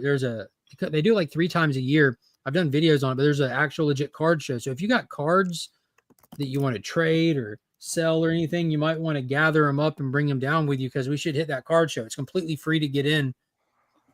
Takes up like a whole basketball gym. Man, I wish I lived close enough that I could just go to Dead Media Collectibles, bro. Place is amazing. Yeah, that is like the tits. No, it's the hog's balls. There you go. No, Lady F, that's woke. No, you're too. Then go make it. You're too MAGA. You're not at school today. You have to work. No, Thank you. No, I just bought you your $50 toy. It actually came out. I had to wake up to tell you that, so I guess I am woke. Mm. I thought this would be a good conversation starter with Adam Hughes. It's like an old book. But I thought we'd get him to sign that. He'd be like, he probably doesn't get people to ask to sign that much. All right, it's time for me to get out of here. Oh, Yeah, me too. Kyle I gotta get just out. sent I gotta me- Unabomber myself out, dude. Monkey looks like she's on the sauce in this, but she just sent a picture from her tea day. Oh, Tea for that's so two. cute. Oh, why are they both dressed like the Mad Hatter? It's a 'Cause they tea make- day, bro. They do tea party, and I guess they're making hats this year for it. That's so cool. Crunk off that tea, bro. Bro, get your cards ready, because I got Finn's. What kind of first sword- cards? Finn's first sword classes tomorrow. He gets his sword and he gets to train as a ninja. So Hey, I'm yo. gonna hit free comic book day up right at open. I'll be there before open, I'm sure. And then I'm going to dip out to go take Finn to his karate class for an hour, about an hour and a half, and then I'm going to meet back up with you jabronis. But yeah, Got karate today. tomorrow is the sword class. No karate. I'm going to go live for a little while at the signing tomorrow. Oh, nice. Bye, guys. I had fun. Later, Lady F. Hey, do you think that is it possible that could be signed with Sharpie? It's a chromium. Dan Bergens, of course it can. Okay, I want to get him Sign in it with reading to anything, sign sign it. with fucking chalk. I wanna Just get them let to it sign, dry. I want to get him to sign That all these one in your books. left hand is Two- one of my favorite Superman covers of all time. I got that off the shelf when it came out back in the day. Just something about Cyborg Superman was the tits, man. Yeah, Hey, I said that That's before. awesome. I use my same thting. The Bulls and Weena. and I want to get him to sign The that. One. the hog sack. I'm gonna get Second both of them to appearance sign of them. Doomsday. I don't think they changed a lot. I'm gonna get the third print signed and the second print signed. So You taking all those to Heroes? I got a lot of stuff I want signed. I'm so excited. I don't ever get to go to stuff like this. Huh. Yeah, dude, live it But up. Mark- Take it all. Do you not have the first print of those? What 75. I have the first and third print. I don't have the second print. All right. Yeah, I picked up. But a it's not a couple newsstand. It's cool. I love those That books. one's Man. newsstand. It's my childhood. I just Yeah. love that run. Different printings, and same thing for Doomsday. That fifth print recently. I wish. Welcome to 3 hours ago, Taylor. I got the. Oh, that's I- nice, dude. I wish these guys were going to be there. Did these books, but. and Oh, I could get 123, Jurgens to the sign first electric blue, and that's a glow in the dark also. Key that. Yeah, I comic. could get Jurgens to sign that one. Get him then to I sign got- it in blue. I like that crypto one. That's cool. First Bloodsport or I love Bloodshot. that. Yeah. And I got the wedding one, the wedding album yesterday. It's got the embossed. I got the regular one too, and it's got like the wedding invitation. To Yeah. Lois. I got the DC logo variant for that one too. Oh, cool. That one wasn't. I checked as soon as I got it, but it wasn't the DC logo variant, unfortunately. I have the other cover where he's like holding her in Greg front. Land to sign that. That's That's wicked. nice. That shot up in value quick. Yeah, it did. Then I have some. Here's the Adam Hughes I'm getting signed. If you want to see it, the other Adam Hughes. Mm, I like that Batgirl. nice. And Those of perv course, I'm comics. getting not despise the Transformers and Moon is Falling Us. I'd love to get Danny Warren Johnson to sign this one. I love that. Yeah, I got that one signed. I think someone Yes. gave me one signed. Yeah, I have it signed. DJ, what are you aiming for this year? Like, do you have anything planned out yet, or what you want to do? For what? Heroes Con? Yeah, like outside of the booth. Outside of the booth, I have no plan whatsoever. There's nothing that I'm gonna try to pick up. Like I'm maybe finish my Silver Surfer Volume 1 run, but as far as like big books and all that stuff, I like right now there's nothing that's on my list. It's just more Yep. going to have fun and be there with the community and film I'm and gonna stuff. grab a Hulk 3, and unless the market does something that makes sense between now and then, I'll be looking Yeah. for that. I mean, if I 596, but see something with a good price tag on it, I might jump at it. Let me see what's on my cover price.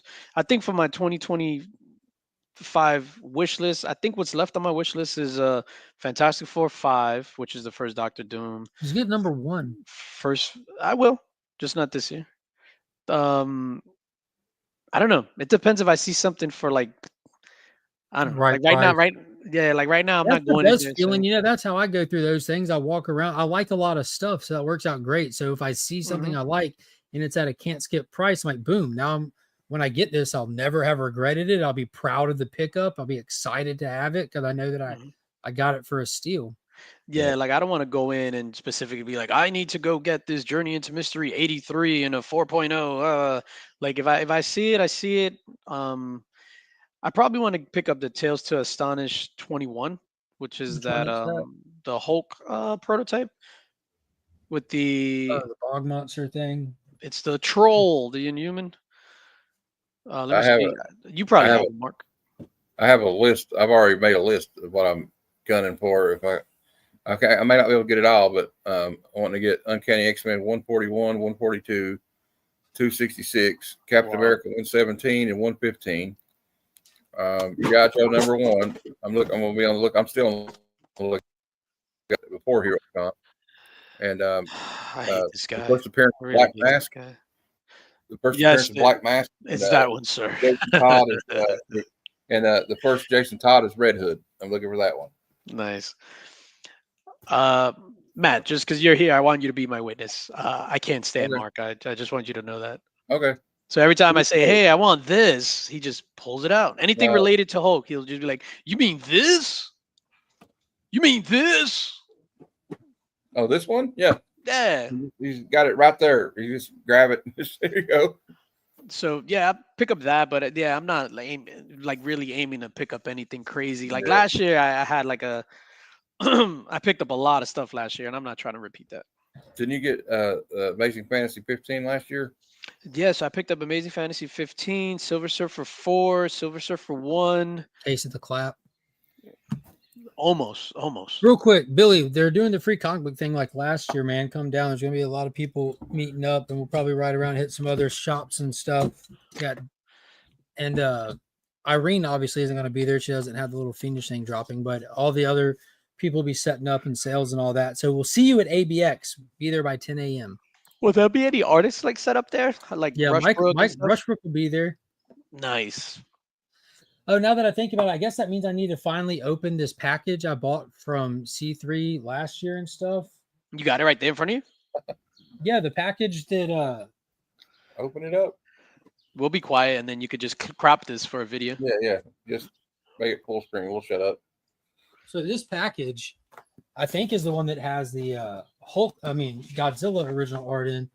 It's from 10/19/2024. It's got some C3 stickers on it, and it's from Rob. So I'm assuming this has got the Absolute Kingdom Come edition in it, as well as the Michael Rushbrook art. I don't know what's else in here because I'm honest to God don't remember what else I got that week because I had terrible internet. Don't even remember what I bid on. Film your video right now. We'll be quiet. Yeah. Well, that will be your sound effects in the background. You can mute us. Yeah. I don't know how to clip stuff. I mean, I'll just open it. No, forget it. Because I know I'm not gonna be quiet. That's why. You don't have to be. You don't have to be quiet. Hold on. Wait a minute. Wait. Hold on. I gotta let me erase this. Hold up. Let me write it. Hold up. And marker. All right. So this is what is this? This is production. Legion unboxing. This is A-roll. This is scene 1, take 1, director, DJ Links, on camera, Heroes for Hire. Heroes for Hire. This is the day. This is an interior. Today is 5. What's today? Today's the 2nd, right? 5/2. 5/2/25. All right, we ready? You can clip this? Roll I marker. don't know how, but we'll try to figure it out. All right, roll marker. Legion unboxing. Scene 1, take 1. Go. All right, here we go. Almost. I guess it's like 7 months old now. Package from C3 Comics Curing Cancer 2024. All right, so first off, I don't know how this got in there. I don't think I bought this, but it makes sense. Godzilla trade paperback for Monsters and Protectors. Hey, Finn. That was bundled with the original art, I believe. Okay, so we got some of this. Here, that new Godzilla book, buddy. Go read it. Comic capsule. They did a lot of work. Oh, I did buy this. I remember this one. This was from art piece from Christopher Lockwood. He did this cover for Creature of the Black Lagoon. Shout out to I love me some Christopher Universal Lockwood. Monster fans, and I introduced DJ and Rob to Christopher Lockwood last year at Heroes Con. I'm like, this guy going places. This guy's fire. And this was a piece he had at his table that picked up for the C3 event. And I'm like, I can't not get one of his pieces. Yeah, there's slabs in here. Shout out to Christopher Lockwood, man. He's a great dude. Got a slab. Oh, now I remember this one. So this is Slumber number 1, the CGC 9.8, signed by Deegan Perchorse. I think this was from Rob's show where he did the random slab pulls. This is definitely going up on Pop's Attic or for sale somewhere. Not anything that I would keep. Oh, damn. That's a great book, great story. Slumber number 1. Yeah, this is one that I remember getting for myself because I like Johnny Desjardins, and he did one of the what are these shits called from The Last of Us? That's a hot clicker. Clickers, yeah, clitter. Oh yeah. So we got one of those. I don't know what this is. It's a Thanos piece. Front and back wraparound from looks like Boss Kong. Yes, that's Boss Konga. That's sick. Yeah, so that'll end up going somewhere. I got a Thor one. And I think you got that from Gary's stream. You won that. Oh, that's the stuff I won off Gary's stream. That's right. Yeah. Not that I'm tracking your winnings or anything, apparently. Well, that's where Boss Kong was. He was on those streams. So there should be an Etrigan in here somewhere. Yes, the Etrigan. But I remember actually going for the Etrigan in the giveaway thing. God, there's so much Boss Kong stuff in here. There's a Green Ranger. There's a Gremlin. There it is. There's the Etrigan. Yeah, that's sick. That looks great in person too. Yeah. Now there's more stuff. Deadshot. Good God, this guy must work 24/7. Mm-hmm. All right. Shout out to Boss Kong. Rushbrook prints. Ooh, Gojira. I've got those already. I'd love to be able to get those back out to people, but I'm not trying to ship that. Prints are hard to ship. Yeah. I would just fold it up like a note that you pass in class and just send it off that way. Like a paper football. DJ just folded up like a paper football. Kingdom Come Absolute Edition, which is the greatest comic story ever written. And then it's up there. It's up there in the pantheon. It is, but everyone's allowed to be wrong about something, so I'll let you have it.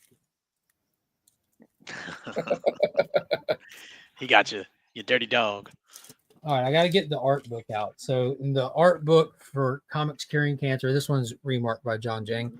2024 art book. Michael Rushbrook did this Godzilla piece. Oh, cool. Wow. Michael Rushbrook is an amazing artist. He's an artist behind an issue of the series Fiendish and some other stuff. And this is the actual original original art for it. Oh, sweet. Wow. That's amazing. Yeah. That's just absolutely ridiculous. And look at that. What is that? Who does it look A lot like? of detail work. Look at that. He's fighting a big cancer monster. Look, Finn. I got 20 on the original art. Very cool, right? And why is that a Spider-Man book? It's just a picture on the cover. It's an art book. It's different people all through it. But yeah, that was my C3 stuff there. Now I have a giant mess I have to clean up in here. Yeah, that's pretty wicked. God, Yeah, dang. that's amazing. You definitely got to hang that up. Yeah. I'll probably put it right there just a little bit. Right on top of the Turok? No, right above. Yeah, above it. You see the one above it? Mm-hmm. That's a John Jang Hulk. Wait, what? John Jang Hulk. He's done all John Hulk? Man, you get with the times. I'm not even joking. Before he had the Marvel license, he did like prints and stuff of characters. So this is early Jang. Make yourself big. And it's Cool. signed. You got it signed in person. Ay, Dios mío. Holy crap, dude. I never knew he did Hulk. Yeah. Oh. See, I'm a fan of the green one. I know you got the new red one that he just did, but I'm a fan of the green Hulk. Who's I'm this? actually a fan of Who does the it look Prism like? Hulk. A bad guy. Who does it look like? A bad guy. He doesn't look like a bad guy. He looks like the color strongest is he? there is. Green, and he looks like Who a is bad it? guy. Why are you acting like you don't know who that is? He looks like Green Goblin, kind of. Green Goblin? He's What are you on right he's now? the buff one. Bro, this fever's getting to you. Mhm. That's it. You're punished. He said he's a buff one. Hey, yo. I'm fat. Get out of my way. He's a buff one. That's hilarious. I gotta get all this stuff in the trash. Hey, don't talk about Finn like that. Level 1. Hey, is this my first green belt? I don't know, man. Finn, are you excited for your sword class tomorrow? And DJ's talking to you. Yeah, You're excited for your sword class tomorrow? yeah, but I think this is when I was at level 1. He doesn't know what you're talking about, Finn. He can't see what you're holding. He's asking you about your sword class, though. I'm You got not even the level 1. No, but you got a sword class He's not tomorrow, right? Talking about your sword class, Finn. My short class, yes. It's Tomorrow. This, Now- Daddy, this is from my green belt Hey, level man. 1. He's talking to you. I'm excited, yes. Yeah, okay. I just wanted to know if you're excited. Is it like with real sharp swords or like not sharp Wooden swords? sword. Oh man. So you're not gonna chop anybody's arms off, right? No, he's gonna be smacking people with it, hopefully. Yeah. Just don't sword fight at the urinal, Finn. Yeah, this came out great. You put like this little touch of like pink on there too. That just like, man,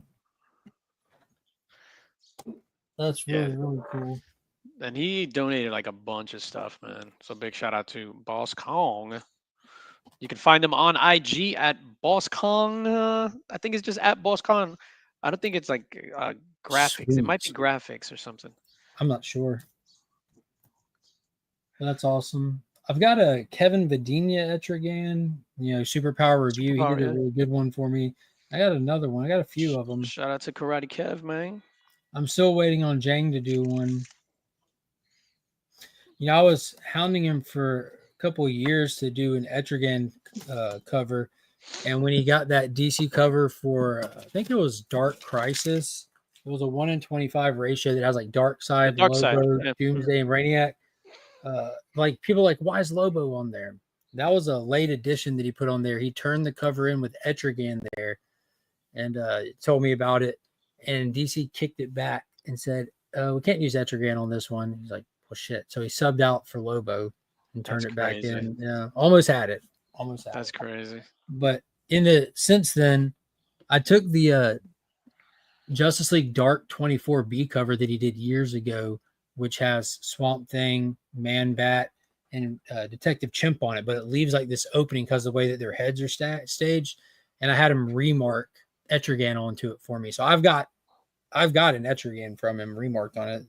Wow. Probably my favorite Jang thing I own right now.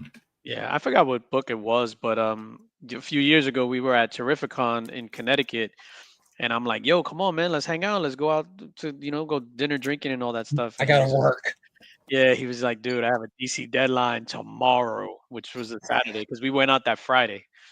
And He said the same thing to us at Heroes. Yeah. He's like, dude, Yeah. I got deadlines and I got a show I have to do. And Yeah. he just works. He's a machine. And he's up at night doing hundreds and hundreds of remarks from people at the con. Like, he's one of the most sought after people at the con. I just wish he could chill.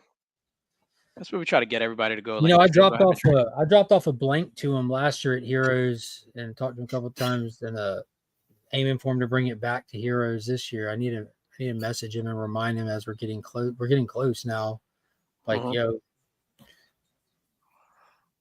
I'm very excited for it. It's monster related. Nice. I'll tell you, fuck it. I dropped off the King Kong, that most recent series that they did. Yeah. I dropped that off and I said I want a King Kong cover done, but I don't want the regular King Kong because he specializes in certain things. Yeah. I want Mecha Kong. You remember how like they did the Mecha Kong back in the 70s and the Toho Godzilla stuff. So get Jang to do a Mecha Kong, that'd be fucking dope. Do you remember the first time you saw King Kong? I mean, not King Kong, or Godzilla? Yes, as a kid, yeah. As a kid, the very first time. Talk to us. The very first time, in all seriousness. Because I was watching Godzilla was playing on TVs when I was probably like a baby that can't even remember. Yeah.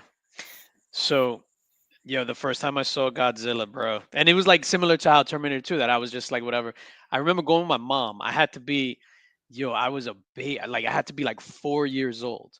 So we went to the welfare center because my mother had a face-to-face meeting because, we grew up very, very poor. So we're there in the welfare center, and the security guard had like a booth. So then I'm like, whatever. He has a booth. There's a screen flashing. Let me just go over there and see what's on the thing.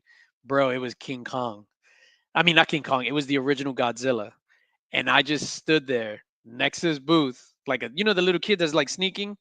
And my mother had her meeting, and I just stayed there next to him in the booth watching Godzilla. I thought it was like the greatest thing in the world. Yeah, it's hard to beat Godzilla when you're a kid. It's the secret sauce. Agreed. I just like how well that franchise is doing and done over the years. I feel like it's peaking right now. I would also like to throw out that Mecha Godzilla all day beats King Kong from Empire or whatever it's called. Yeah, I don't. And he'll raise his. I don't know what it is, but YouTube will not let me comment on your shorts still. Because you hate them. No, like I've shown you this before. But if I go to your shorts, hey, I can put the like on them, but if I hit the comment, the same thing happens with Durs. When Durs posts his shorts, I can't comment on Durs's. You see it lighten up under my finger, but it won't let me comment. If I go onto the desktop though or laptop, it'll let me. So when you posted that stupid Godzilla Heaven what do you mean? That shit was amazing, dog. Look at that. I saw it and it instantly knew I'm like, oh, that's cool. He's showing off some Godzilla. I know he's thinking about me. And then I get to the end of it. I'm like, okay, I wish he wasn't thinking about me because now he's taking shots at me. I wasn't. There you go. Boom. Look at that. Mecha Godzilla for the win. Look at that. Bam! I'm like, yo, I DM'd him immediately and said, I feel attacked. And it's funny because I wasn't thinking about your ass at all. The liar. Just like when you went in that video game section and just happened to pull out the Turok and hold it there. That I was thinking about you. Like, it's funny. And I was just like, damn, should I buy this stupid thing just to put it on as a display? And I totally forgot about it. But Mecha Godzilla defeats King Kong all day. I don't think you saw the movie, did you? King Kong came in and put them paws on him. Mecha Godzilla was designed to beat Godzilla, not King Kong. Those movies were so good, man. It's funny how it's just like the critique is, oh, they spend too much time on the humans. We need to focus time on the monsters. And then they do that. They do exactly that. People, there's too much monster stuff. There's no human development. Kong had a toothache. Is like, and at this point, when you look back at the 5 films, you're like, dude, they've literally toned them all separately. Where like they're all, you know what I mean? Like the first one was like super serious with Garth Edwards, and then the second one, it was massive in scale. And then they do the King Kong solo, which was just a period piece and amazing when they all go to the Skull Island in the Vietnam era. And then Godzilla versus Kong was just pedal to the metal. And then this new Empire one is like, yo, let's just do monsters, just monsters. yeah, it was so good, man.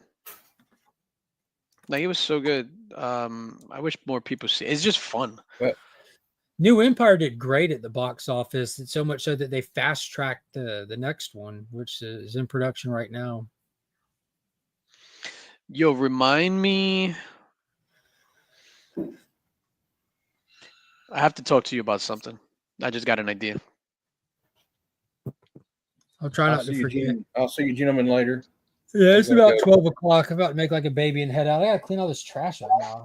So I don't like opening mail. Yeah, I know. Matt, it was a pleasure hanging out with you on stream again, sir. Yeah, always a pleasure. Sorry, I'll see you guys. sorry we got you in trouble, man. No, it's okay. All right. What happened? Did we get him in trouble for real? Yeah. Y'all later.